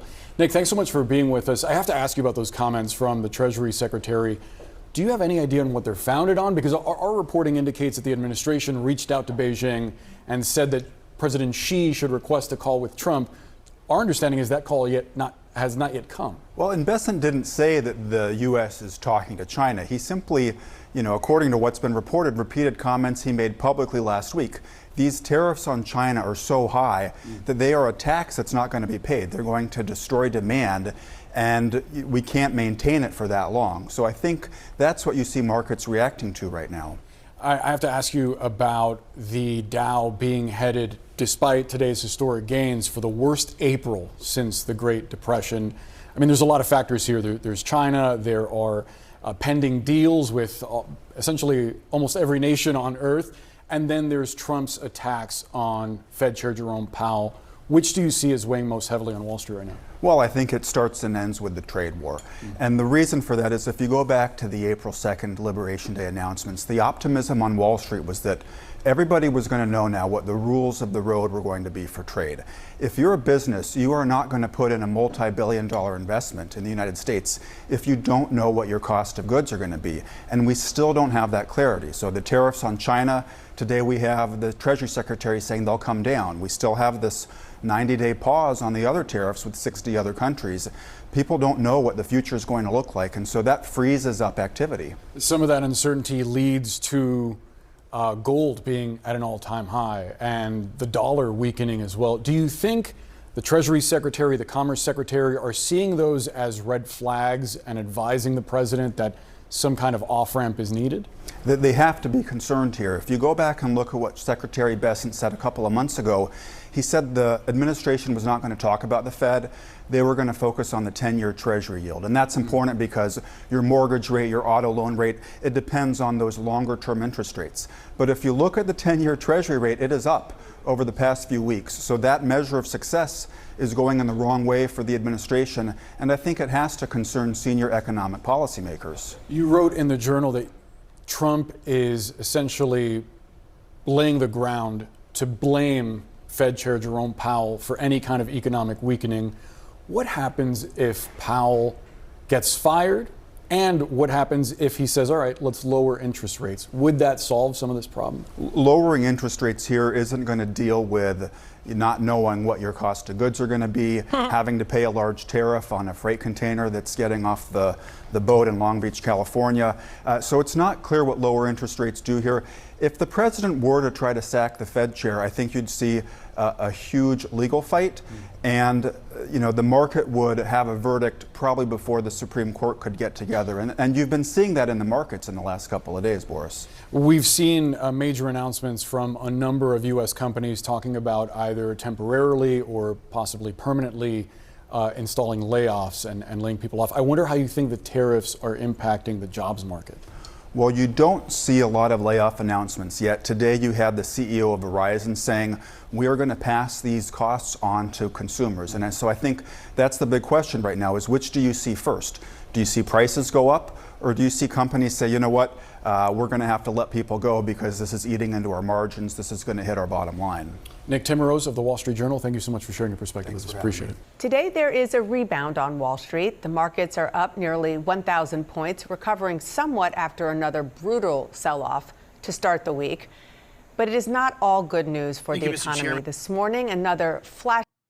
Here, what Tim Cook, Google, and Zuckerberg have to say about China stealing U.S. technology? And I have a question for all four, yes or no answer. Do you believe that the Chinese government steals technology from U.S. companies? Start with Mr. Cook. I don't know of specific cases where we have been stolen from by the government. So you don't believe that the Chinese government's stealing technology from U.S. companies, or you're just saying that not from yours? I'm saying I know of no case on ours where it occurred, which is I can only speak to firsthand knowledge. Mr. Pichai, do you believe that the Chinese government steals technology from United States companies?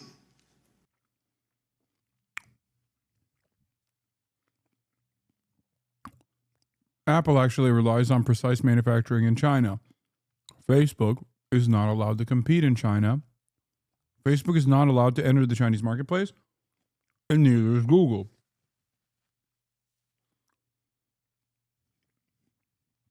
I don't know what they end up saying here, but that's something you need to remember. Congressman, I have no first-hand knowledge of any information stolen from Google in this regard. Mr. Zuckerberg? Congressman, I think it's well documented that the Chinese government steals technology from American companies. Yeah, thank you. Depending on your level of involvement or level of interest in ever being able to enter the Chinese marketplace, your answer will differ. Thank you. Mr. Bezos?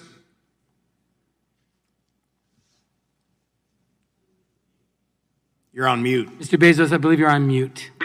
I'm sorry. I have heard many reports of that, and I haven't seen it personally, but I've heard many reports of it. So of all the different products that Amazon carries, you haven't seen that in any of the companies that sell products on Amazon or your company yourself? Oh, well, certainly there are knockoff products. If that. Jeff Bezos talking about knockoff products is so funny because his entire business model relies on stealing other people's IP. and then utilizing the horizontally and vertically integrated supply chain model that he has to drive costs down so much and make the infinitely cheaper alternative. Like Jeff Bezos literally does the thing that the American government says China is doing. The difference, of course, is that a small business has no way of competing against Jeff Bezos' prices, whereas America has a way to compete against Chinese subsidies. We could just also fucking have a command economy. But we will never do that because that would be anti-capitalist, and therefore we can't do that.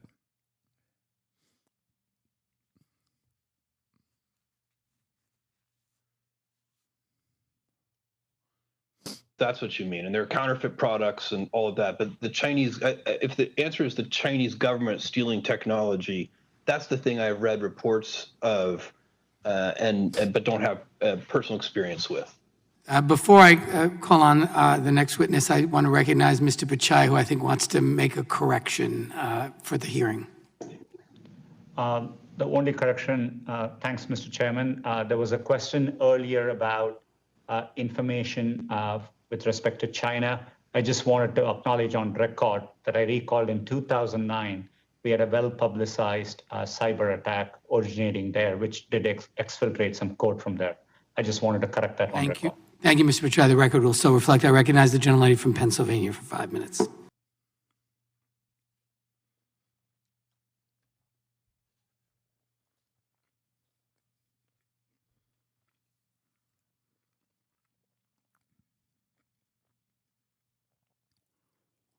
I'll watch when he goes live. I know he's meeting with Khalil.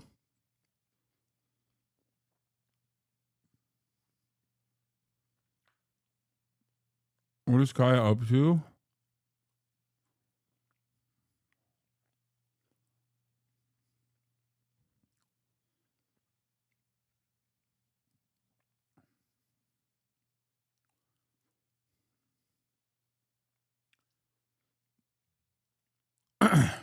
Mackie.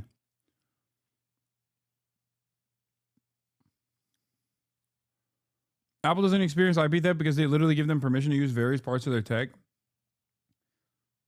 That is the point. Everyone that manufactures in China is giving them permission to use their fucking technology. Everybody understands that that is the reality, but then people still will turn around and yell and cry and piss and shit in their fucking diapers. Here's a very easy solution to the Chinese IP theft argument, which the American government knows, as a matter of fact. It's called don't manufacture there.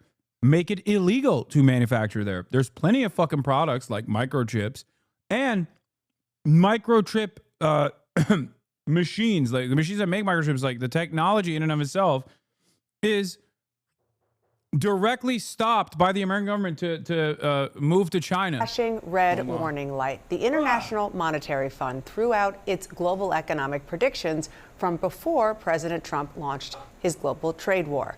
The new forecast, a slowing global economy and worldwide trouble with inflation, all because of the president's tariffs. And investors are obviously spooked. The bond market is down and the dollar is doing worse than it has in years. Look at this Wall Street Journal headline. It put the stock market's recent drop in context. The Dow headed for worst April since 1932 as investors send no confidence signal. My smart reporters are back. Leanne?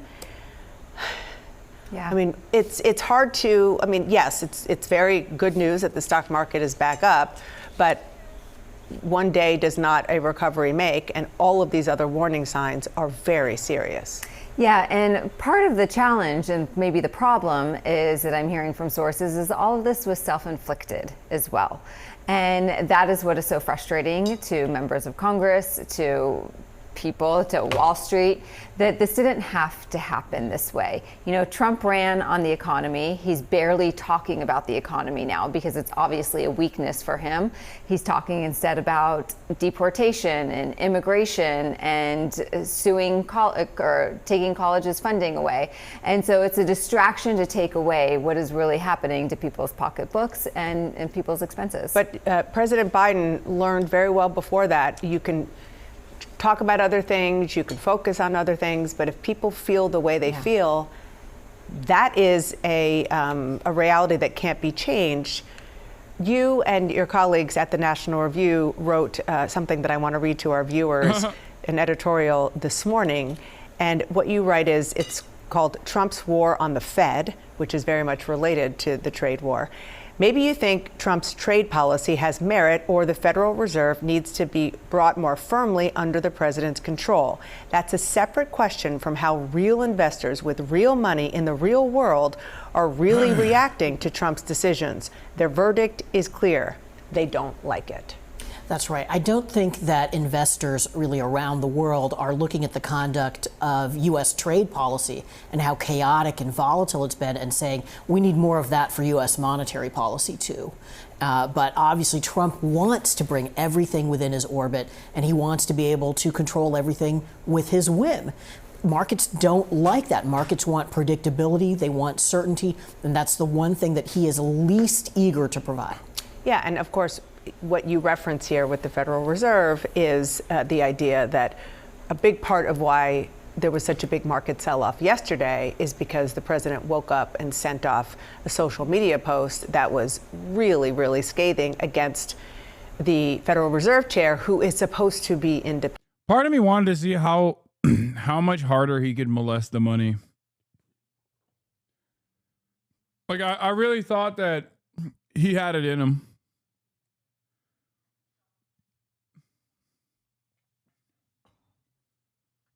I wanted to see it. Don't act like you didn't either.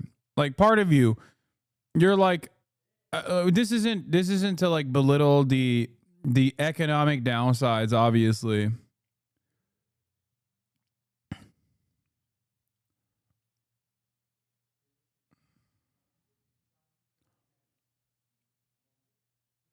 Independent. Right. It's supposed to be an. It's not like he's done yet, but I'm saying he is like. He has greatly diminished his molestation capabilities. I mean, he straight up went from total molestation to like maybe a little bit of light diddling of the money. Virtually over the course of like a week.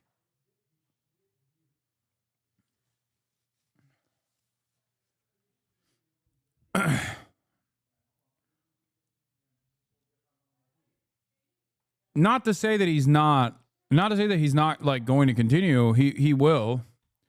I just wanted to see how far he could take it.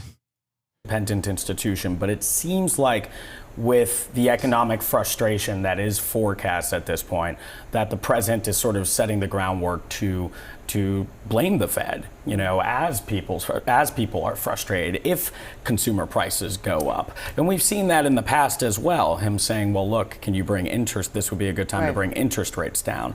Well, we also know that that's a factor in rising inflation as well. So that interest rates are a tool to keep inflation down as well. So this is part of the playbook of the president when facing criticism on a specific issue, including something as crucial to his electoral win, as you noted, like the economy, finding someone to blame. Yeah. It seems like we know who that person is going to be here. Except that Jerome Powell wasn't elected. Sure. He was appointed, by the way, by Donald Trump in the first term. And President Trump now says, well, I think it was really immigration that got me elected. If you look at every exit poll, it was the economy, that drove it. And look where he is right now, Leanne. This is a question from a CNBC poll that came out a couple of days ago. On the economy, his disapproval is 55%. He's pretty underwater there. Inflation, very underwater, 60% disapproval. And then federal government spending is a little bit more even, but he still has a majority of people not happy. I will say that he's above water on the issue of immigration, which is probably why he continues to talk about that, which is exactly the point you were making. Yeah, absolutely. And that is, I mean, the fact that he's so... The irony is that if the Democrats keep hitting him on immigration, his immigration numbers are getting lower and lower too.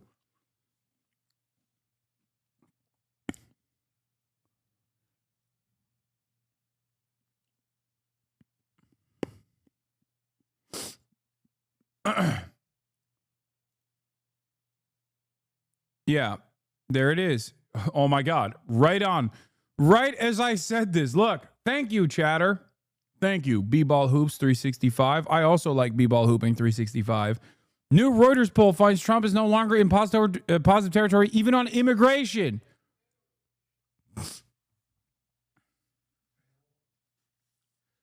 Wow! Dude, I'm going to be honest. I'm not a particularly smart guy, okay? I'm not. You don't have to be. You don't have to be a fucking brilliant guy to be able to predict the future. I'm saying super basic shit. I'm saying super basic fucking shit, dude.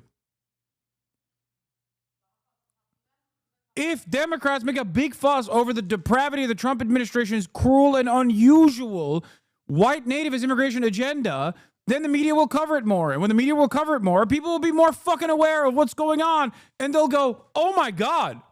Yeah, I thought he was like deporting rapists. Why is he deporting random fucking gay hairstylists whose name is Andre because he had a mom and dad tattoo?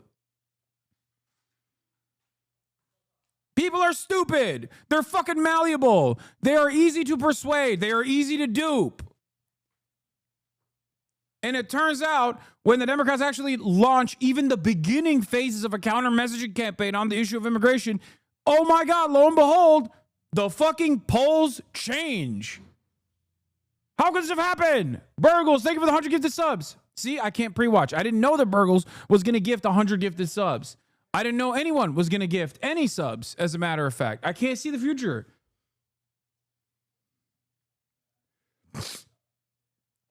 You're maybe not a STEM genius, but your political instincts are on point.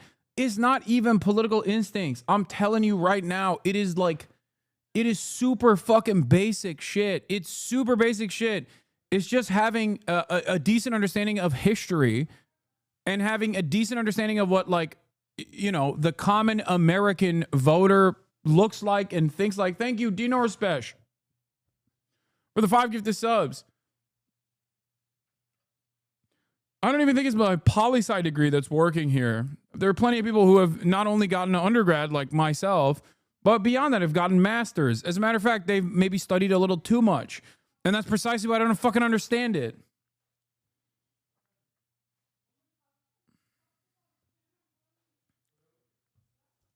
My point is, all of this stuff happens because, like, I think in dialectical ways, okay? It is dialectical thinking. I understand that if there's always a push and pull, for example, if there's only push in one direction when it comes to immigration and no pull whatsoever, then yeah, of course people are going to reflect this broader cultural shift. They're going to look at this and go, okay, well, I guess, yeah, immigrants are rapists, bloodthirsty murderers, and parasitic, or whatever the fuck, because no one else is saying the opposite on the other side.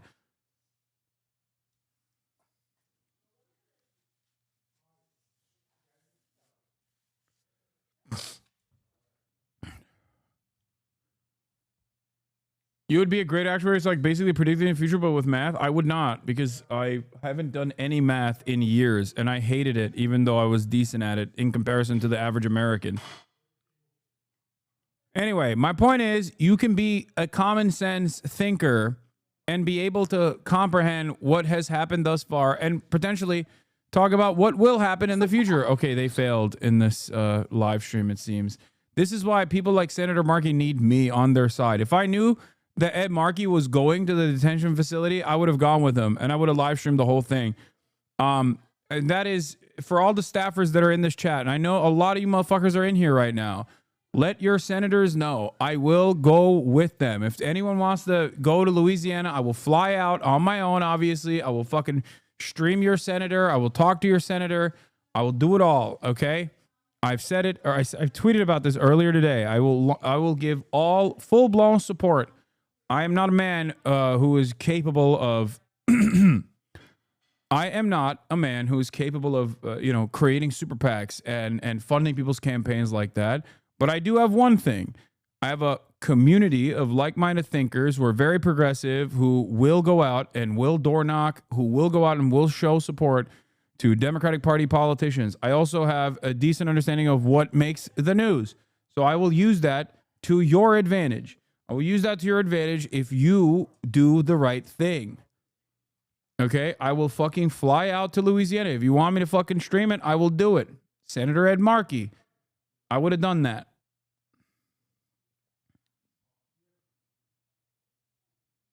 Okay? Yeah, I said, I will defend and extend a platform to any politician who speaks out against the unjustifiable detainment of pro-Palestinian student activists, as will many Americans.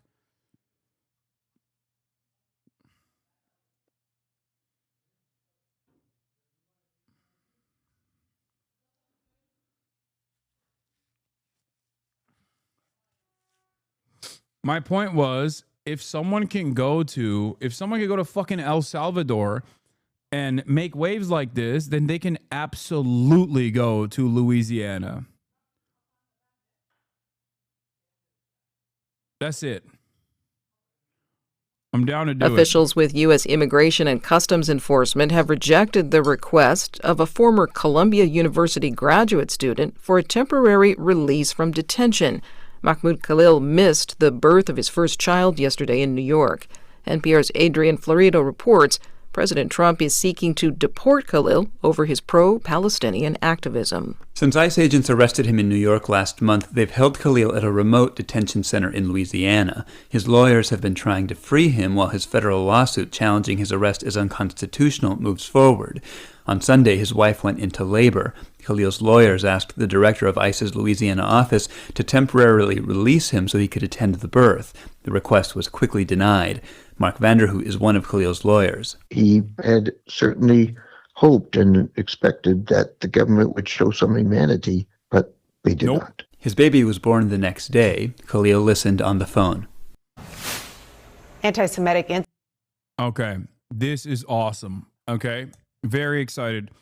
I want to hear what Dana Fash and Jonathan Greenblatt have to say about anti-Semitic incidents at its highest level and where that anti-Semitism is coming from. And I'm sure that the Apartheid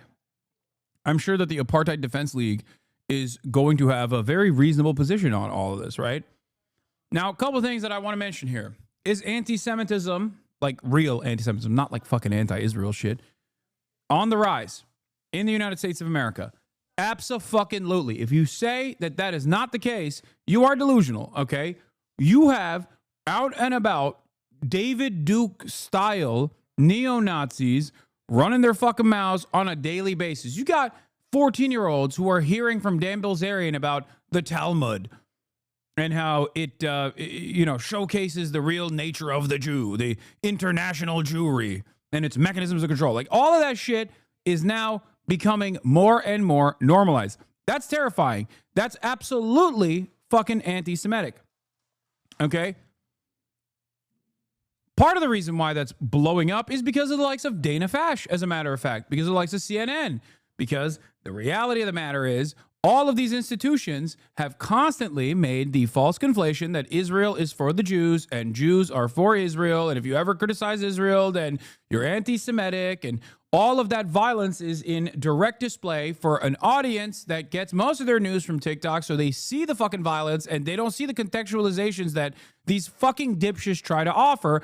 But they do hear the constant deflections and the constant ways in defending Israel by conflating it with Judaism. Okay? So they go, I don't like what this is. This is baby murder. Don't have the social conditioning that a 55-year-old man has in terms of Israel being the most moral nation on the planet. All those lies that people have told in perpetuity about Israel, you didn't hear if you were younger, if you're under the age of 35, and you saw babies being murdered, live streamed Holocaust, you're going to go, I don't like the people doing that Holocaust. And if the media doesn't recognize that that is an untenable situation and consistently says, shut the fuck up. If you say you don't like the live stream Holocaust, then you're anti-Semitic, then people are going to go, yeah, I'm anti-Semitic then. That is where we're at. That is what's going on. So institutions like the Apartheid Defense League, with that fucking conflation, have played a formative role in anti-Semitism skyrocketing in this fucking country. And I don't mean literally, I mean literally and also figuratively, as in they quite literally cooked the books personally to make this argument that anti-Semitism is skyrocketing, even though it is skyrocketing. Real anti-Semitism is skyrocketing. But the ADL numbers are fucked.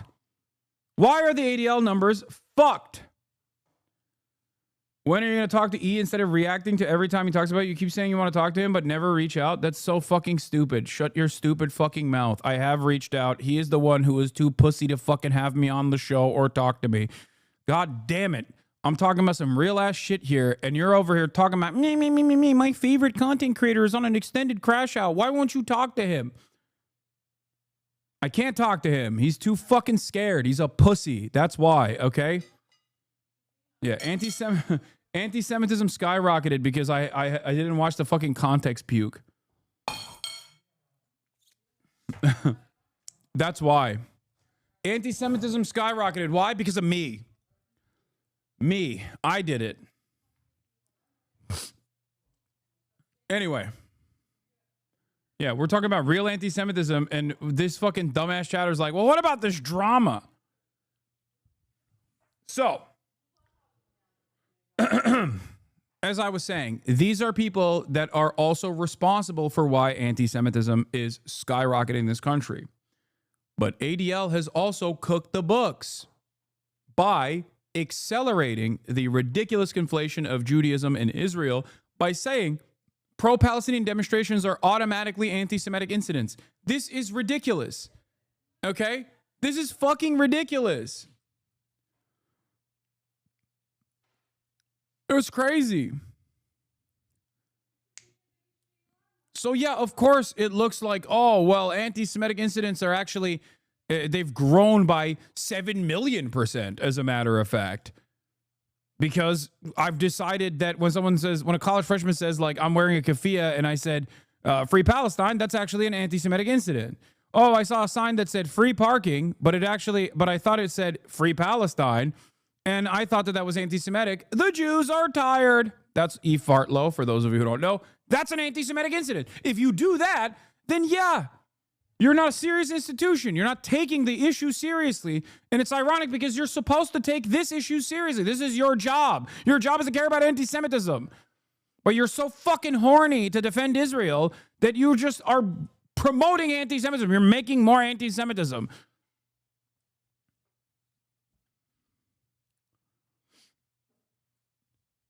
When someone says, fuck Israel and free Palestine, and you got like famous people coming out and being like, their visa should be revoked, they should be in prison, like our boys over at fucking Kneecap, why would anyone take any claim you ever say seriously on this issue ever again?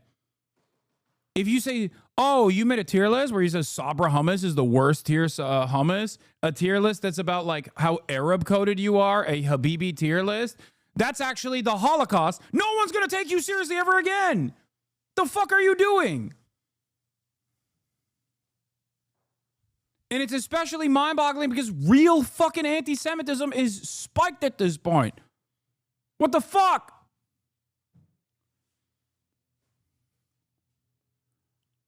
Incidents in the United States are at the highest level since at least 1979. That is the chilling finding from the Anti-Defamation League's annual audit of anti-Semitic incidents published this morning. The report finds incidents increased significantly over the past year. Yeah, that is because they fucking added anti-Israel protests to the anti-Semitic incident metric. That is part of it. I feel like if someone were to make an accurate assessment of the anti-Semitic incidents that the ADL has logged in 2023 and 2024, if they just looked at pure anti-Semitism, drawing a fucking swastika on a Hillel or something, you know what I mean? Or I don't know, saying the K word at a bunch of like Orthodox Jews that are walking down the fucking street or some shit like that. If that was what they were presenting, or Sig Heiling or whatever the fuck, unless you're nice to Israel, then it's okay. That it's not an anti-Semitic incident, because I don't think they fucking added Elon Musk Sig Heiling at the inauguration as one of the anti-Semitic incidents that happened in the year 2024 or 2025. That is why this list is fucking busted.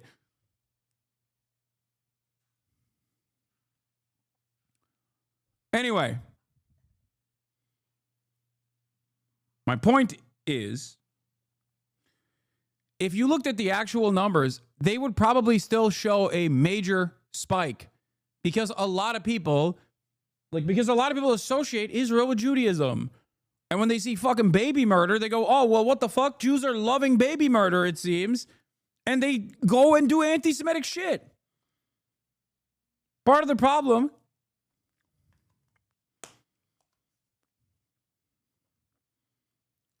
oh, they admitted 58% were anti-Israel incidents? That makes it even funnier. Oh my God.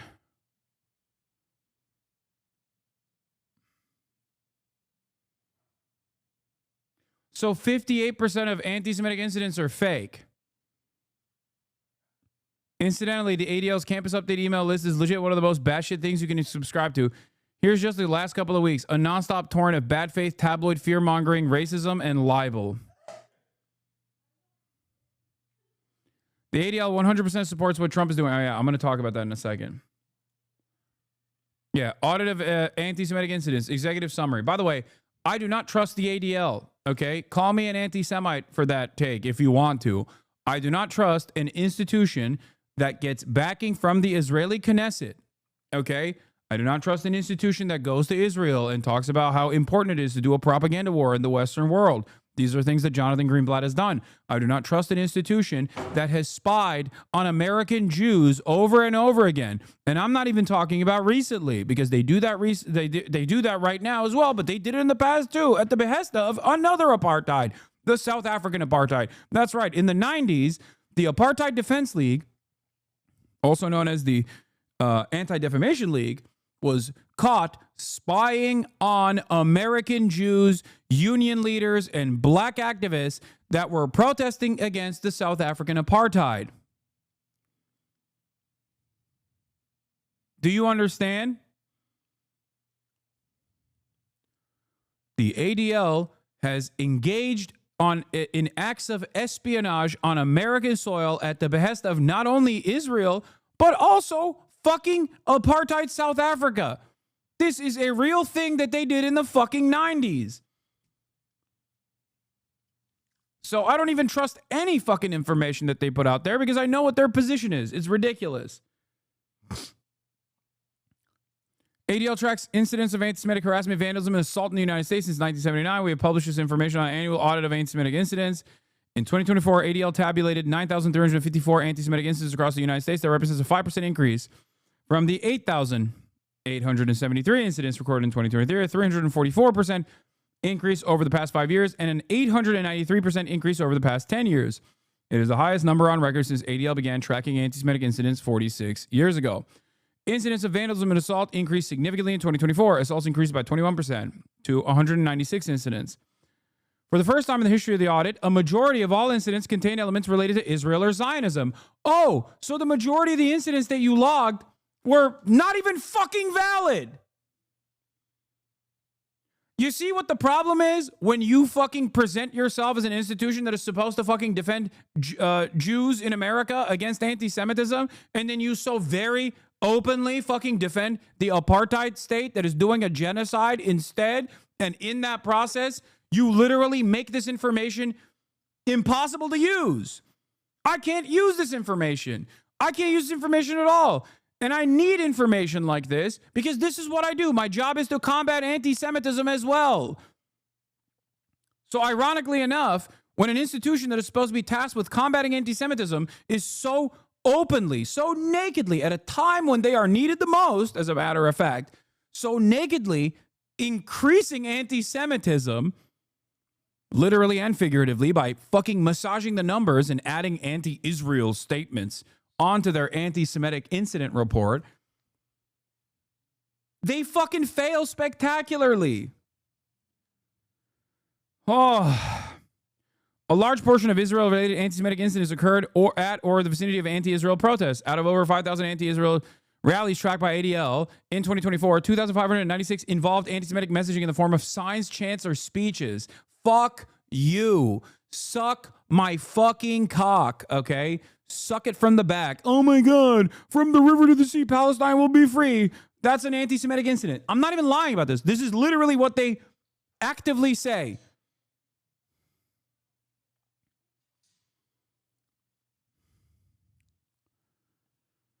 Oh.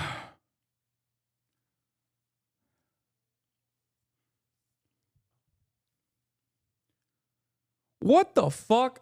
What is this? Like, what happens to the mind of an Israel dick rider?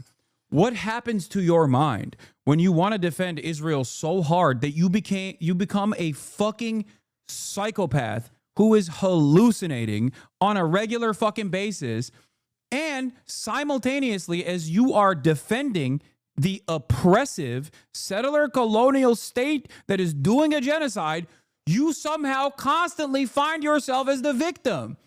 How the fuck is this possible? How? I used to be one. I can kind of explain maybe. Anti-Semitism has also increased, but it's almost definitely more from the hogs than it is for the pro-Palestinian protesters. No, I already mentioned that anti-Semitism has increased, which is why I think it's fucking bullshit that the ADL, which is supposed to be a reputable institution that tasks, that logs anti-Semitic incidents, are fucking dropping the ball when people need a reputable institution to be like, hey, we are not in the business of defending Israel. We're in the business just at looking at anti-Semitic incidents. Oh. And it's fucking ironic because you know where anti-Semitism has blown up? You know how Israel accuses Palestinians of being taught from a young age to hate Jews? No, I know. I know that is the underlying basis of Zionism is racism against Arabs and racism against those who are believers in Islam. I know. It's projection. Everything Israel does is projection, including they teach their children to hate Israel and Jews from birth. This is why they are terror babies. Like, that's all bullshit. It's all fucking projection. Those babies in fucking Gaza don't need to go to school to learn to hate Israel. And Israel also presents itself as the Jewish state there, by the way. Okay? They learned that lesson when the school explodes. And a bomb is dropped from a fucking F-15 that has the Star of David on the side of it. They learned that lesson when the Star of David is carved onto the heads of their uncles or their cousins. They learned that lesson of hating Israel when their lives are ruined, when their family members are killed. It's fucking projection when Israel says, oh, they have to teach their children to hate Israel and the Jews. I wonder why people hate the Star of David or manifestations of Judaism and Jewish symbols in places like Gaza or in places like the West Bank. Perhaps it's because if a Jewish house is spray painted with a Star of David in a place like France, for example, that means that maybe there's going to be an anti-Semitic attack towards the people living in that house, the Jews living in that house. But when you spray paint the Star of David on the side of a home in the West Bank, that means a bunch of rabid, sociopathic, inbred settlers are going to come to your fucking house and they're going to firebomb it. And then a bunch of Israeli occupying force terrorists are going to come and defend those rabid settlers. It basically works like a fucking swastika on that side of the world. So of course people see this association and surprisingly still don't hate Jews, which is shocking, okay? For Palestinians to not literally go, no, any depiction of Israel or Judaism reminds me of the bombs that are falling on my head. Like, the fact that they still don't hate Jews is shocking, okay? It's shocking.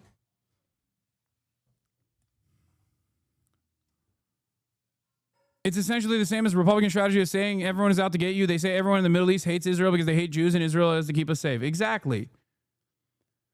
Huh.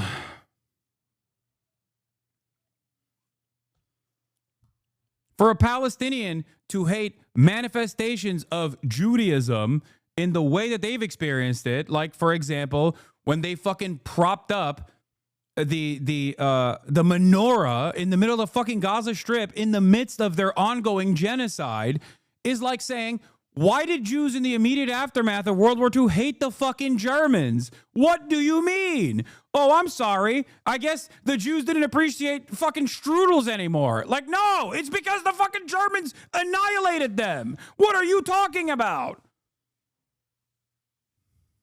It's so fucking stupid.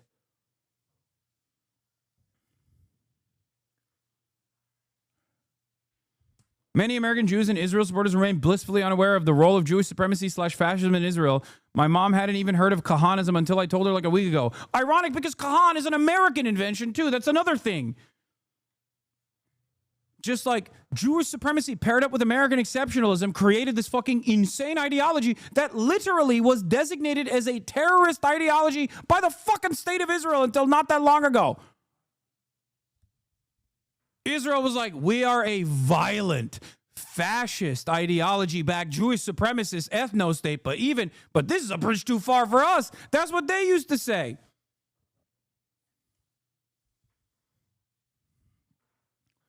Star of David is not a Jewish symbol, it's a Zionist symbol. Symbol of Judaism is the menorah. Dude, or lady, they use the fucking menorah as well. That's what I'm saying. They propped up. They fucking, first of all, Star of David is a Jewish symbol. So that's also ridiculous. But they use all of the symbols of Judaism as a shield of defense in the Western world and as a way to reassert Jewish supremacist thought in the region.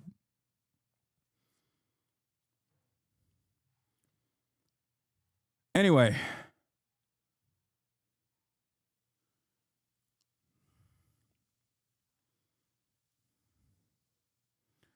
Last thing Palestinians see before their families is the last thing the world sees before dead babies in FYP. Yeah. Anyway. So I talk about this all the fucking time. I talk about this all the time.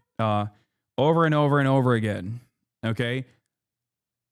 Israel and the way that Israel supporters conflate Judaism with the state, with the apartheid state that is currently conducting a fucking ethnic cleansing campaign, is akin to Muslims living in the Western world and Muslims all around the world saying ISIS is the true version of Islam. Okay? It's literally like saying, no, ISIS is awesome actually, and you're fucking Islamophobic if you don't like what ISIS is doing. Like, it makes no damn sense.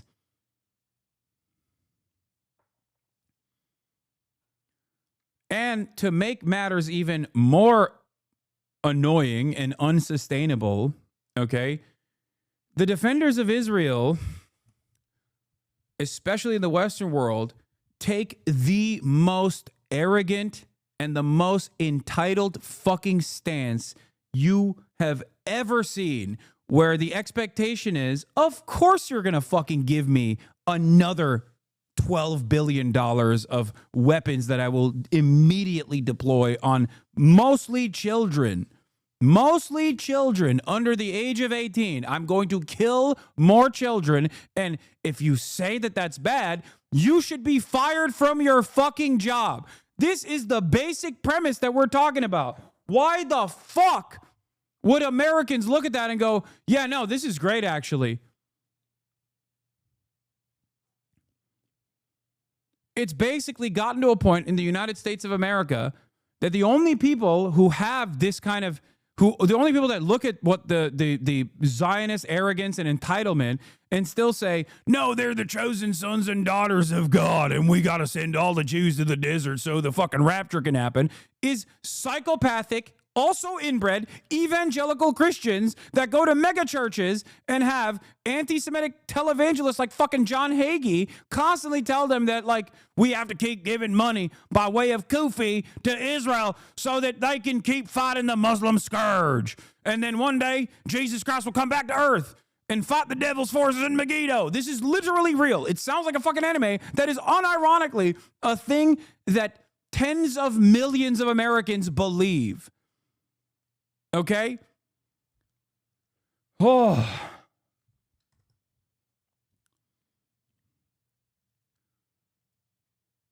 So yeah, when I explain all this shit to you, perhaps it makes it easier to understand why fucking anti-Semitism is exploding in this goddamn country.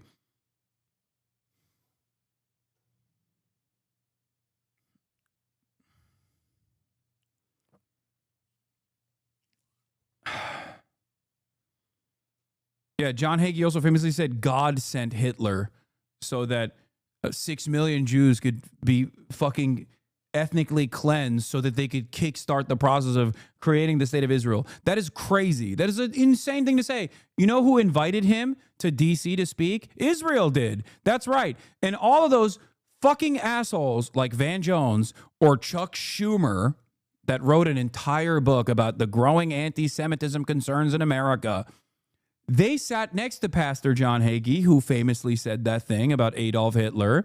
Okay. He also said Adolf Hitler was Jewish himself and also half Jewish, half Jew, half Antichrist. That's what he said. Okay? They sat next to him. They stood up on a fucking podium that he spoke at the pro-Israel, we need to kill more babies rally in Washington, D.C., and they spoke right after him.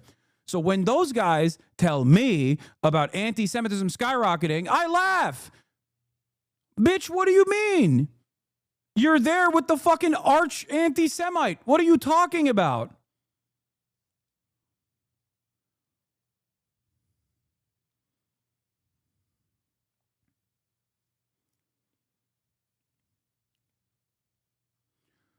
Oh, yeah. My brother in Christ, you made the sandwich, you know?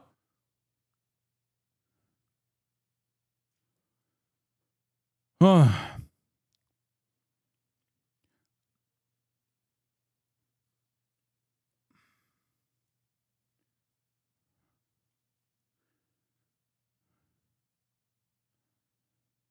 Anyway, the report contradicts itself farther down from where you are. Reading, they say ADL does not consider criticism of Israel or general anti-Israel activism to be anti-Semitic and does not count such incidents in the audit. Yeah, that's a lie, okay? Because the ADL considers the Jewish Voice for Peace organization to be an anti-Semitic organization. They consider Students for Justice of Palestine an anti-Semitic organization. They consider From the River to the Sea, Palestine will be free to be an anti-Semitic chant. So when you add all of those things as anti-Semitic incidents, but then still fucking maintain this position that you don't actually care about anti-Israel activism, it's just within the neat little confines that we have designed for you, in the same way that Ethan Klein fucking constantly talks about how he is the guy who gets to dictate how you get to criticize Israel because he's Jewish and he's the Pope of the Jews, like Ben Shapiro, as Sam Cedar famously says, you know, that everything and anything that you declare anti-Semitic is anti-Semitic. Elon Musk throwing up a fucking Sig Heil, both the ADL and Ethan, at least in the way that he keeps fucking throwing it up himself, doesn't brandish as the most anti-Semitic incident, it seems.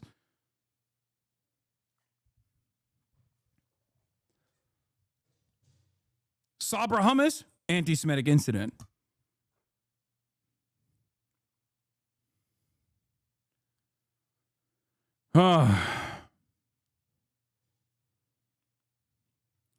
And yes, for the chatter asking, does the ADL not see that most of America is moving towards not supporting Israel? Do they not understand grouping together lack of support for Israel and anti-Semitism is super harmful to them? Yeah, they do see that, and they're fucking terrified of it, which is why they secretly and sometimes publicly love the deportation initiatives that the Trump administration is engaging in, because they think that they can silence this kind of fucking speech and this kind of protest, and it will all go away. All they are participating in that process is creating more resentment towards Jews.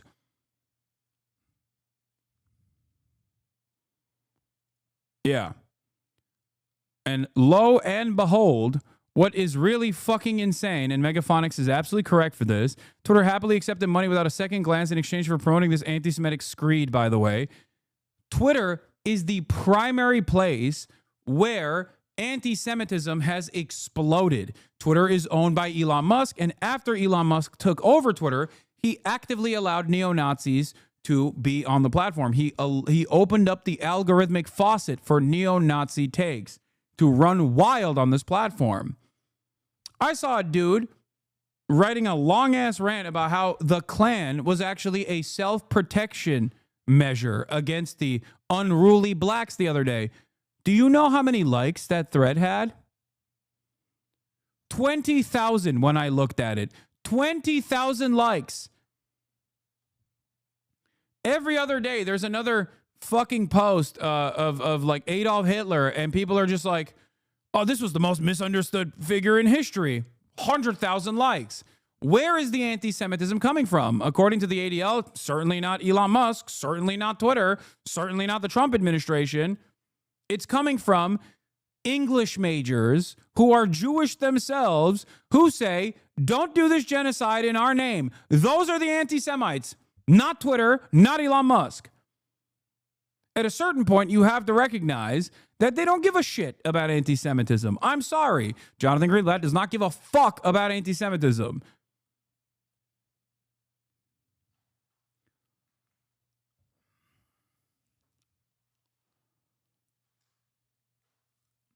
Why even bother talking about anti-Semitism in the context of Israel-Palestine? It feels like constantly talking about the dangers of anti-white racism. Aren't they a part of the in-group? To a certain degree, yes, at least for the time being. But things are changing quite rapidly. Historically, no. There was a brief moment where, yes, Jews were white and got the white status. Not always, and certainly not in in certain circles that still have a lot of institutional power and control. But having said that, that time is passing very quickly, partially because of this shit, as a matter of fact. Anti-Semitism is a real bigotry. Anti-white racism is not. Anti-Semitism is a real bigotry that is actually a dirty fucking Arab. That's what this guy said. Yeah. Yeah, we should put that in the anti-Arab hatred database, you know?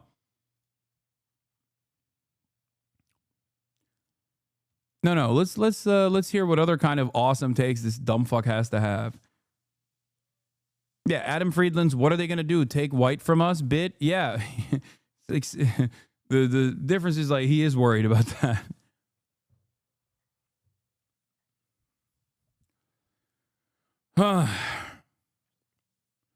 There's a difference between visible prejudices versus invisible prejudices. I'm not visibly Jewish when I walk on the street. I'm just white, so I don't really have to worry about that. I'm also worried about posting online that I'm Jewish and seeing Nazis in my replies. Yeah. Anyway, it's also, no, there's also a more significant factor here as well beyond visible and invisible privileges or prejudices, and that is institutional prejudices. There is no institutional permissibility for anti-Semitism, but there is certainly a lot of institutional allowance for Islamophobia. Okay? This is very important.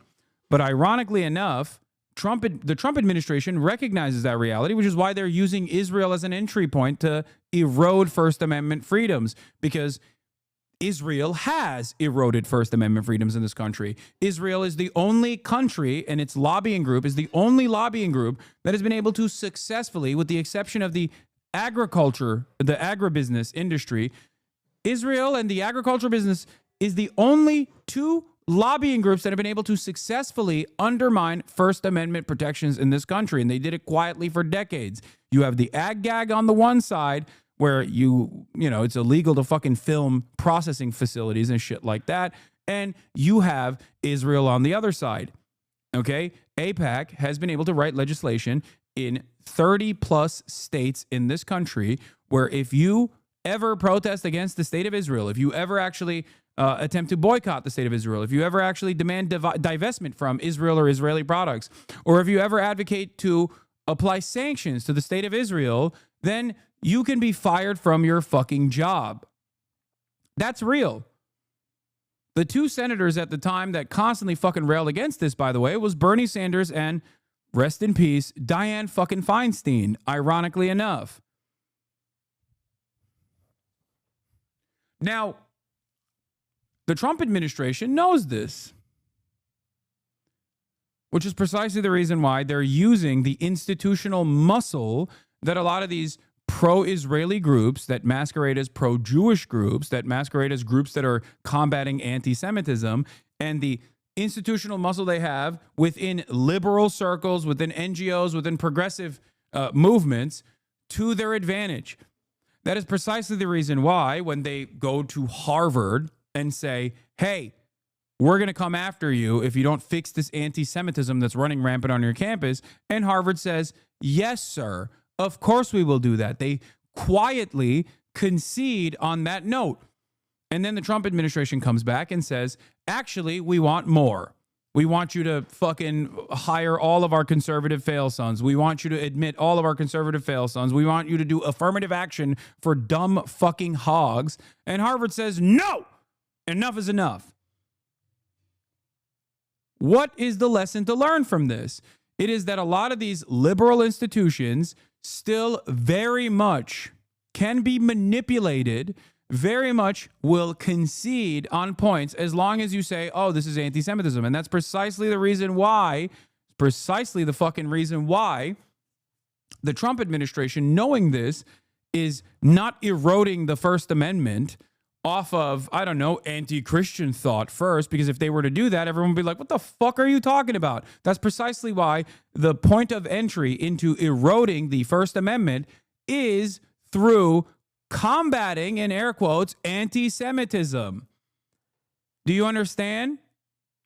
Because all of these fucking groups have designed a perfect opportunity for a fascist administration to take over and follow their desires to its logical conclusion.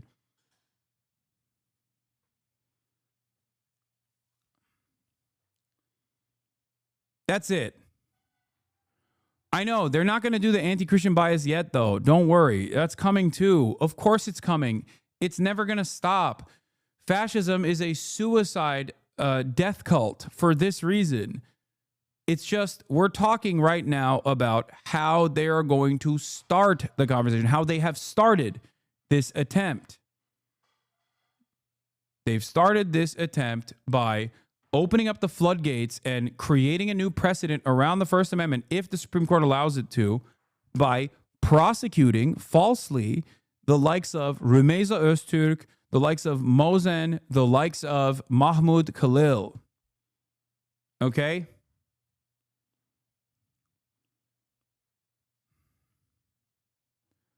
And they will move on from the prosecution of anti-Israel sentiment to anti-Christian bias and numerous other biases. And they're simultaneously trying to revoke citizenship. Eventually, they'll denaturalize. They will try to tackle birthright. These are all things that they're trying to do right now. It's a multifaceted battle.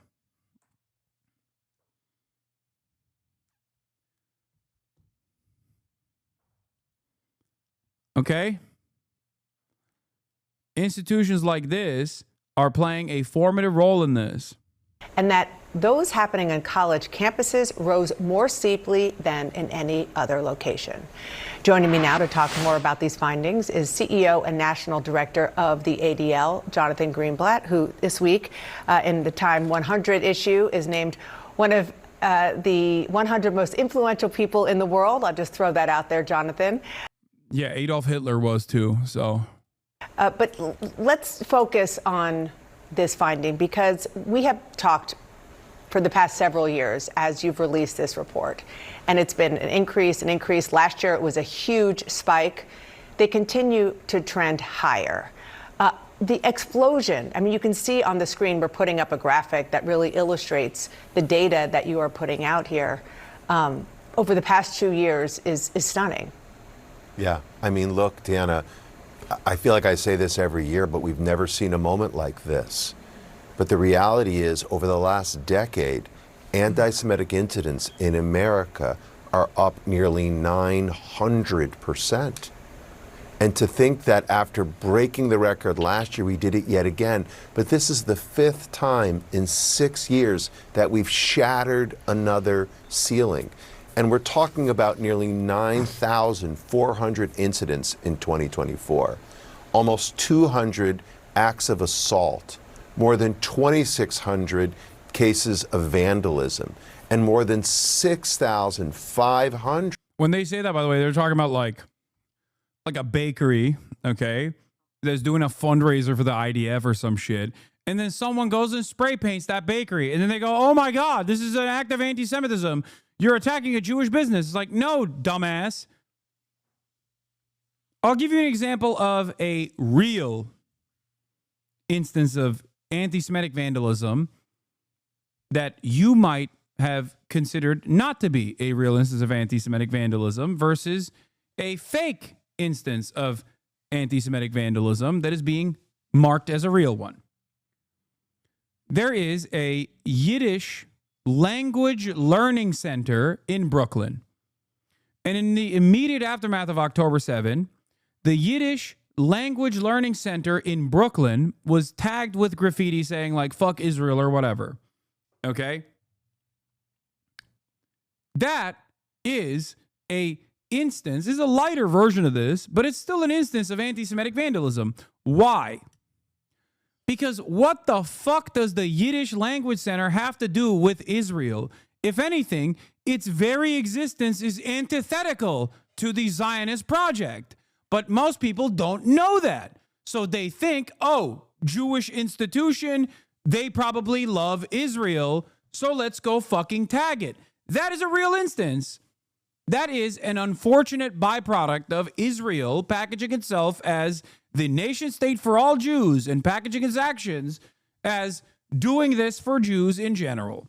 Okay? But it's still a real instance of anti-Semitic vandalism. The example I will use next is an instance of anti-Semitic vandalism that Jonathan Greenblatt will add on to the anti-Semitic incident report that is not actually anti-Semitic, it is anti-Zionist. Tagging a bookstore that is owned by a Jewish Israeli person that is using their bookstore to fundraise for the IDF. That is not an anti-Semitic instance of vandalism. That is an anti-Zionist instance of vandalism. Do you understand? Do you understand the difference? One has nothing to do with Israel. The other one has everything to do with Israel. One is simply a Jewish Yiddish language learning center that unfortunately got caught in the fucking crosshairs, okay, by someone who is responding to that conflation and going, fuck you.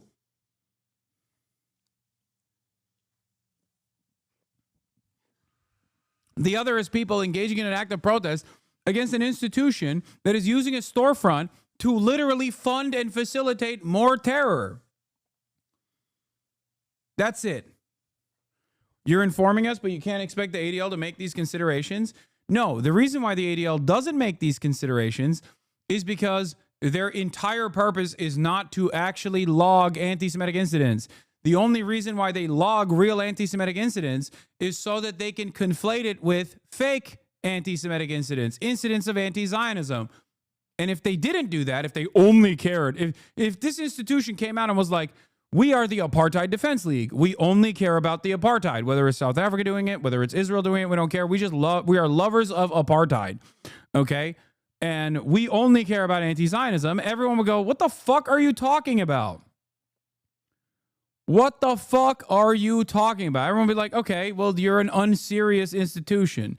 Fuck you. That's the reason why they make this conflation. The only reason why they actually log anti-Semitic hate, real anti-Semitic hate, is so they can make that conflation.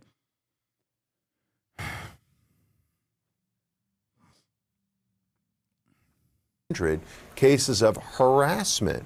And these are Jewish people being assaulted or molested or otherwise, intimidated in public spaces, on college campuses, in political environments, not because of something they've done. Yeah, another common, in air quotes, anti-Semitic incident is where protesters show up to like a Chabad or some like Jewish community center, and you're like, whoa, wait a minute, protesters are showing up to a Jewish community center? This seems like Nazi Germany to me. And then you fucking find out that that Jewish community center is selling stolen homes in the fucking West Bank. Well, what do you mean? What are people supposed to do? Go, nah, that's fine, actually. You are illegally selling foreign real estate that you do not fucking own. That is psychotic. Of course people are going to fucking protest that. New York City real estate expert promoting the sale of stolen land in Palestine descends into violence.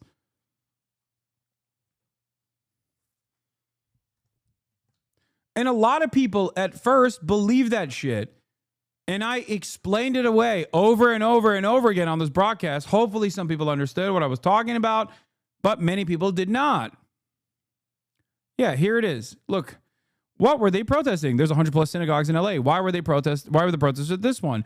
Biden condemns protests outside a Los Angeles synagogue as anti-Semitic. President Joe Biden appalled by violence during the pro-Palestinian protests at the Los Angeles synagogue.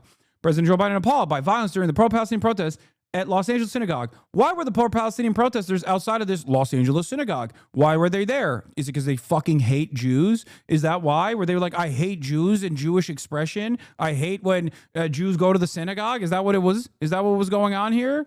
Why, oh, why did they do that? Oh, that's right. It's because the event at the synagogue was organized by My Israel Home, a firm that markets real estate in Israel and West Bank settlements, and was advertising on social media. Oh, so they weren't protesting Jews going to the fucking synagogue. They were protesting an event organized by a fucking terrorist cell that was promoting the sale of homes that do not belong to them, that they are going to violently remove the indigenous Palestinians from and then sell to American Jews at a place of fucking worship. That is depraved.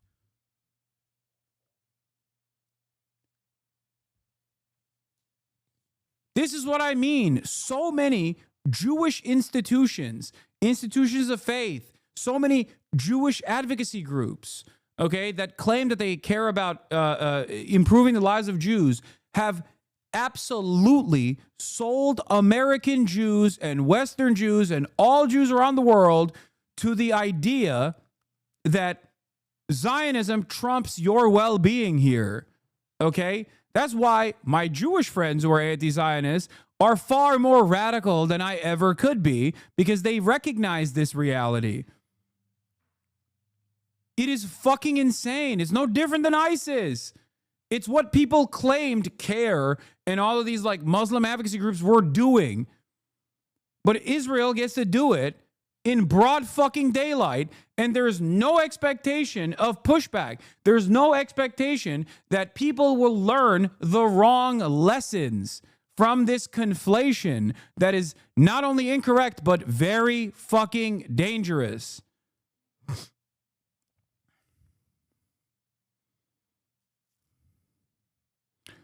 Says the Muslims who complain about anyone come and need their mosques where they store weapons and plot against the Jews. Stay away from synagogues.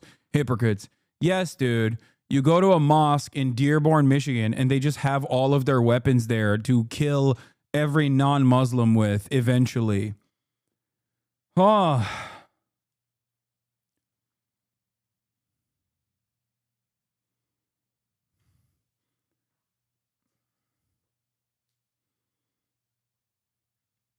Says the Muslim. Yeah, they keep the nukes in the Dearborn tunnels.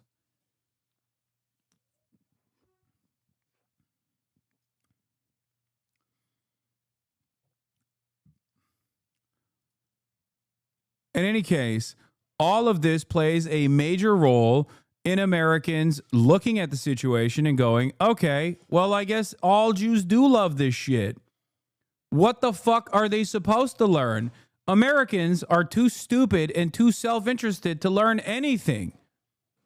So if you keep hammering this lesson to their brains, their malleable, prepubescent minds over and over again, yeah, they're going to respond with, okay, well, I guess I am an anti-Semite. You know what I mean? So it's extra ironic if you are Jewish, a liberal Zionist who also is Jewish, and you fucking put the crosshairs on people like myself, or people like Morgan, or people like Dems, or people like Michael from PA. These people who abhor anti-Semitism, who combat anti-Semitism, but are also anti-Israel. Okay? If that's where your battles are going to be fought, people like Sean the Black, if your battles are going to be fought when anti-Semitism is exploding and has gotten more popularity than ever before since, like, I guess maybe the American Bund movement, okay? And you're hyper-focusing on a handful of leftist content creators, progressive content creators who abhor anti-Semitism, who combat anti-Semitism, and are anti-Zionist, you're a fucking moron.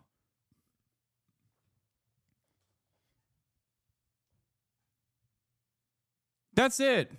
This is not a message to any particular person.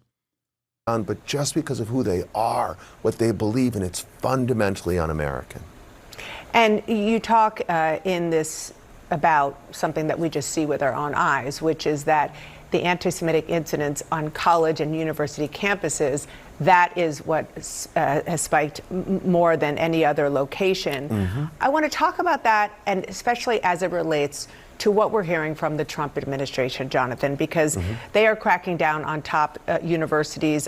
Yeah, let's hear what fucking Jonathan has to say.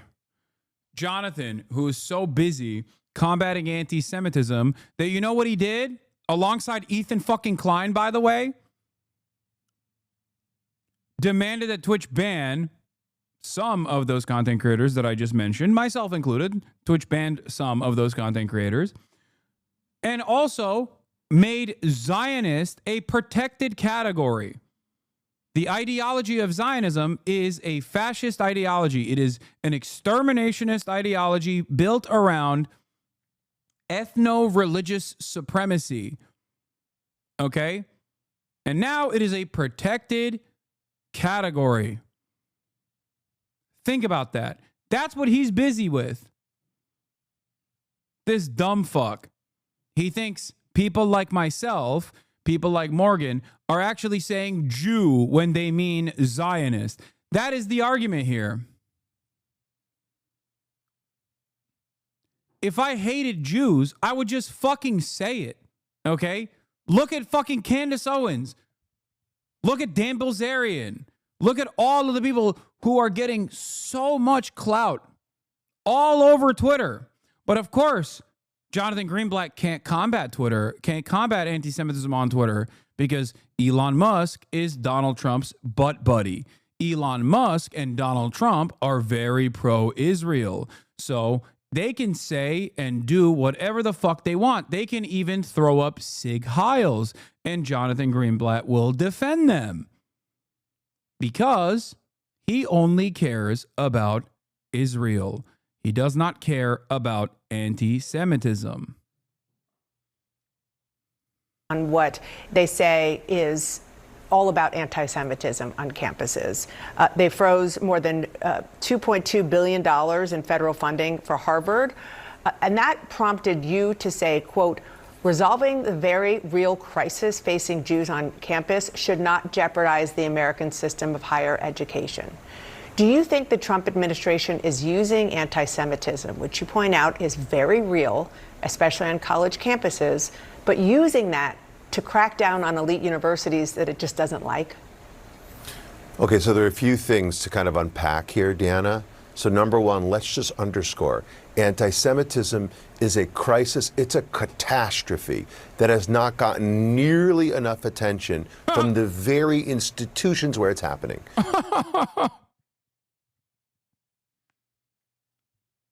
Yeah. Yeah, no, totally. You're so right, man. Yeah, this is college institutes of higher learning, specifically Ivy League colleges and Hollywood. This is where anti-Semitism is exploding. What's next, dude? Are we going to talk about fucking law firms? Is that what? What are we doing? What the fuck? It's like a meme. It's like a joke.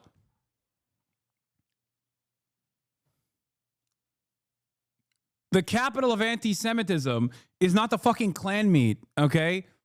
It's not the David Dukes of the world. It's actually Coachella, where Kneecap said, fuck Israel. The capital of anti-Semitism isn't actual anti-Semitic neo-Nazis that are firmly inside of the Trump administration, the Trump White House. It's actually Harvard.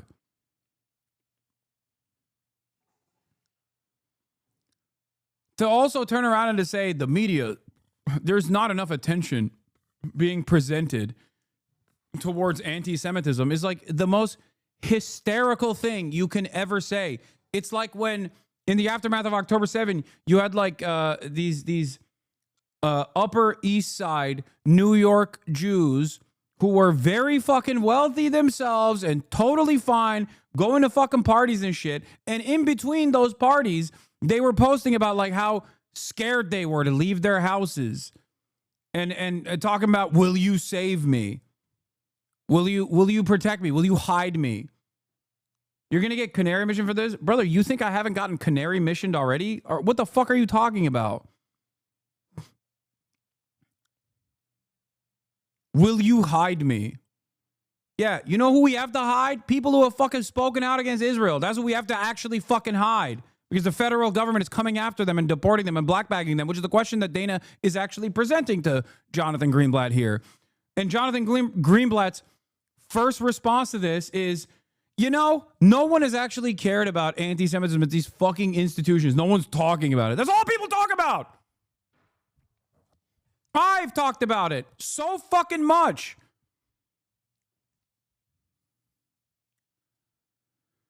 Oh.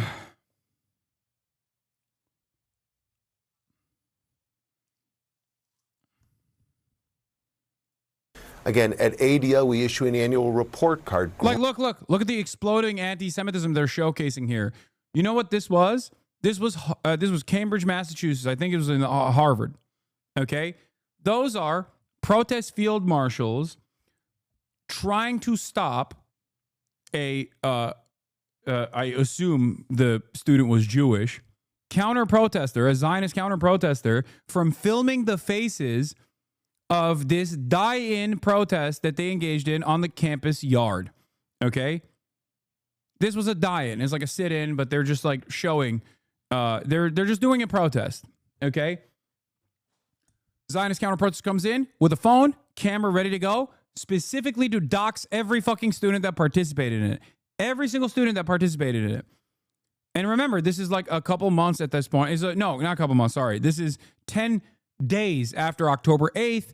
So this is after the campuses have gotten these fucking insane vans that are plastering the names and faces of prominent anti-Zionist students on campus. Remember when they did that shit? Remember how fucking insane that was? This is when Bill A. Pac-Man is talking about blacklisting students for daring to criticize the state of Israel. So close to October 7. How dare they? Remember all that shit? I remember. I couldn't fucking believe how rabid and bloodthirsty the Zionist movement had gotten in the United States of America, where they thought that they could fucking get away with that shit. And to a certain degree, they did get away with that shit. Most people don't even fucking remember those vans.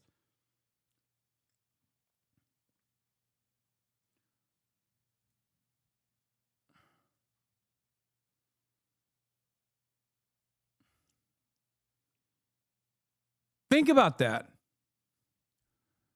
Here, for those of you who didn't see it, I want to show you. Does anyone have a link to the fucking vans that were all around college campuses? This happened because the Canary Mission has a robust docs list. And they immediately floated that docs list to whatever organization that was insane enough to go out and rent these fucking massive billboard vans that would plaster the faces of all students who had written an article about Israel's depravity. Now those lists are being used for deportation lists, by the way, which is so fucking crazy. Doxing truck is back at Columbia University campus now, but with names on all sides because students attempted to cover it up. Driver's window is now tinted. Many students targeted didn't even sign the statement. They're just Arab, Muslim, and Palestinian. Remember how fucking nutty this shit was? This is November 1st, 2023.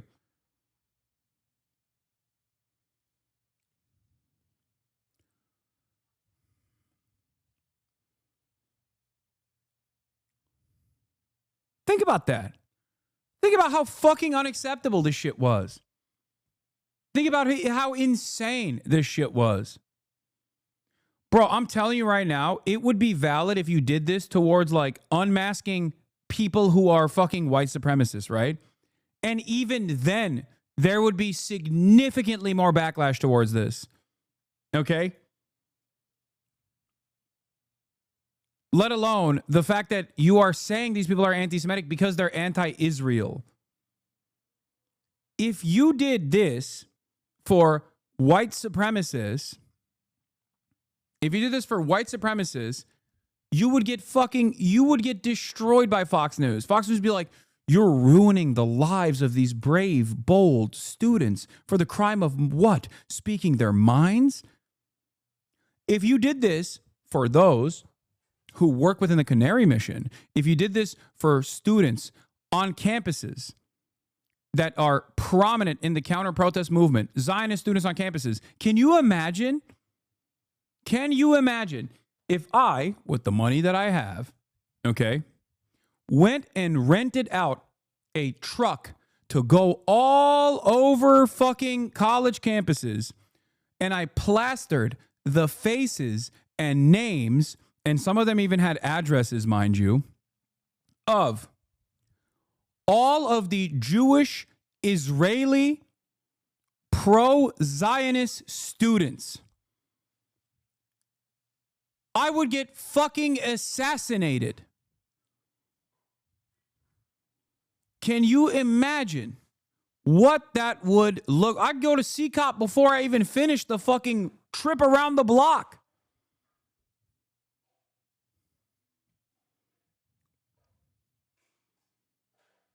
Think about that. But this shit is appropriate, right?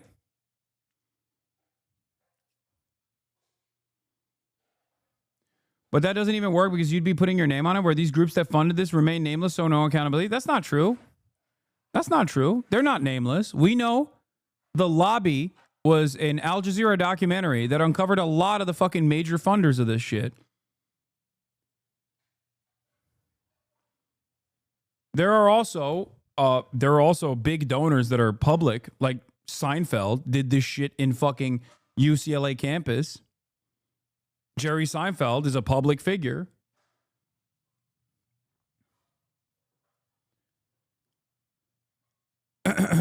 Accuracy and media digital billboard trucks return to campus displaying image of Shafiq. Trucks first appeared in campus. This is August 16, 2024. Do not make the same mistake. ColumbiaHateJews.com. Dude, the other thing that I find really funny about like how insane this is, like this is literally, this operation is conducted by a schizophrenic person. Like no disrespect to schizos out there. I'm not trying to tarnish your reputation by saying that you're all Zionists, but like I think mental illness paired up with Zionism, which is a different form of mental illness as well, creates this like very specific way of doing advocacy. Okay? It creates this very specific way of doing advocacy. And we know in this community what that kind of advocacy looks like because I have a schizo-Zionist 60-year-old stalker paired up with the sex pestiny community that has been doing exactly this. The URL is given the same energy as HamasPiker.com or numerous other websites that they've made, IP grabbers that they've made, like what's it fucking called? The crazy fucking websites that they've made, like the HamasPiker.com is one of them. TwitchHatesJews.com is another one, which is ironic. It's like literally the same naming convention here. ColumbiaHatesJews.com.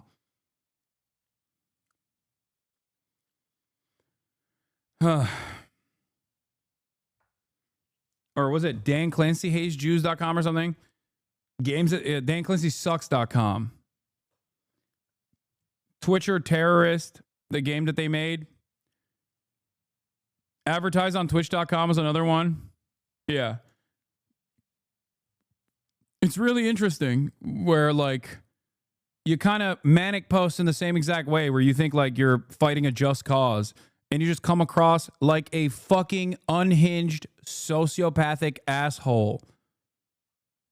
Braiding colleges and universities, and they for too long failed to deal with this issue in a strategic, systematic way. So let's acknowledge that, number one. Number two, let's also acknowledge that the federal government, which is pumping billions of dollars into higher education, has the right to expect some degree of accountability from them.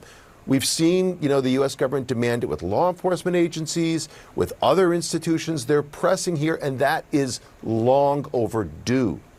Now, at the same so you like it? Time, let's also admit that I think there are ways you can tackle anti-Semitism. You can go at this cancer without killing the victim, if you will. So, for example, our system of higher ed, it's the envy of the world. It fuels innovation. It enables economic prowess. It is so important to our scientific leadership on the planet. I don't want to obliterate the whole thing. So I think there's a way with... Why? Why do you get to obliterate anything? Who the fuck are you?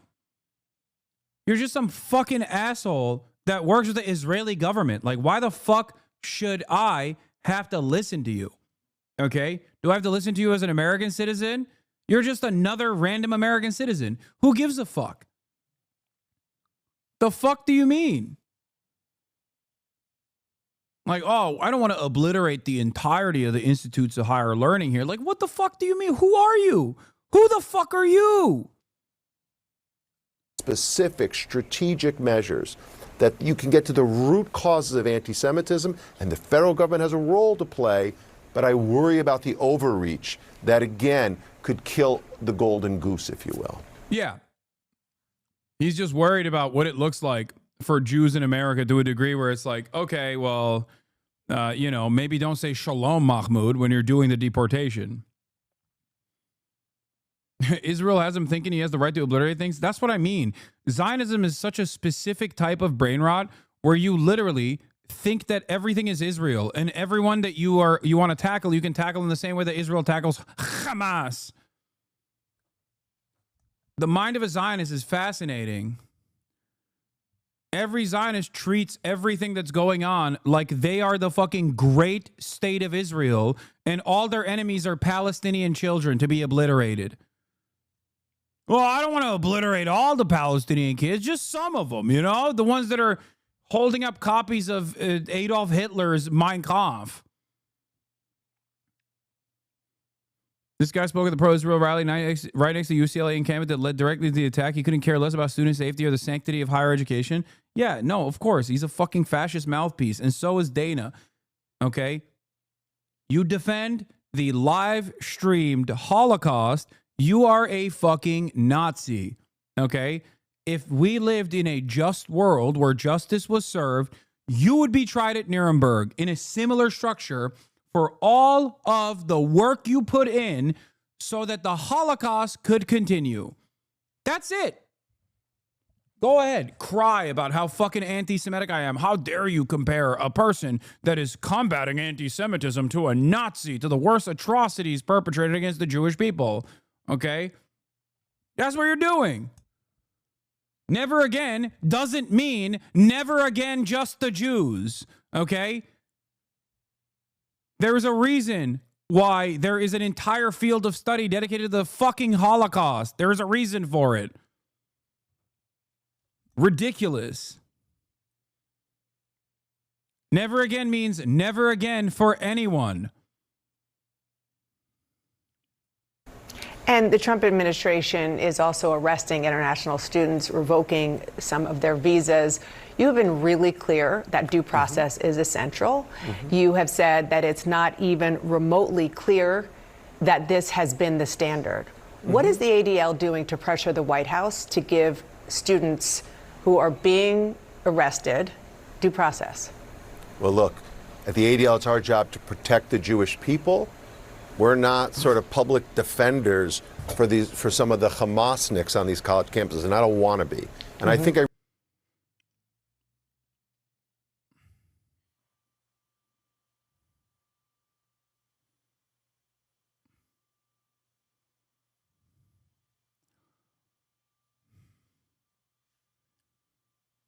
depraved asshole, dude. This is a civil rights organization, okay? Just understand what this fucking bald douchebag is saying. As the figurehead of a civil rights organization, I'm not here to protect the Hamasniks. Look, at the ADL, it's our job to protect the Jewish people. We're not sort of public defenders for some of the Hamasniks on these college campuses, and I don't want to be.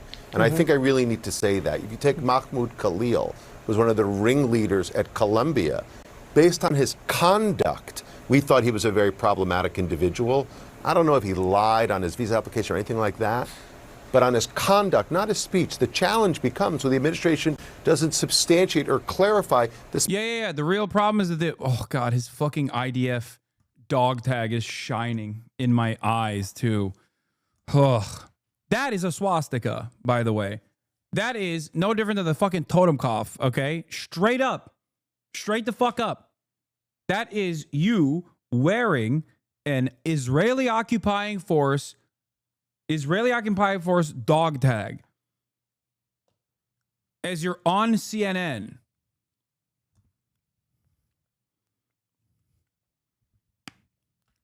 That is a symbol of significantly more evil than the fucking Al-Qassam Brigade's headband.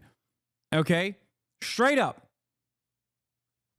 You can't argue with facts. If you do not recognize the Israeli occupying force as a far greater evil than the Al-Qassam Brigades that committed October 7, okay, not just Al-Qassam Brigades, the entire Palestinian resistance played a role in October 7. The entirety of the Palestinian militancy, led by the Al-Qassam Brigades, certainly. And what Israel has done since then, as a belligerent occupier, is far, far greater. It is not even remotely comparable. Okay? It is not even remotely comparable.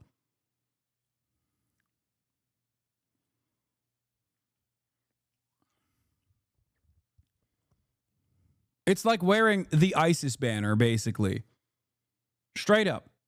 It's like if a Muslim dude that is working with CARE or something, or like some kind of like Islamic charity, got up on Dana Bash and was wearing the fucking ISIS banner.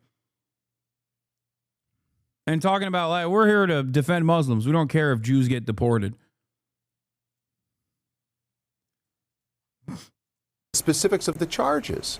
So that's where this due process thing comes into the works. Now, again, it's not my job at ADL to provide due process for some of these young people. No, but you have a very big megaphone. We do, and so we want the individuals who are behind groups that support foreign terror organizations dealt with.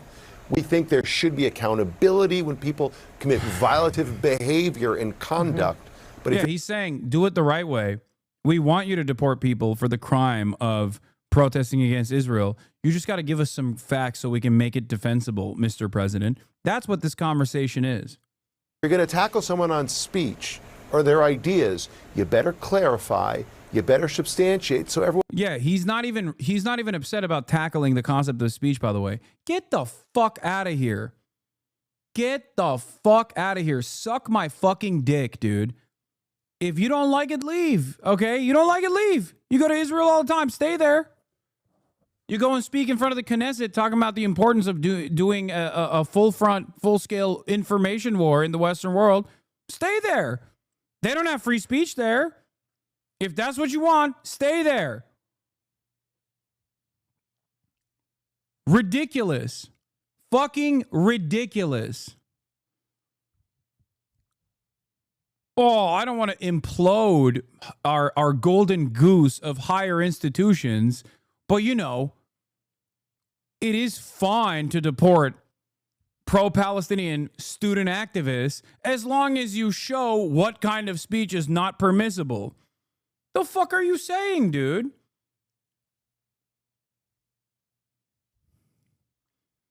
Everyone understands. And I think if the administration does that, they'll have all people of good faith on their side. John. Ugh.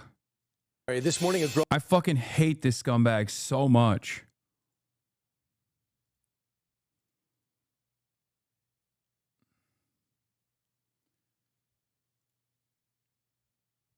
Yeah.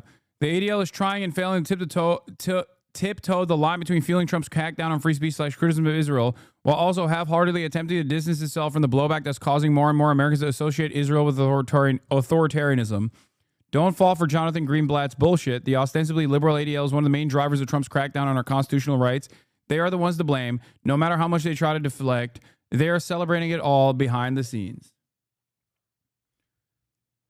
Oh. Fucking Dana Fash, dude. Classic.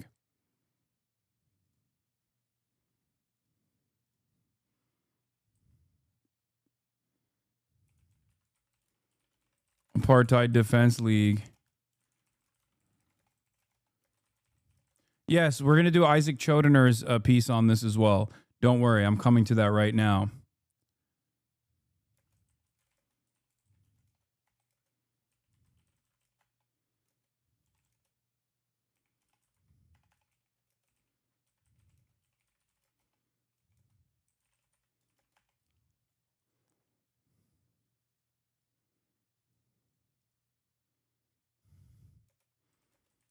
No wonder.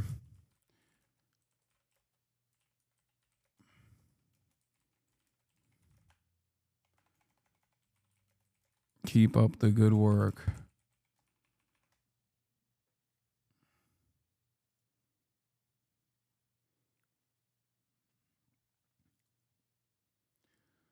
The reason why we're going to talk about Isaac Chodener's coverage on this, also here, I said, Apartheid Defense League talking about how there's a good way to deport students for anti-Israel speech. Insane. No wonder everyone hates Israel. Keep up the good work. Hamasniks on college campuses.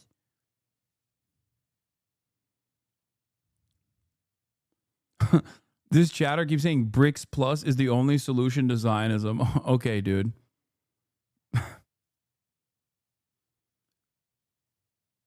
Anyway, where was I? Funny. Oh, here. This is fun. This is Kai Pritzker, as you guys know from Breakthrough News. Israel's oldest newspaper tried to run a hit piece against us. Luckily, we recorded the whole thing. Here, this Haaretz journalist asked gotcha questions to Kai Pritzker to try to frame the encampments film as anti-Semitic. Breakthrough, as you guys know, made the encampments movie. It's great. The Israeli newspaper Haaretz tried to run a hit piece against us, decided they didn't like my answers mid-interview, and hung up on me. Luckily, I recorded the whole thing. Chuck Yoked, a New Jersey-based writer for Haaretz, emailed me last week asking if he could interview me about our film, The Encampments, which is about the student movement in solidarity with Gaza. I agreed, and we set up a Zoom call. But as soon as the interview started, his first question was, why didn't you include anything about the Jewish students at Columbia who were spit on and assaulted? And I said pretty plainly back, who are these students? Never heard it mentioned enough. Not defending Israel, just FYI, Gaza was a place where gay people got death penalty. That's not even fucking true, dumbass. No. Like, first of all, Gaza is a place that is destroyed in its entirety. So, number one. And the entity responsible for the maximum amount of gay Palestinians that have been killed is Israel, number two. And last but not least, the only instances that you might be referencing are most likely when Israel uses Grindr and other like gay lifestyle applications to identify Palestinian victims and take sexually compromising footage of said gay Palestinian victims in an effort to force them to become collaborators for the Israeli state. When the militancy finds out about these sorts of things, they sometimes will execute these people. It is completely fucked up. I agree. It's completely fucked up.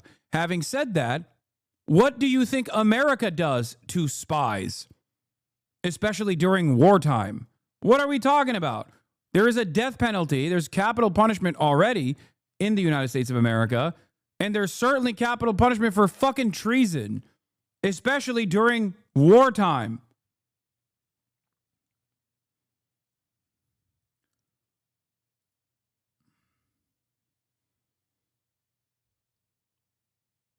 What's the lore over Twitter trying to take down Joe Rogan? What did he say this time? He just had a convo with Jordan Peterson, which I was supposed to cover today. And there was dead silence. And he tries asking this again, same thing. And at this point, I noticed he wasn't actually running a recording on the Zoom call, but was instead typing down what I was saying. So out of an abundance of caution, I started running a voice memo on my end. And this is where it starts. I mean, what happened? I mean, tell me about. I mean, I'm curious. I don't know about who was spit on. Which Jewish students were spit on? What happened? Did one of the pro-Palestinian students think it was occupied Jerusalem all of a sudden? Did they think that they were a Jewish settler in occupied Jerusalem standing against a Christian that is visiting the Holy Land? Is that what happened? The number one mechanism of self-defense for a Jewish settler in occupied Jerusalem is to spit on Christians. Okay. After I asked him more to tell me about this alleged anti-Semitic spitting incident, he tells me to read Columbia's report about it. But for example, there was a report by Columbia University after that the way they handled Columbia antisemitism, and they admitted they failed in the way they handled that. At this point, it should probably already be clear that this guy hasn't read the report himself, because if he had read the report, he would know that in the 91 pages, there are 2 quotes from students who claim they were spit on, and there's no actual evidence it happened. There are no photos, no videos, no verifiable testimony. Mind you, well, don't let that get in the way of doing agitprop for Israel, okay? Oh, what does that remind you of?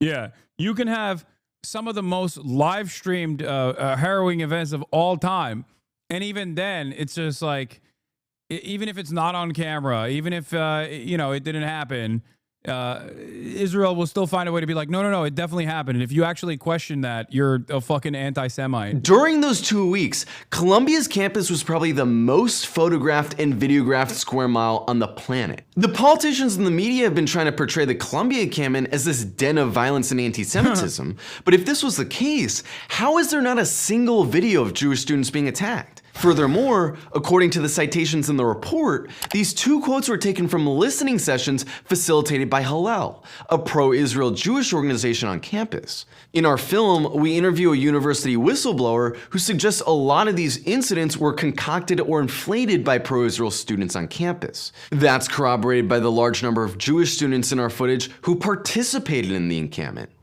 Yeah, but those are the bad kind of Jews. You know what I'm saying? Those are also the Hamasnik Jews themselves. Like Grant Minor, who was also prominently featured in this Breakthrough News production, but also it was subsequently fired from his job at the university, all in the name of defending Israel. I mean, sorry, I meant combating anti-Semitism. That's why we fired the Jewish guy. Thank God. You know, sometimes you got to fire some Jews, okay? Sometimes you got to put some Jews on a list for the greater good, for the rest of the Jews, you know? That's how it works, I guess. So ironic about his obsession with the mythical spitting incident is that there are loads of videos of people who support Israel attacking the pro-Palestine students, telling them they should be raped, that they should always projection, baby.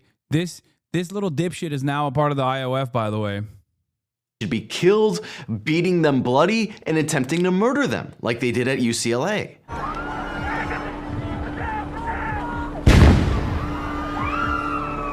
As they say, every accusation is a confession. You know what you're doing. I mean, you obviously know what tactic you're using. You're trying to equate anti-Zionism with anti-Semitism, but I haven't. What actual anti-Semitism took place? Can you tell me?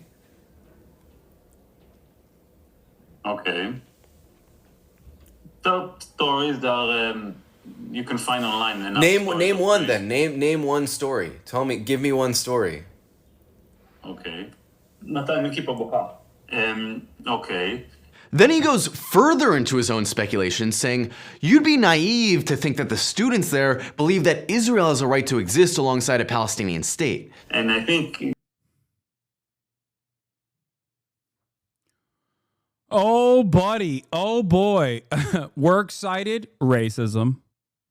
Works cited, crack cocaine. It's just like, sorry, you're being anti-Semitic. Why? Oh, because you think that a Palestinian state has a right to exist? Oh, but if it did, that would mean genociding all the Jews there. Why do you say that? I don't know. I just fantasized about Arabs being barbaric, rapist, bloodthirsty monsters. So now you're going to have to deal with that, actually, because that's the norm. That's how I feel. That's how a lot of Americans feel. So you have to fucking deal with that every day of the week. You're being naive if you pretend that if you ask most of the protesters there, you think Israel should exist alongside Palestinian state, most of them would say no, Israel has no right to exist. To pretend otherwise is to, Okay. Let's say a lot of the student protesters there want a single state. What's the problem? So there's one thing to say, end the war and have two-state solution, rather from the river to the sea. This rhetoric about Israel's right to exist is a cover for saying that an apartheid system has a right to exist, to keep excluding the occupied Palestinian people from returning to their native land. This is why we all understand that apartheid South Africa, or monarchical France, didn't have the right to exist because their forms of government were rejected as oppressive. The most ironic... I will have you know, Vichy France has a right to exist. Otherwise, you are terrorist. Nazi Germany has a right to exist. Otherwise, you are terrorist. Why do you hate Germany?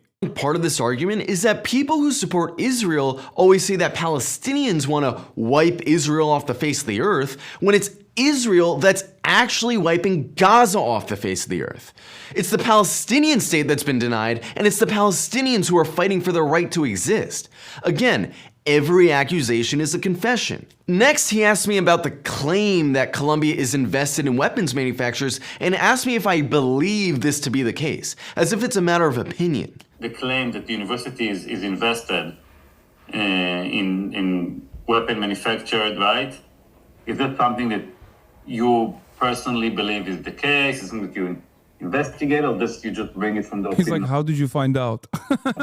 So you believe there was merit to that? No, I mean, it's not an opinion. Colombia is invested in companies directly and indirectly through their holdings in index funds. So they have stocks in companies that are complicit in war crimes. That's a fact. This isn't an opinion, and it's something the students have documented quite thoroughly over the course of several years they've been fighting this campaign to get Colombia to divest from companies complicit in genocide. He tries to trip me up on the details of how these companies are complicit, but he clearly doesn't know that I helped write the divestment resolution at my school when I was in college. I believe they're also... I fucking love this dude, by the way. My mom does too. Invested in Caterpillar, which builds...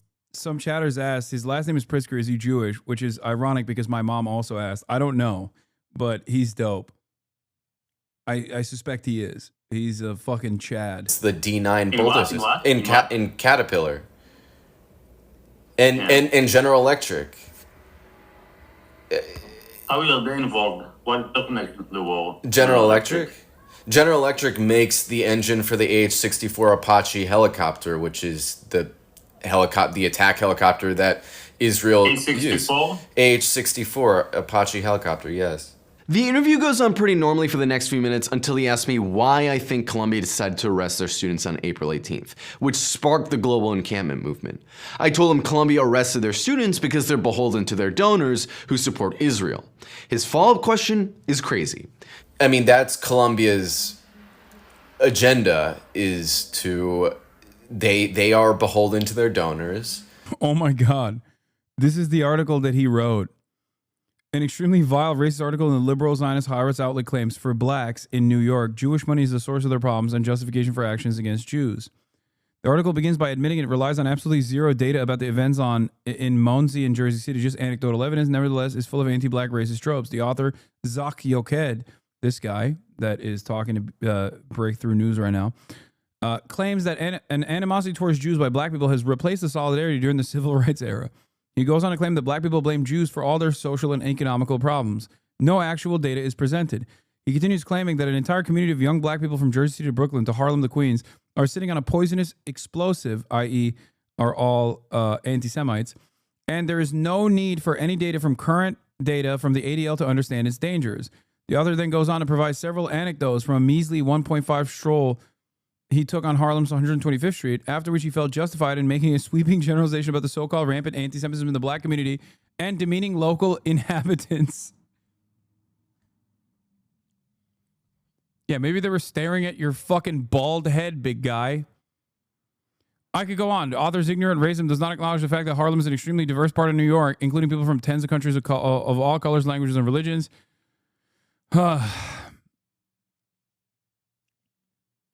Yeah. They thought Dr. Yakub had come back. But this time as a white guy. Yeah, you see, you don't understand.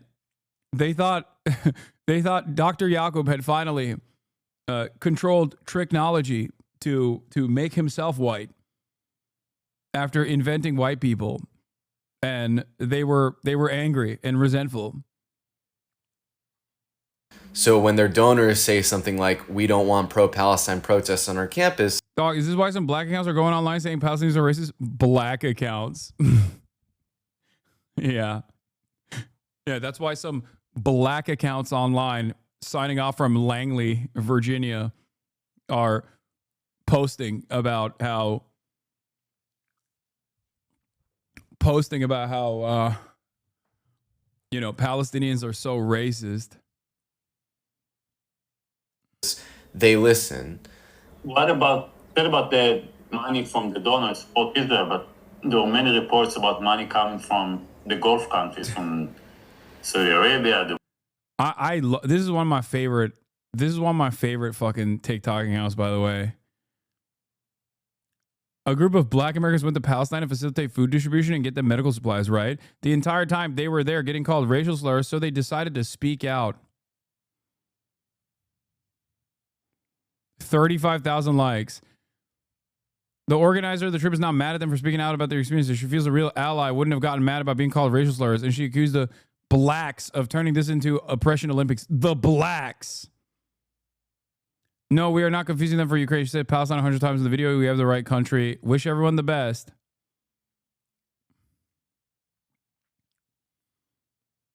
Yeah, I'm not even touching that with a fucking 10-foot pole, okay? Suck me.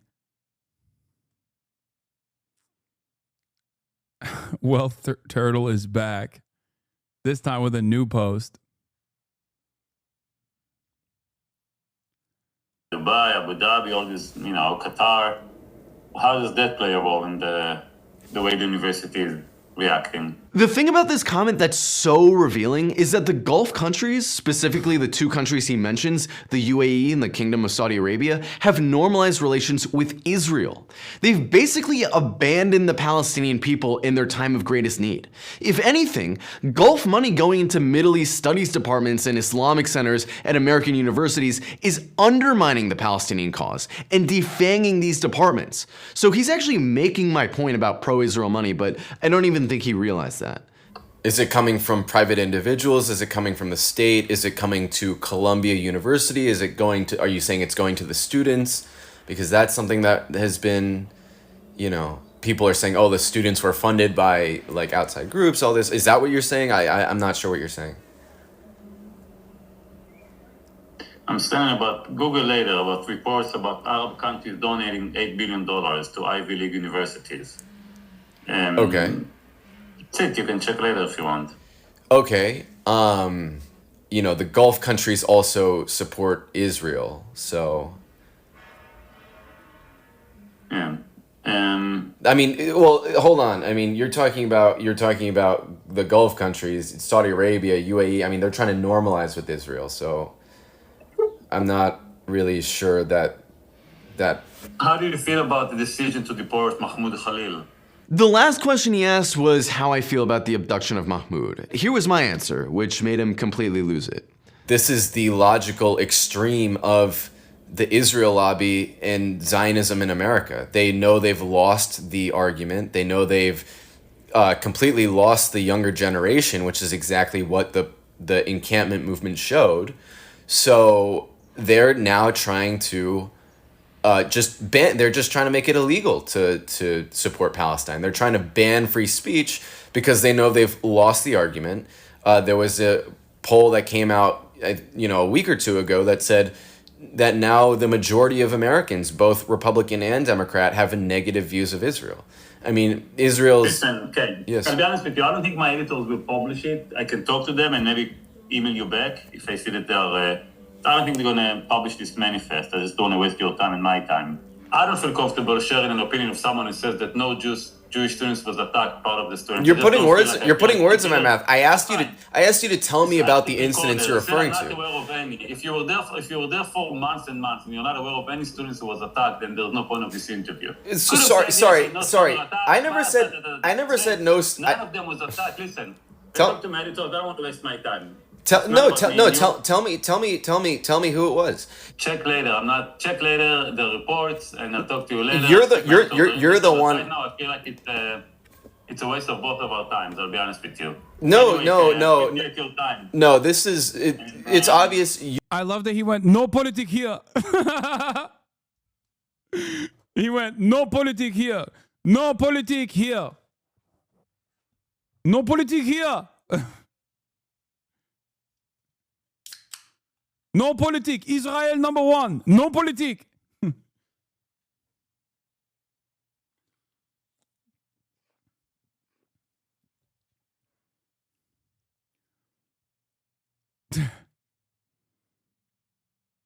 That's amazing.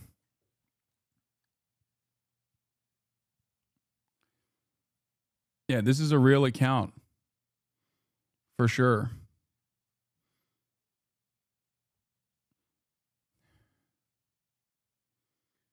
Do you stand for the Kurdish people the way you stand for the Palestinians? Yes. As a matter of fact, I do.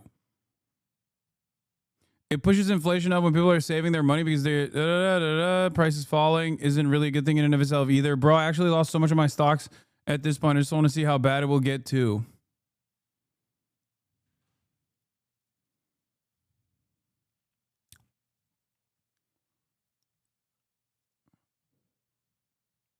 Thank you, Hasan.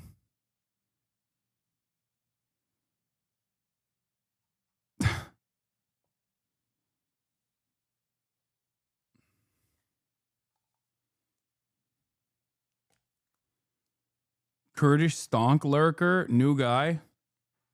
Who isn't a stock lurker at this point?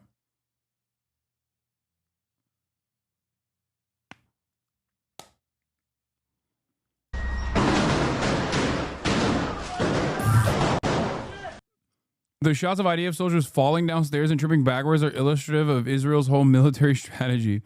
Terrified of actual combat, they can stay inside tanks while airstrikes destroy everything. Urban combat can be avoided if the urban area is no longer in existence.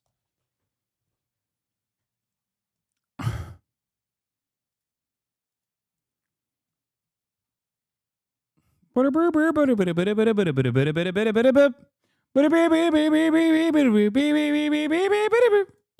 a waste of your These stairs are Hamas. time because you're not getting the answers you want. That's pathetic. That's pathetic. I mean, if you want to spin a certain narrative, he just closed the interview. He closed the interview. That's amazing. Haaretz presents itself as the liberal, open-minded newspaper in Israeli society, and this guy made a point of saying that several times on our call. And yet here they are, hanging up on their own interview because they didn't like my answers, going as far as to subtly encourage me. Breakthrough is PSL, right? He has the same style and vibes of like a wiry, straight up ML PSL guy. He reminds me of fucking what's his face, Abby Martin's husband, Mike Pritzker. or not Pritzker, Mike Prisner. To change my answers to get this interview published. But the whole Are you doing Marxist org phrenology? No, there is a lot of, this is the PSL phenotype, dude. I'm telling you. This guy 100% thinks I'm nowhere near as radical as I should be. point of our work at Breakthrough and this film is to stop catering to what the mainstream media considers. The white guys in PSL do look like that. Oh, 100%.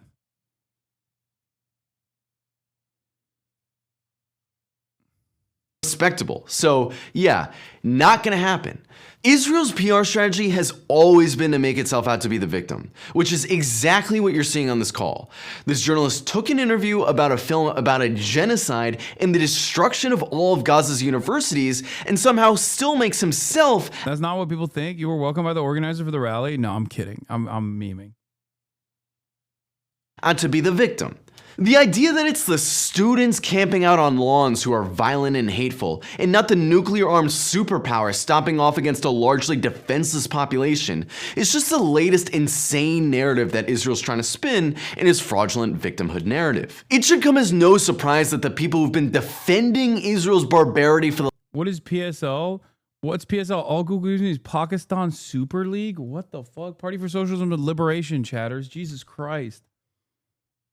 The last 18 months are now facing isolation, alienation, and social consequences. But no. That's crazy. Pakistan Super League. No. That's what it is. Anyway, this guy's I love this dude. Yeah. Haaretz does do shit like that all the time. I mean, they will have like very good liberal Zionist articles and articles that are even anti-Zionist, but then sometimes they, you know, as I've said before, for every good article that Haaretz writes, there's like 3 articles that they have to write like this, where it's like, here is why the encampment is Hamas.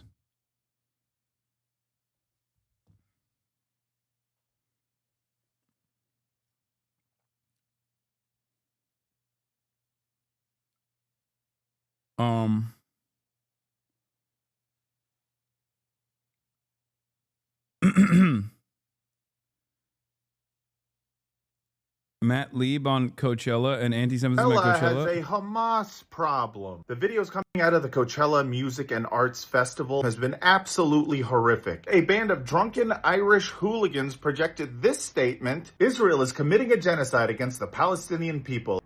What's your critique of PSL? Genuinely curious? No critique.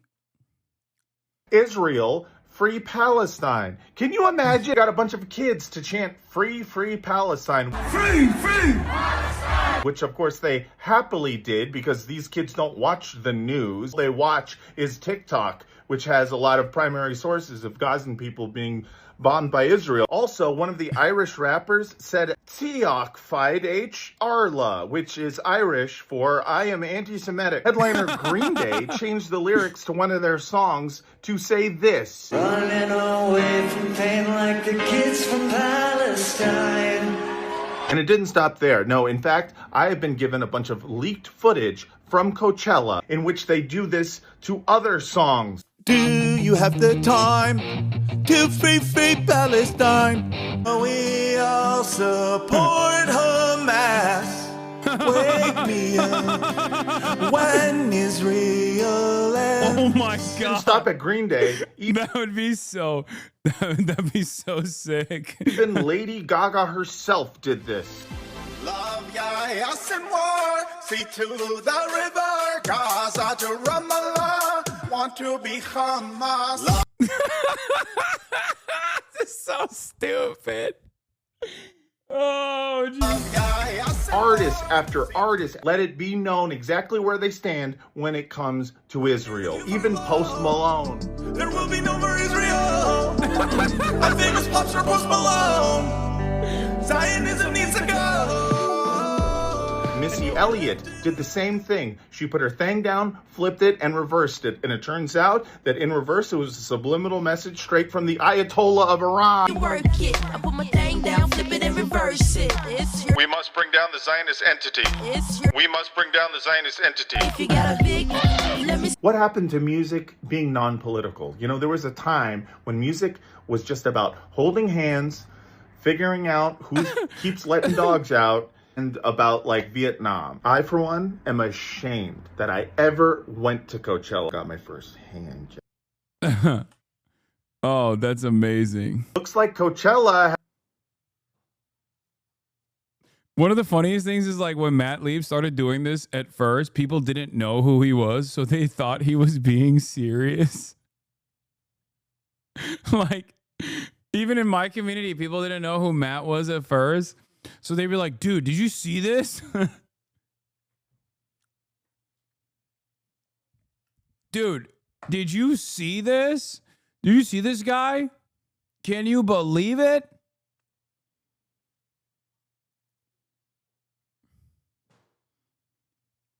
Oh my God. Wait, really? Even Daniel Monte thought he was serious before he met Matt? That's hilarious.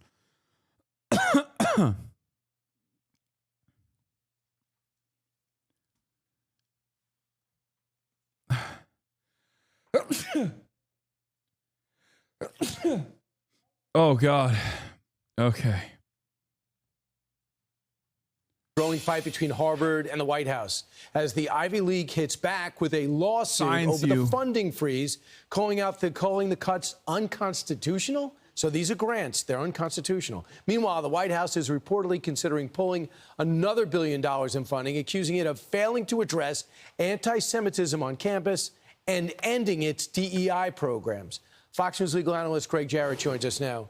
Greg, what about the tactic of not only saying no, but suing back? Sure, that's a possibility. I mean, look. That's so funny. They're like, how everything that the Trump administration does is so belligerent and so stupid. And every time Fox News has to defend it by being like, I don't understand. Trump pointed a gun at this person's head, and then that person tried to fight back. They don't have the right to do that. Why are they doing that? Oh, imagine if they tried to countersue the Trump administration. This doesn't make any sense. Why? China did counter tariffs. Someone's got to put an end to that. I mean, what? Why did they put counter tariffs on us after we started a tariff war for no reason? Why would they do that? It's just, don't you know you're supposed to just let these things happen? The president is God. Trump is like God. What the fuck? Why are you resisting? Stop resisting. Look, Harvard seems to be under the mistaken impression that it has a right to government grants. Well, the geniuses there at Harvard might want to check Webster's dictionary because a grant is a gift. It's discretionary. The government. By the way, this is very cool. Speaking of Israel, breaking National Institute of Health banned research funding to any university that boycotts Israel or has DEI programs. This violates the First Amendment and perverts scientific independence. Schools must certify they do not support BDS or DEI or risk losing grants and funding seizure. This is why I constantly say, if you think that this Israel shit is just happening over there and it's not being used here, okay, you are fucking delusional. You are fucking delusional. Yeah.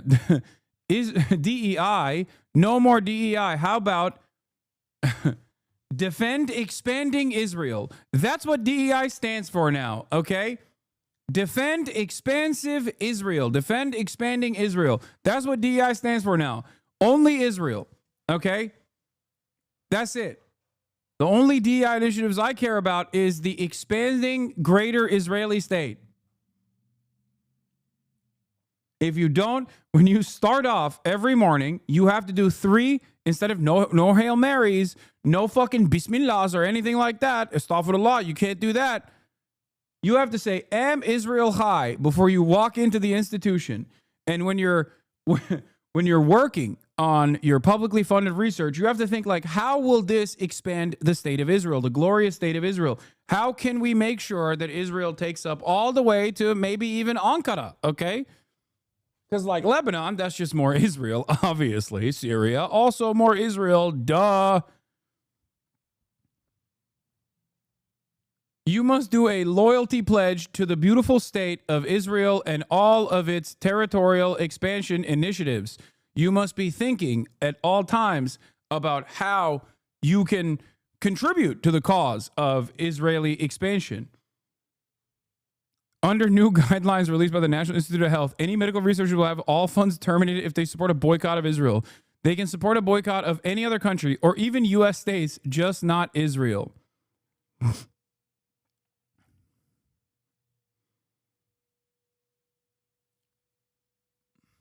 Yeah.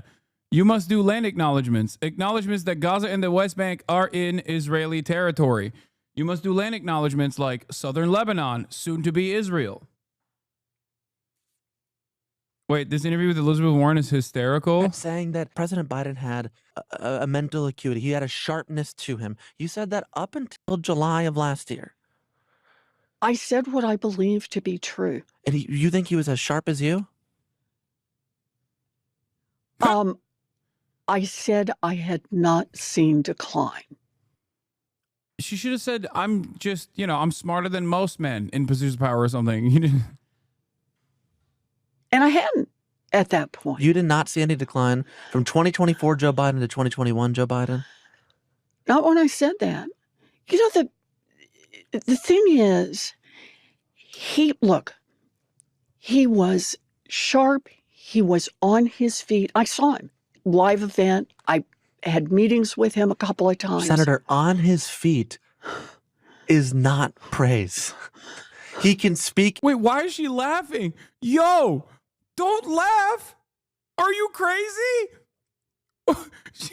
Dude, no, that's fucking crazy. That is crazy. She's like, yeah, you got me. She's laughing.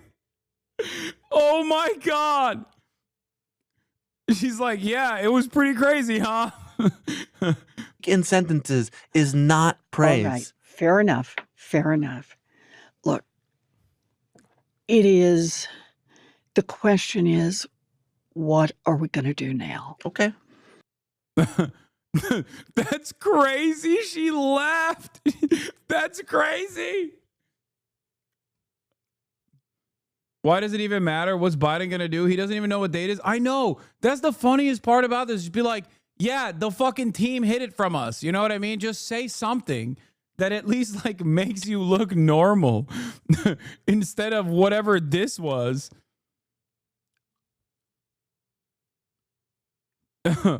What the fuck? Yeah, how hard is it to say he shouldn't have been the nominee and was being shielded to hide his decline, but was deeply insistent on running again? And as we can all see, the stakes of the election were enormous, and I regret his selfishness and what position that put us all in. I feel like Democrats got hit with this fucking laser beam where they have to appear insanely inconsistent and also insanely out of touch at all times.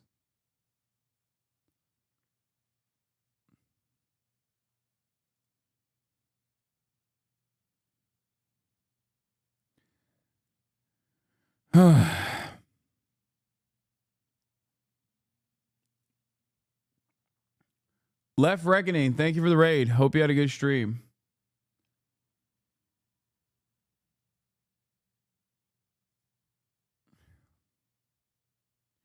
Oh, yeah. Another friend of the show cooked. Why should American universities have to make... let me finish this, but then we'll talk about the I've Had It Here ladies cooking Rahm Emanuel. Why should American universities have to make loyalty oaths to foreign countries that receive funding that benefits Americans? They are not even required to make loyalty oaths to the American government. Beyond absurd. America's screwing itself for Israel.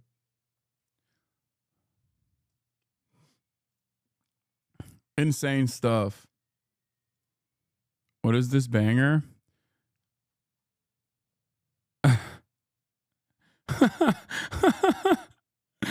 The quote retweet. O.J. Simpson says he avoids Los Angeles because he feels he may be sitting next to whoever did it. Oh, that's a banger one. Okay, fair. Me, they're going to call the Oblivion remaster woke, aren't they? Grums, I already did it 48 minutes ago. Why did they do this? There was zero need to change this in Oblivion Master. Bring back the original male, female.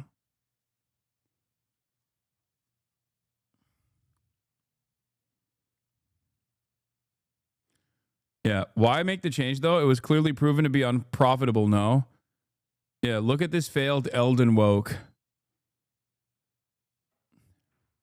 This only exists in the English version, by the way. Oh, it only exists in the English version. Well, good thing that's the version that sold like tens of millions of copies. So I guess it doesn't fucking matter to most people. They just want to play a good game. No one fucking cares, dude.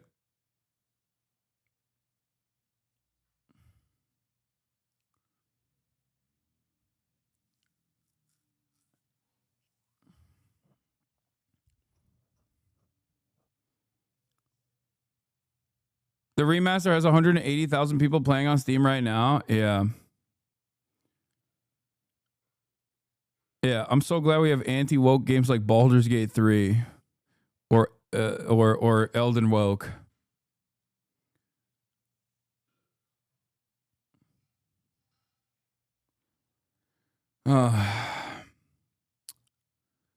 Does anyone can you guys send me a link of this, but without the paywall, so we can read the Isaac Chodener interview with Holocaust historian Deborah Lipstadt, who is Biden's anti-Semitism envoy?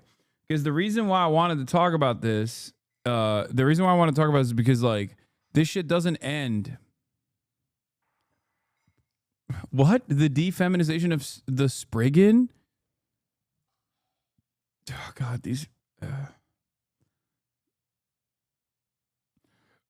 Out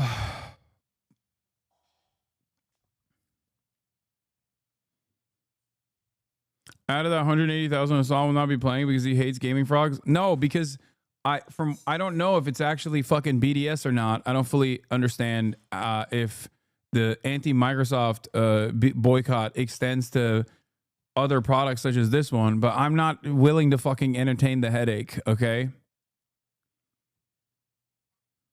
The Biden official who doesn't oppose Trump's student deportations. Why the Holocaust historian Deborah Lipstadt blames universities for opening the door to the Trump administration's professed campaign to tackle anti-Semitism. BDS explicitly mentions Bethesda by name. Yeah, there you go. Cancel your Xbox Game Pass subscription. Boycott Candy Crush, Minecraft, Call of Duty, flagship video games franchise owned by Microsoft. Boycott all Microsoft gaming products, including Xbox branded consoles. It became a priority BDS target on the 4th or on the 7th of April.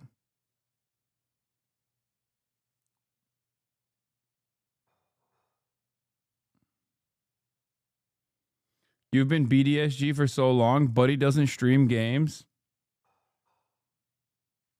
What about Microsoft PCs? I mean, obviously there's a fucking extent to what I can boycott. Like, I'm literally on Windows right now. That's my operational software. Not really much I can do about that. You know what I mean?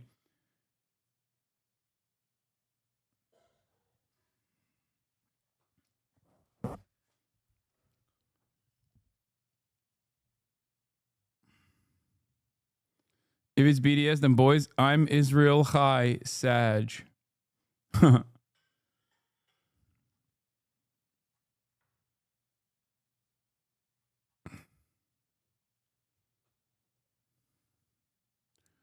Yeah, they're not even asking for a boycott of the operating software, from what I understand, because that would be impossible to commit to. What is this? Okay.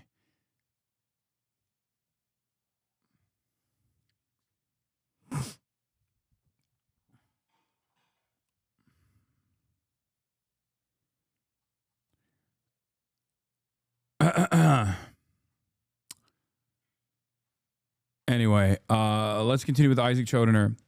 So Deborah Lipstadt is a Jewish history professor at Emory University, was until recently the State Department's special envoy to monitor and combat anti-Semitism under former President Joe Biden.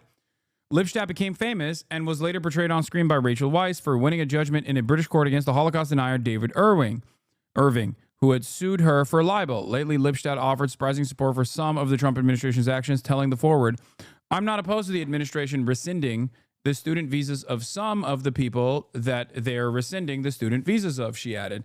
To depict some of these people as martyrs and heroes is ludicrous. This right here is Deborah Lipstadt, okay?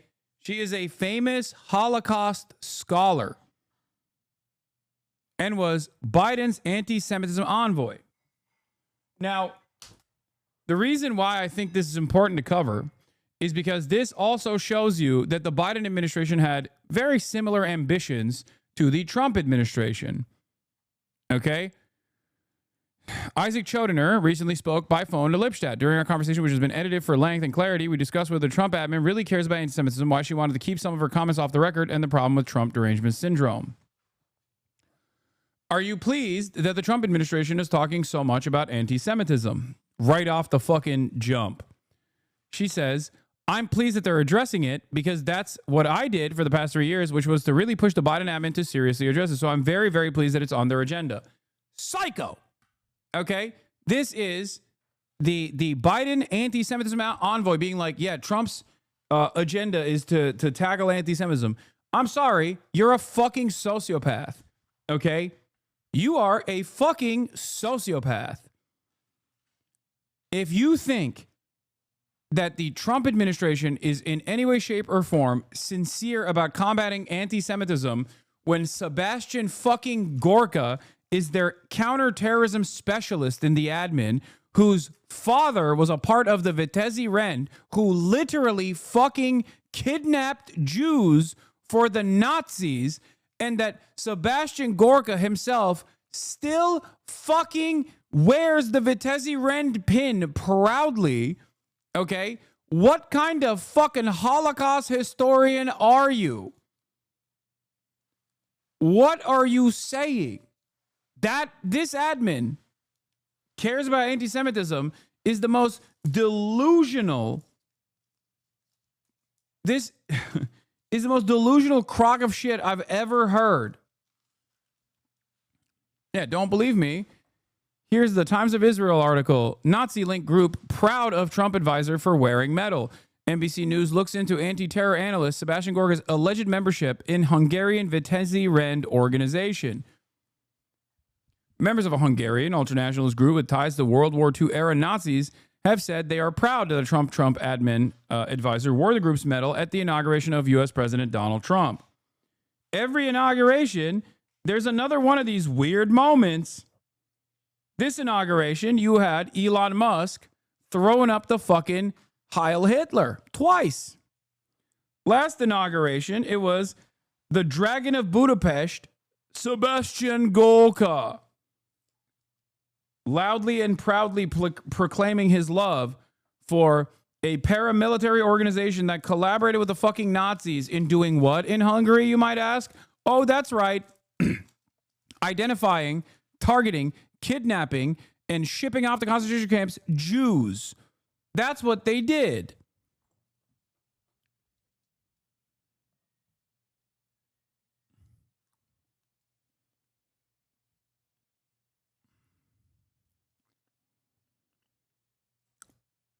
Their organization name means Valiant Order.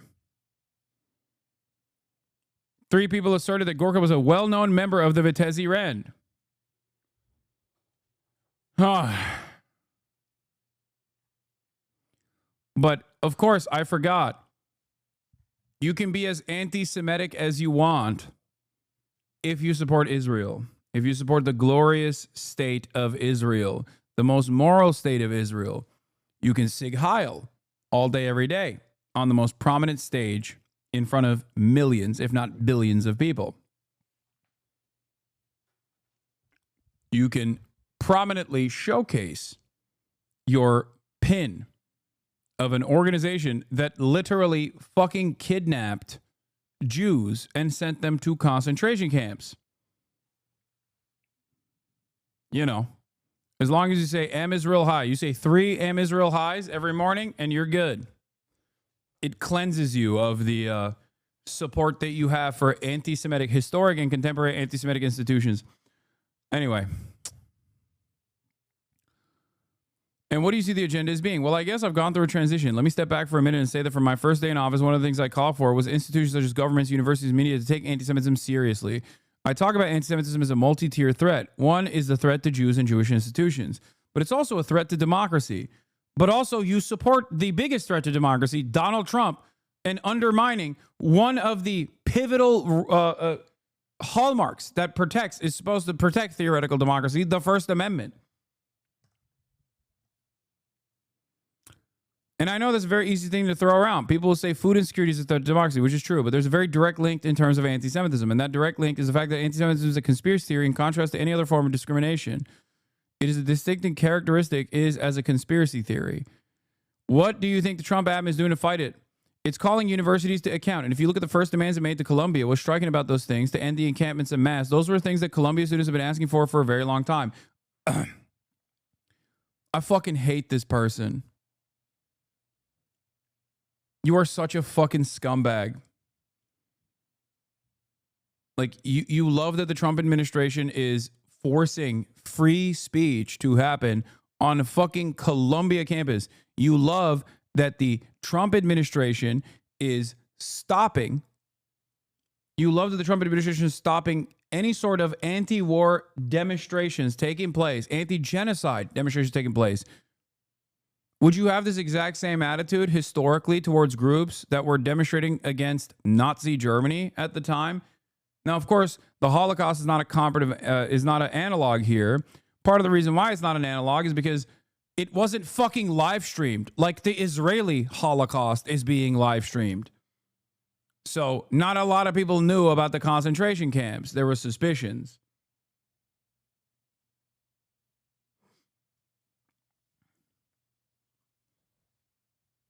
Ridiculous. What do you mean, what? People didn't know about the concentration camps until, you know, the very end.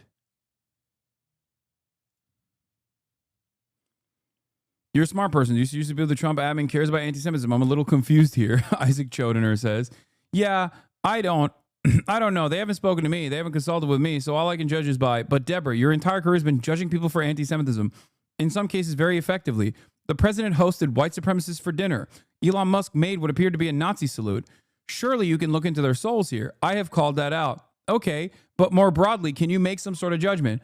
I'm telling you right now, every single anti-Semitism expert, okay, every single one of these supposedly anti-Semitism combaters over here literally drop all sense of reason, all sense and all reason, the moment that it comes to defending Israel, okay?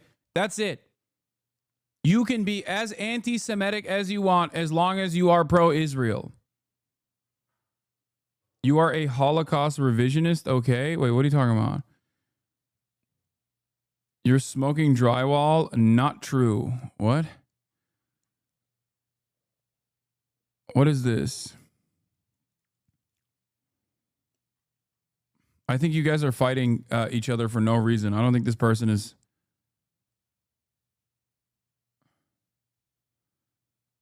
Anyway. Here, let's hear what else she had to say. Yes, there's certainly been a disturbing tendency, whether it's whatever Elon Musk was doing with his arm. Okay. We know what he was...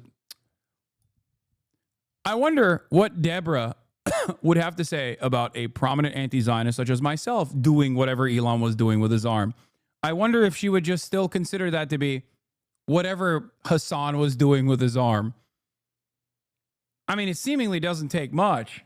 Turns out owning a fucking bleach sword is enough to finally unearth my crypto Nazi tendencies, according to my former podcast co-host. You know?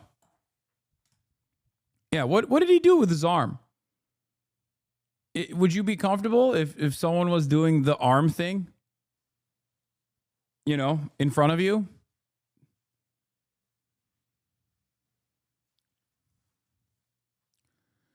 Or when he appeared on video at a campaign event for the far right in Germany. There are lots of examples. They're disturbing and they're bothersome.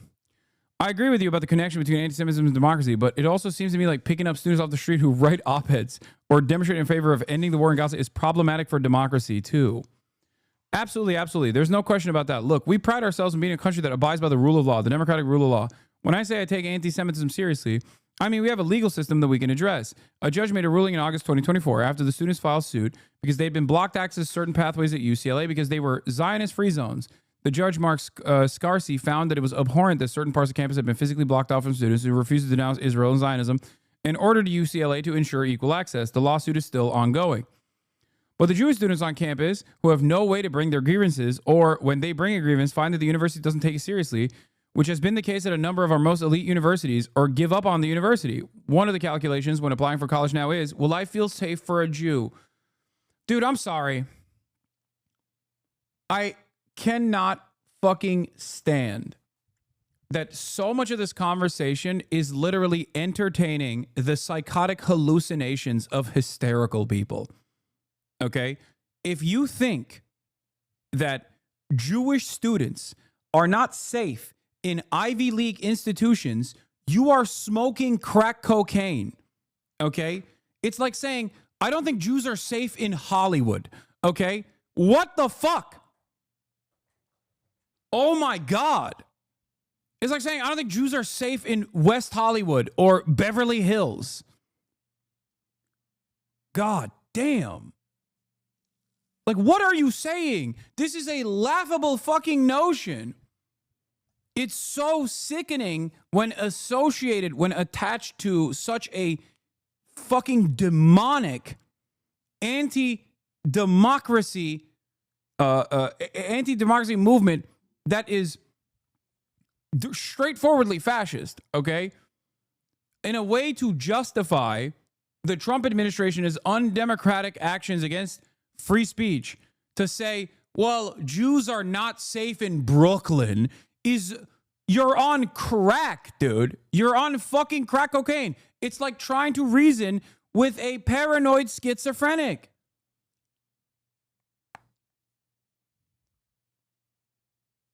What are you talking about?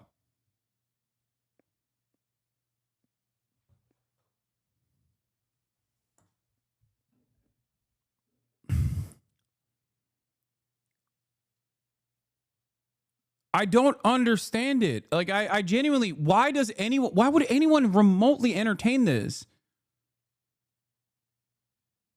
There is no contemporary institutional anti-Semitism at any of these institutions, okay? None whatsoever. It is pure fucking delusion. It's so delusional that they fired a bunch of Zionist Harvard and Columbia University presidents for not being sufficiently pro-Israel.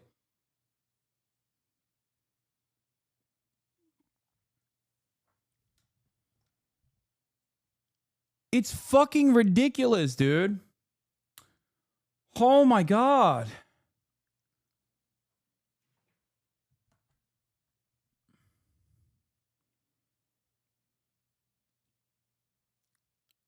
There were some really terrible instances of anti-Semitism after the war in Gaza began, but now we are actually in a political environment where the American president is using anti-Semitism as an excuse to literally pick up people off the street for writing op-eds. Free speech is free speech. I'm a stalwart supporter of freedom of speech. In other countries where they've outlawed Holocaust denial, I've spoken out against that. Freedom of speech is freedom of speech. Incitement is something else. I'm not a lawyer, and I'm not going to get into what that is. The reason I ask all this is because forward interview you said, I don't oppose many of the things that are being done. I just wish they would be done more deftly. Yeah, deftly was the wrong word. That sounds almost conspiratorial. They should be done according to law. That's what Trump says too. Trump says, oh, well, we're going to deport American citizens to El Salvador, but according to the law. That's what he says. Is that fine? Is that okay? Let's just change the laws then. Adolf Hitler changed the laws, Nuremberg Race laws. It was done by the book. Was it appropriate? No, of course not.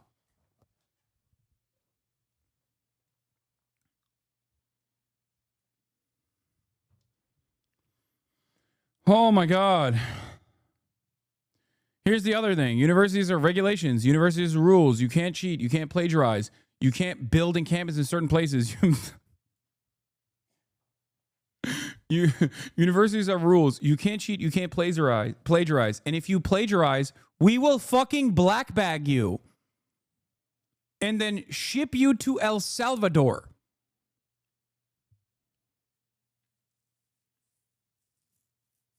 Yeah, no tents. Psychotic. You have to be able to identify yourself. People on campus have to be willing to identify themselves with the proper authority and can't go around with a mask unless it's, for medical purposes. How do you know it's not for medical purposes? You just undermine the argument that you presented by claiming that people need to be maskless on campus. The ADA protects you from having to explain why you're wearing a fucking mask. It can't be said enough that pro-Israel fascists aligned with neo-Nazis and tried to murder students, attack 19-year-old journalists just covering the events on their way back to their car at UCLA, and the safety of Palestinian students is never discussed. Nobody was charged. It's insane how they have reconstructed reality. I know. I fucking hate it. Do you understand why, in the current climate, people who are advocating for an end to the war in Gaza may not want to identify themselves with the proper authorities?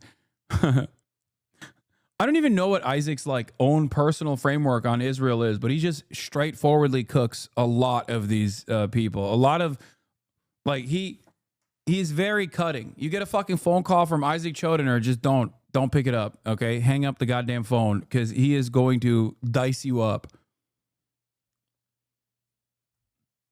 I mean, he does this so well and has done this so well, so consistently. It's pretty fucking crazy. Well, this current atmosphere is pretty difficult, but this has been going on for a long time. I was just trying to get the actual dynamics of who has power here. This refusal to identify yourself. Are we negotiating with students or are we negotiating with people off the street?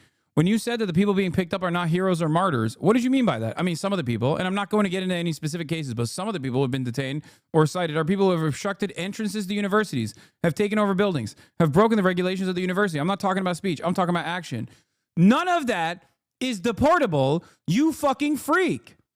Remember, Biden's anti-Semitism envoy. So before people say, oh, it's different, the Biden admin would never do this, they set the stage for the Trump administration to do this. So suck my fucking dick.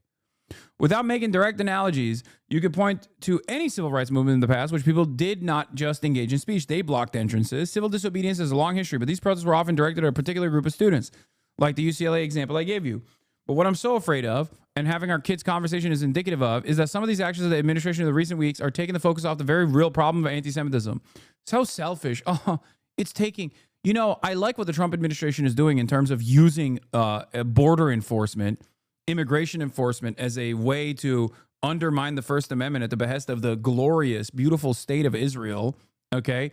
But the real problem is it's taking the conversation, the spotlight off of anti-Semitism. Are we making a mistake in thinking that the admin even cares about anti-Semitism at all? It is simply using anti-Semitism as an excuse to crack down on educational institutions. Yeah, it's a good question. It is, I think. I served in an administration in which people who worked for it did not march in lockstep. There were different views. I think there are people who seriously care. I spoke with my successor, the person who's been named as my successor. He called, and we had a nice conversation. It wasn't substantive, but he really cares. Who has been named as your successor? What's his name? Kaplun? Yehuda Kaplun, I think. And he seems to really care about this deeply and genuinely. I know other people in the admin who care about this deeply and genuinely. I worked in an admin with people who cared about this deeply and genuinely, and there were some who didn't. Administration was made up of thousands of people. It sounds like this guy's a friend of Trump. Yeah, he supported him and worked with the campaign. Kaplan is a right-wing Miami businessman. Shocking. Well, that right there makes me wonder. I'm just a little confused why people who care about anti-Semitism are friends with Donald Trump. It's confusing, but I can't. In speaking to him, my sense is, with the little I know about him, which is very little, he truly is concerned about fighting anti-Semitism. I also think there are many Jews, and some non-Jews too, but many Jews who are disappointed by how university behaved since October 7th. And they see a strong, to use Passover terminology, a strong hand being used.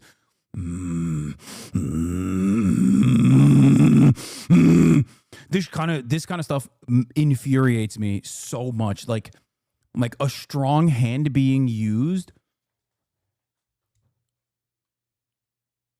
You're not slapping the hand of your child for almost touching a hot stove, okay? You're talking about blackbagging whole ass human beings with children, with lives, with dreams, green card recipients for the crime of saying the truth about Israel. The fucking arrogance and the fucking entitlement from a Holocaust historian that cannot see the straightforward parallels that are so ever present that it's basically smacking her in the fucking face. You are a Holocaust historian. How do you not see what is going on over there, which is a live streamed version of the Holocaust, and what is going on over here, which is a Weimar Germany instance where the Nazis have taken power and they have started the process of undermining what remains of liberal protections against authoritarianism. What the fuck? It's like, if you claim to be a Holocaust historian and not recognize that Trump is doing Hitler shit right now in real time, in broad fucking daylight, I wipe my ass with your fucking PhD, okay? What are you doing? Crack cocaine. There's one line in here that makes me go absolutely nutty mode. I'm going to try to fucking contain my anger here. Now, whether that hand is being used properly or not raises certain questions to what's happening. To answer your question, a lot of people were relieved to see this forceful approach. I think in many respects, it's going too far. You said some nice things about the Secretary of State, Marco Rubio. As a senator, he had a very strong record on fighting anti-Semitism. This lady is so fucking... Oh, my God. She is so insane. She's just one note, dude. Everything is combating anti-Semitism.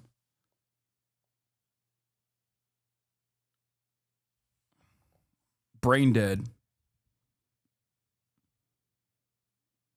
I know there are many people, including Democrats in Florida, who appreciated his stance. What's happening now is, I think, I can't judge, but let me put it this way. I would hope that he would continue to maintain the strong stance he took while he was a senator. You can judge him about, say, tweeting happily about people being sent to a horrific prison in El Salvador, right? Look, there's no reason. Look, when you take someone off the street who's not supposed to be taken off the street, dude, I'm sorry. This is so, you're Jewish. You're Jewish. You're a Holocaust historian. You're a Jewish Holocaust historian. Oh my God. You are a Jewish Holocaust historian, and you are literally talking about the closest America has been to engaging in that, okay? Your life's work happening here, and you're celebrating it because the other country that you also happen to love is doing the live streamed accelerated version of the Holocaust. What the fuck? At a certain point, you have to recognize that, you literally did all of that to just be like, yeah, never again means just for Jews, okay? That doesn't mean for you. What do you mean? I learned about the Holocaust to stress the importance of the Holocaust so that we could, justify the fucking state of Israel only? That's it?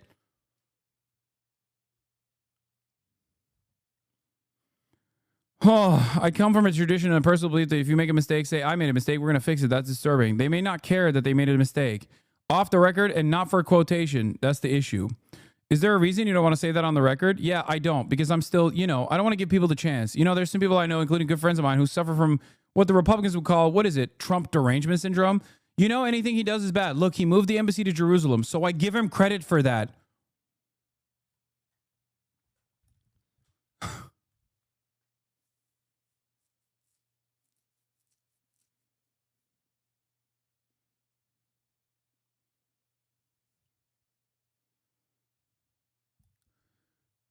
I mean, dude, what is this? This is just this reads like a anti-Semitic screed, okay? This right here is a Jewish Holocaust historian, Biden's anti-Semitism envoy, literally saying, I don't give a fuck if Americans are getting blackbagged. I don't give a fuck if immigrants are being rounded up in dragnets and being sent to a slave labor colony in El Salvador, because I care about Israel. I only care about Israel. That is the only thing I care about. I care about defending Israel's interests. You are an American. What the fuck are you saying? What do you mean it was so good that Trump moved the American embassy to Jerusalem and I'm giving him credit for that? Why? That's not even a good thing for Israel, let alone for anyone else. October 7, you could drive a direct fucking line from the Trump administration's action with the Abraham Accords, the destruction of the denuclearization agreement with Iran, and moving the embassy to Jerusalem, and the recognition of the permanent annexation of the Golan Heights, which is Syrian territory. All of those things combined played a major role in October 7 happening. You are short-sighted and horny for the great state, the most moral state of Israel. So much so that you are fine with undermining American institutions. So much so that you are fine with an American fascist doing Weimar Germany shit in America because you're so fucking stupid and so fucking short-sighted that this Zionist project will not inevitably lead to so much anti-Semitism that one day you'll be in the fucking concentration camps with me. You're so stupid. These guys unironically drank the fucking Kool-Aid where they think like, well, since post 9/11, we say America is founded on Judeo-Christian values. No, the fuck it wasn't. And there are plenty of people within this movement right now that are gaining prominence that keep saying, no, it's Christian nationalism as a matter of fact. The fuck do you mean Judeo-Christian values? I said this already. If I go to a fucking concentration camp for my anti-Israel statement and then they start rounding off the Jews and putting them there as well, and I have to be there with Michael Rappaport, I will kill myself. I will kill myself before that happens. I will never. No shot.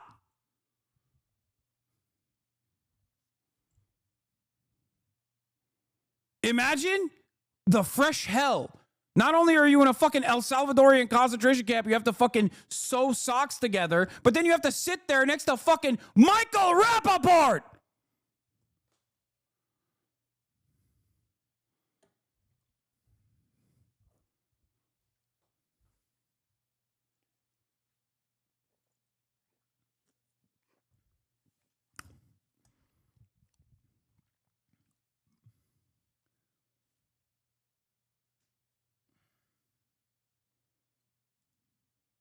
Yeah, here's Deborah Lipstadt. This was when she was in the Biden administration, I believe. October 7th, there was a feeling around the world that Israel is weaker. And in the... You want a beeper?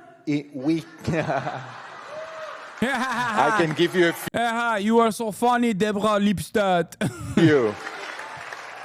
This feeling held up to this week, maybe, but that brought many people around the world to feel that you can attack Jewish people and Jews as well. And if there is one thing that is within the basis of this organization is to strengthen Israel and to strengthen the bonding between the US and Israel and to make sure that we're safe on both sides of the Atlantic. Both sides of the Atlantic, and as Elon said, both sides of the aisle. After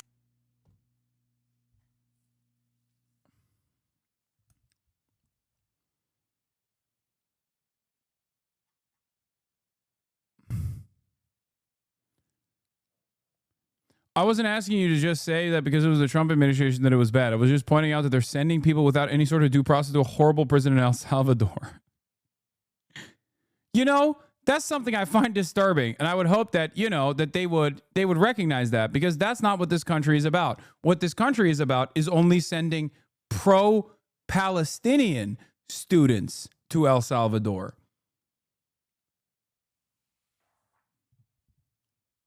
You know? So we have all these horrific things with immigration, with Doge dismantling federal bureaucracy, with Trump basically destroying the Atlantic Alliance. But we also have, on the other side of the ledger, moving the embassy to Jerusalem in the first term. It shouldn't be all black and white. No, it's not all black and white. Thank God Trump moved the American embassy to Jerusalem, recognizing Israel's, illegal occupation of East Jerusalem. Wasn't that wonderful? I loved it personally. I'm an American, by the way. I'm supposed to care about America. But it seems like I also care about what's going on in Israel and the recognition of Israel's illegal occupation and the normalization of Israel's illegal occupation. I think this is very important.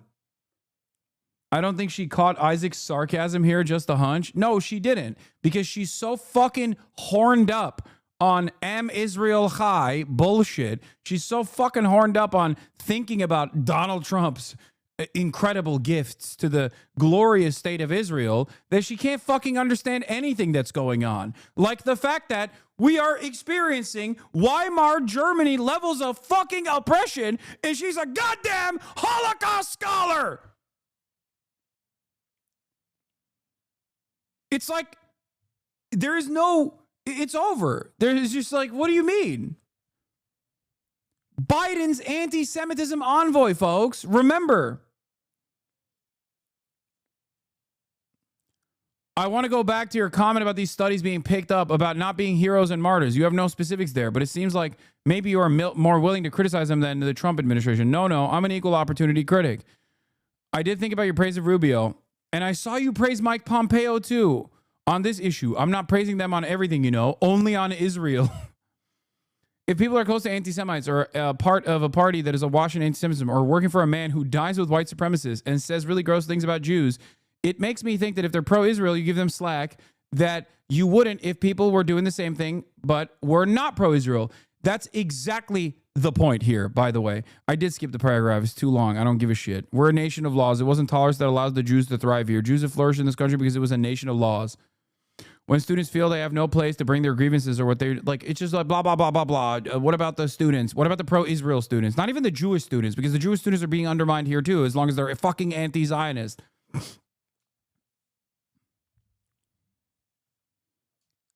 No. Look, the universities failed to address this seriously. And by failing to address it seriously, it's like, no, the question here is simple, okay? If someone who has said that Palestinians have a right to exist, that participated in a campus protest, right? Participated in a campus protest, but then that person was like caught next to a white supremacist, dining with a white supremacist, or was doing the just arm gesture that you simply claimed was a confusing arm gesture. Okay? If a person that was pro-Palestinian was doing that, what the fuck do you think Deborah Lipstadt would want that to happen to that person? I know we don't have to speculate, because there are people who didn't do any of those things and simply said Israel is a fucking apartheid state doing a genocide, and Deborah wants them to get fucking deported. So obviously, it kind of feels like you only care about Israel and not even care about the United States of fucking America. And this is not me saying like dual loyalty tropes or whatever. This is just like, there is no other way to read her fucking output, okay? It's fucking insane.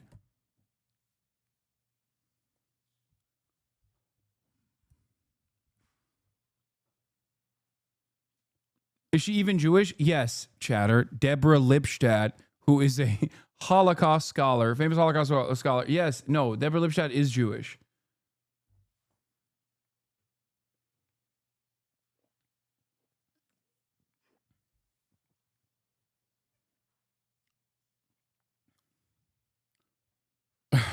Jesus.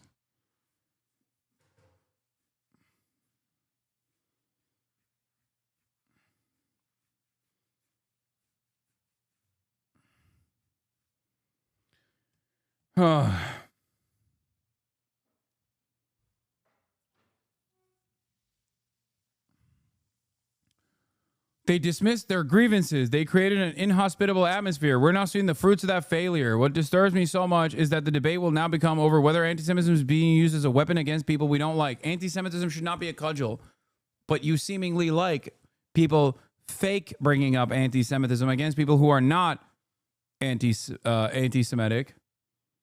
And you seemingly defend that. So because they're anti-Israel. If you aren't worried about that and you want to say very clearly that you think the Trump administration is doing that, and you even want to put on the record the very brief comments you gave to me, you're welcome to do that. I think there are certainly trends right now. For instance, some of the latest demands made to Harvard have been disturbing in part because if you're calling for an external audit of courses and things like that, then what happens when you don't get a progressive administration? When you get a progressive administration, do they then turn around and audit? The fight should be against anti-Semitism and not against the institutions. The institutions open the door. Most universities fail miserably to address this, and we're seeing the consequences of that now. Dude, this is like reminding me, I so foolishly thought Americans will not be like England. Okay? And boy, was I fucking wrong. Because in the UK, the anti-Corbyn, Corbyn is Hamas, Corbyn is Hezbollah, Corbyn is actually anti-Semitic narratives, were so captivating that I remember Graeber, rest in power, to the good man, David Graeber. I remember a Double Down News piece that he did back then, talking about how the hysterics surrounding Jeremy Corbyn and the false smears were so prominently a part of the media cycle that Jews were talking about fucking leaving the UK if Corbyn was to win. Like, they literally, genuinely hallucinated an alternative reality where they thought that Corbyn was going to set up concentration camps for Jews in the UK. And I remember at the time, I was like, well, you know, there's just no fucking shot. There's no shot that Americans would become this fucking hysterical and whip themselves up. American Jews specifically. I did not think, given my experience with all of the American Jews that I know, that I am surrounded by, I thought to myself, he was not anti-Semitic. No, of course Corbyn was not fucking anti-Semitic, dude. Of course he wasn't. I'm saying that this lie was so prominently recycled over and over again that you had a shit ton of British Jews that thought, oh my God, he literally is the Ayatollah. He is going to kill me. There were studies conducted at the time where British Jews were saying they would leave the country. Like, a big number of British Jews were saying they would leave the fucking country if Corbyn became president.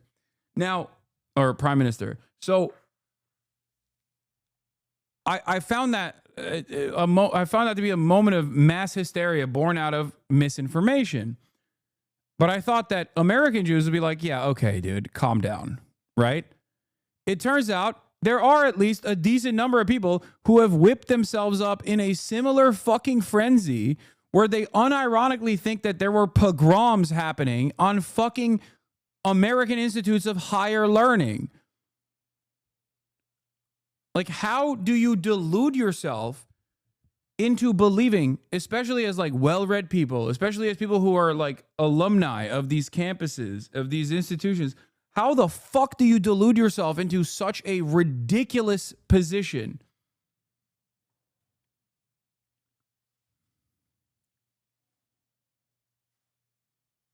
It's fucking insane. And not a single person turned around and was like, dude, what are you doing? Not a single person was like, hey guys, maybe we're being a little hysterical here. Like claiming that a Jew is unsafe in the Upper East Side is like the most insane thing I've ever heard. It's perhaps historically and in contemporary society, the safest place for any Jewish person, okay? Like, straight up, significantly safer than Israel, okay? Significantly. Not even a fucking question. So what the fuck are we talking about? You are the most delusional freak if you think that as a Jewish person, you are not safe in fucking New York City, dude. What the fuck?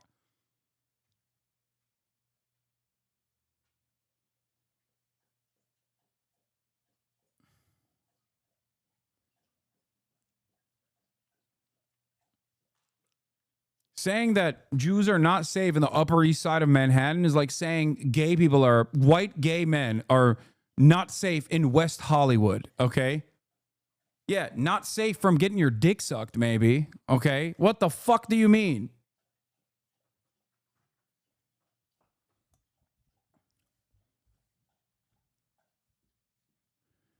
A Japanese woman who participated in the peaceful Free Palestine demonstration in Kobe says she was assaulted by an English-speaking man wearing a Trump hat. Participants recorded the incident and filed a report with local police, who are treating her as the victim. Look at that.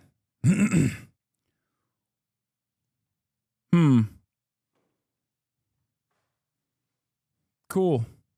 Cool. In the past, there were a couple of viral videos of Israeli people arguing with free Palestine protests in Japan. This man is wearing a U.S.-Israeli flag shirt, a MAGA hat, necklaces bearing both Jewish and Christian symbols, as well as a lot of skulls.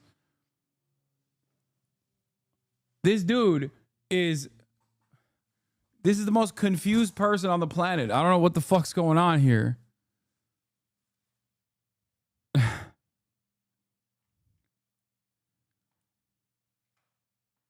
Wait, is that a skull inside of a fucking Star of David? What? Wait. He's like, this is my totem cough inside of the Star of David. I'm a big Havara agreement enjoyer, okay? I've placed myself in a very weird position here politically.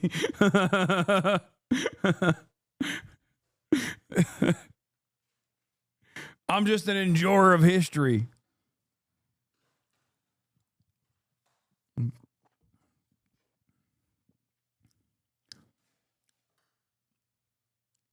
Oh, wow. Bro, have you never met a proper Jewish American hog? It's wild. They're a rare Pokemon, but it always makes me laugh. No, of course I've met proper American Jews that are hogs, dude. I live in LA. What do you mean? I was going to make a joke and say they're Persian, but... but yes.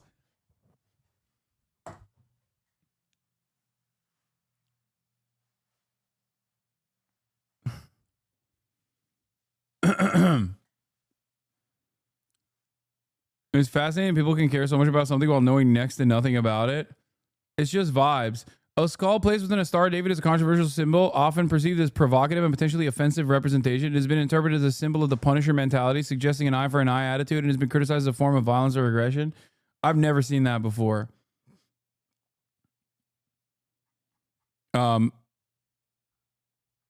I've never seen a skull inside of a Star of David. It's like putting a fucking swastika inside of a Star of David, and not to make like a criticism of Israel or whatever, but instead to do it being like, no, I supported this. Like, it's like some shit Beitar supporters would do. I feel like, you know what I mean?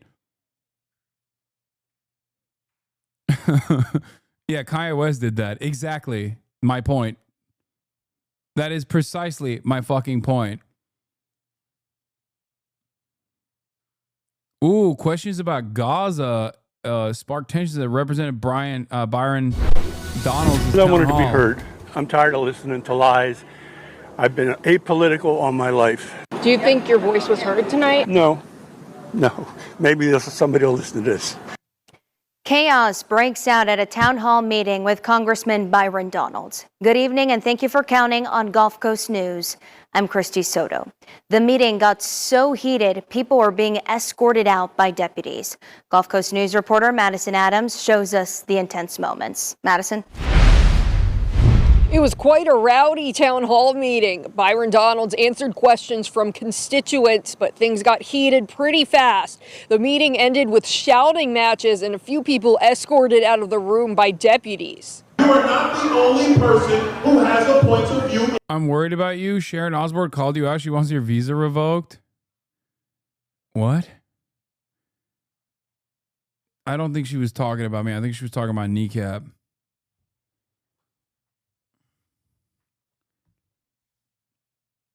Ozzy Osbourne's wife, Sharon Osbourne, was fucking freaking out about Kneecap's performance, being like, they need to take away their visa.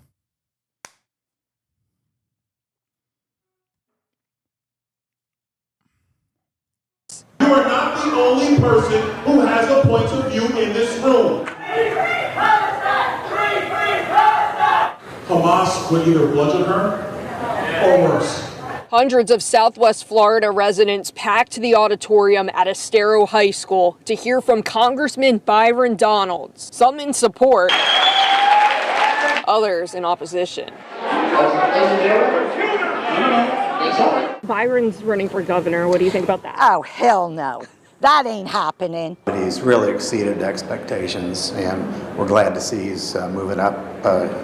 He's kind of a rising star, and we look forward to seeing him as governor. Donalds took questions on a wide range of national topics, more about Washington than Florida. Issues like Elon Musk and Doge, DEI policies, gun rights, tariffs, and Social Security. Okay, I can't even watch fucking Florida protesters against Byron Donalds. Bizarre rambling post by Ozzy Osbourne's wife here calling for Kneecap to be deported from the U.S., where she also makes the claim about October 7th that not one IDF soldier was killed that day, just 1,400 innocent civilians. Not even Israel claims that. What the fuck is this post? Yo. Oh, this really shows. To me, when I see a wall of text like this on Twitter, I think to myself, well, that's a person that is mentally sound. Like, that's a sane guy. That's a sane person behaving in a very sane manner, you know? That's sanity.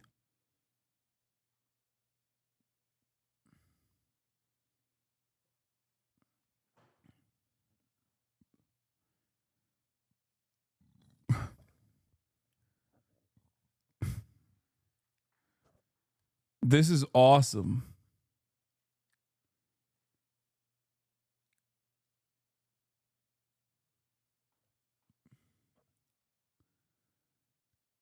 Golden Voice's claim of being blindsided by Kneecap's performance seems implausible given the circumstances. You know, it's so funny. It's like, you can't say anything without some fucking Israel supporter being like, you need to be fired immediately. There's honestly no person in the world right now that I would want to fudge up more than Hasan. Come see me in San Jose, California. Want to see what the streets be like. I would hurt every leftist in this room. Oh, no. Okay, tough guy.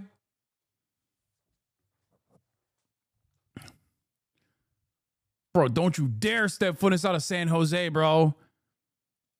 I will... What? Do what, dude? The streets of San Jose. What are you going to do? Tickle me?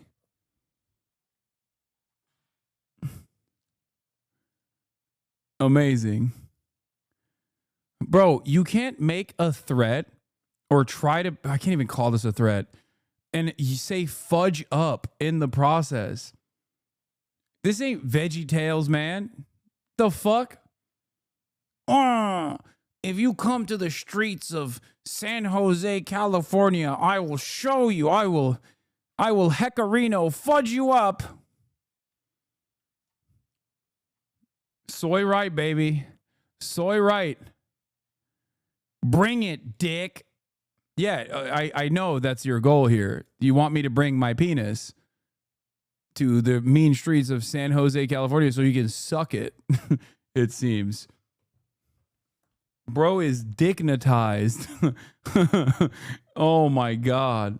Definitely a fail-ennial. Oh, for sure. I mean, look at that fucking, the fail line. Ooh, I will frick you so bad if I catch you.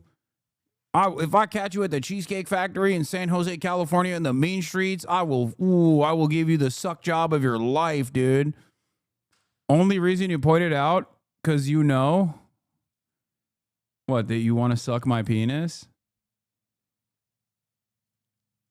I've been at this game for long enough to realize that most of my fucking haters have this sexual pathology associated with why they resent me so much. At first, I didn't really understand it. Why so many of my haters constantly fucking talk about my looks. On Sharon's tweet from friend of the show, Mike Isaac. At a time when the world is experiencing significant unrest, music should serve as an escape, not a stage for political discourse. Yeah, what's your height and weight, big dog? Post height and weight right now. Post height and rate. Wait, you already posted location. I kind of want to guest star him to see what kind of additional fun stuff he'll cook up.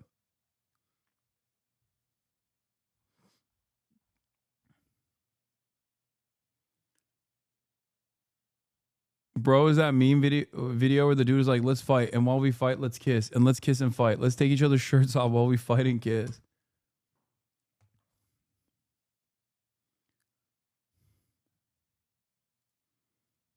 Now other chatters want the smoke. Jumped in my 5.0. I'm in San Jose. Pull up. I do think it's funny that he was like, come to the mean streets of San Jose. Like...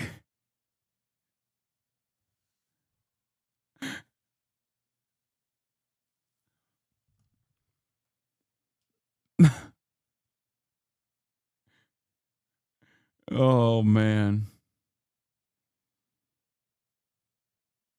Amazing. If I send you death threats, can I be a live guest? Okay, you need to calm down. You can't call this a death threat, dude. Like, I think it's, as someone who is a recipient of thousands of them a day, oftentimes in this chat as well, you can't call this a death threat. This is laughable. Who wants to pull up? I'll meet you. Bro, so you can respond. Post your fucking, post physique, pussy, post physique right now. Post physique right now. Show us what you got, big boy. Come on. I'm gonna make my haters and defenders fight each other. I'm gonna do a fight club. A mild bruise threat. Yeah, from kissing me too hard.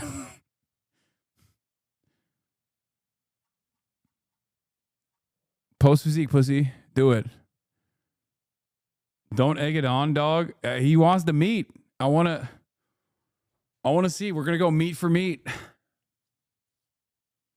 Give me your Instagram. Give me your Instagram right now. Give me your Instagram, pussy. Show me your Instagram.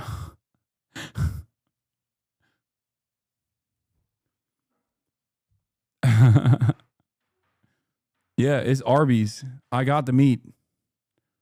Okay. So much reaction. Me and I prove the case. I think you're a little too dense to understand that we're making fun of you. Like collectively.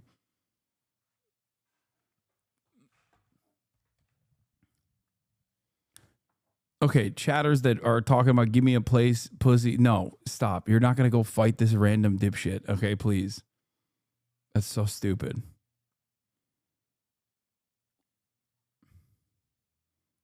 Yeah, let's go meet for meat. Let's go meet for meat. Let's go meet for meat.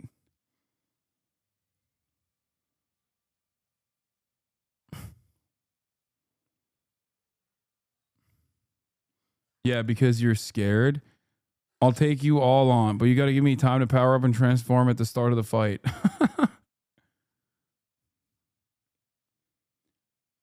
Oak Ridge Cheesecake Factory can watch a movie after.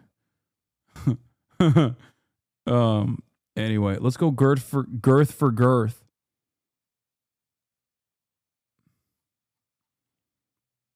This guy's a child, by the way. Oh God. That's so sad. Wait, how the fuck did you figure that out already? God damn, some of you are crazy. Wait, what the fuck? Did his account get... Aww. No fun. No fun. That wasn't... Twitch is crazy with that one. That wasn't even a death threat. He said he's fudge us up.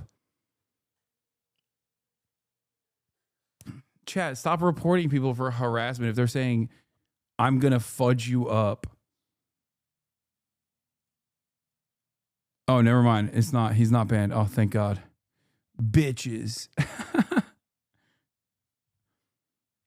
Oh, thank God. I was worried. I was worried we lost Biggins. Biggins more like bitches.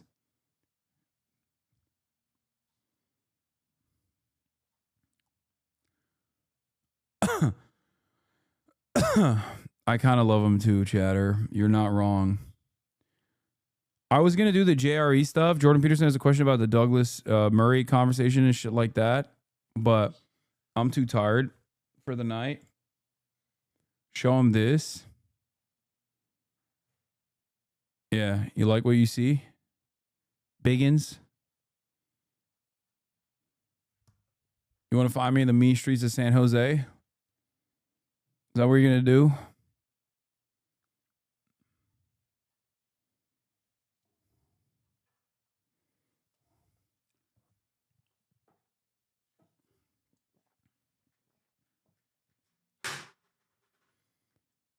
If you look like my before pic, you can't be talking shit in the chat. You know what I mean?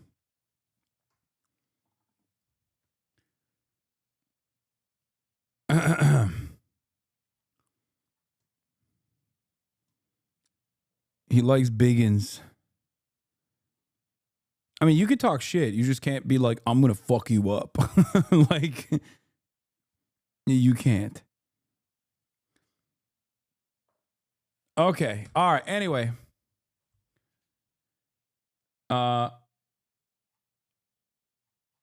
That's all I got for today, folks.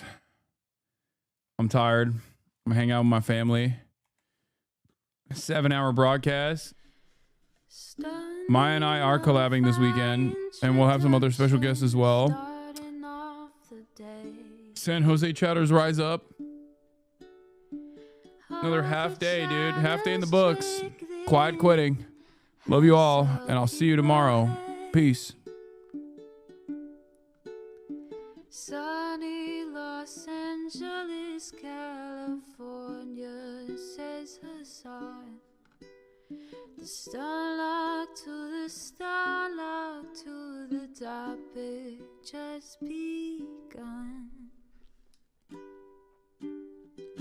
There he is again, Hasan is streaming. Hasan is streaming. There he is again, Hasan is streaming. Hasan is streaming. Reviewing the P.O. box, Uncle Uger's face.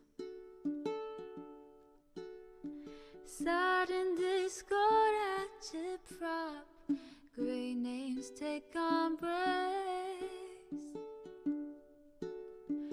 Tiny Bernie Sanders, LGBTQ Air Force. The whole left at your fingertips, Ane at your door. H3 crowded debate, the Young Turks online show. 3 full fucking years of this, plenty more to go. 90-day fiance, talks of champagne bourgeoisie. A Trump rally live reaction, a mass riot at DC.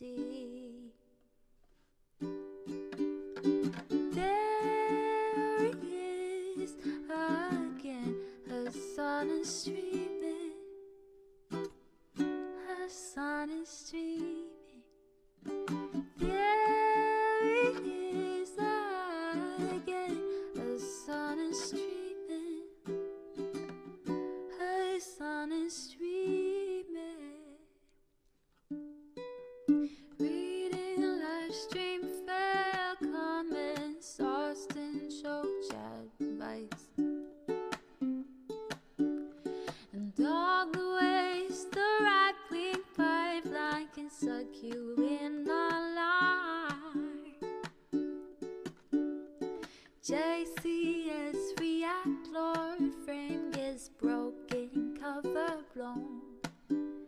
A full-blown mass pandemic, monster streaming at your home. Total radicalization coming.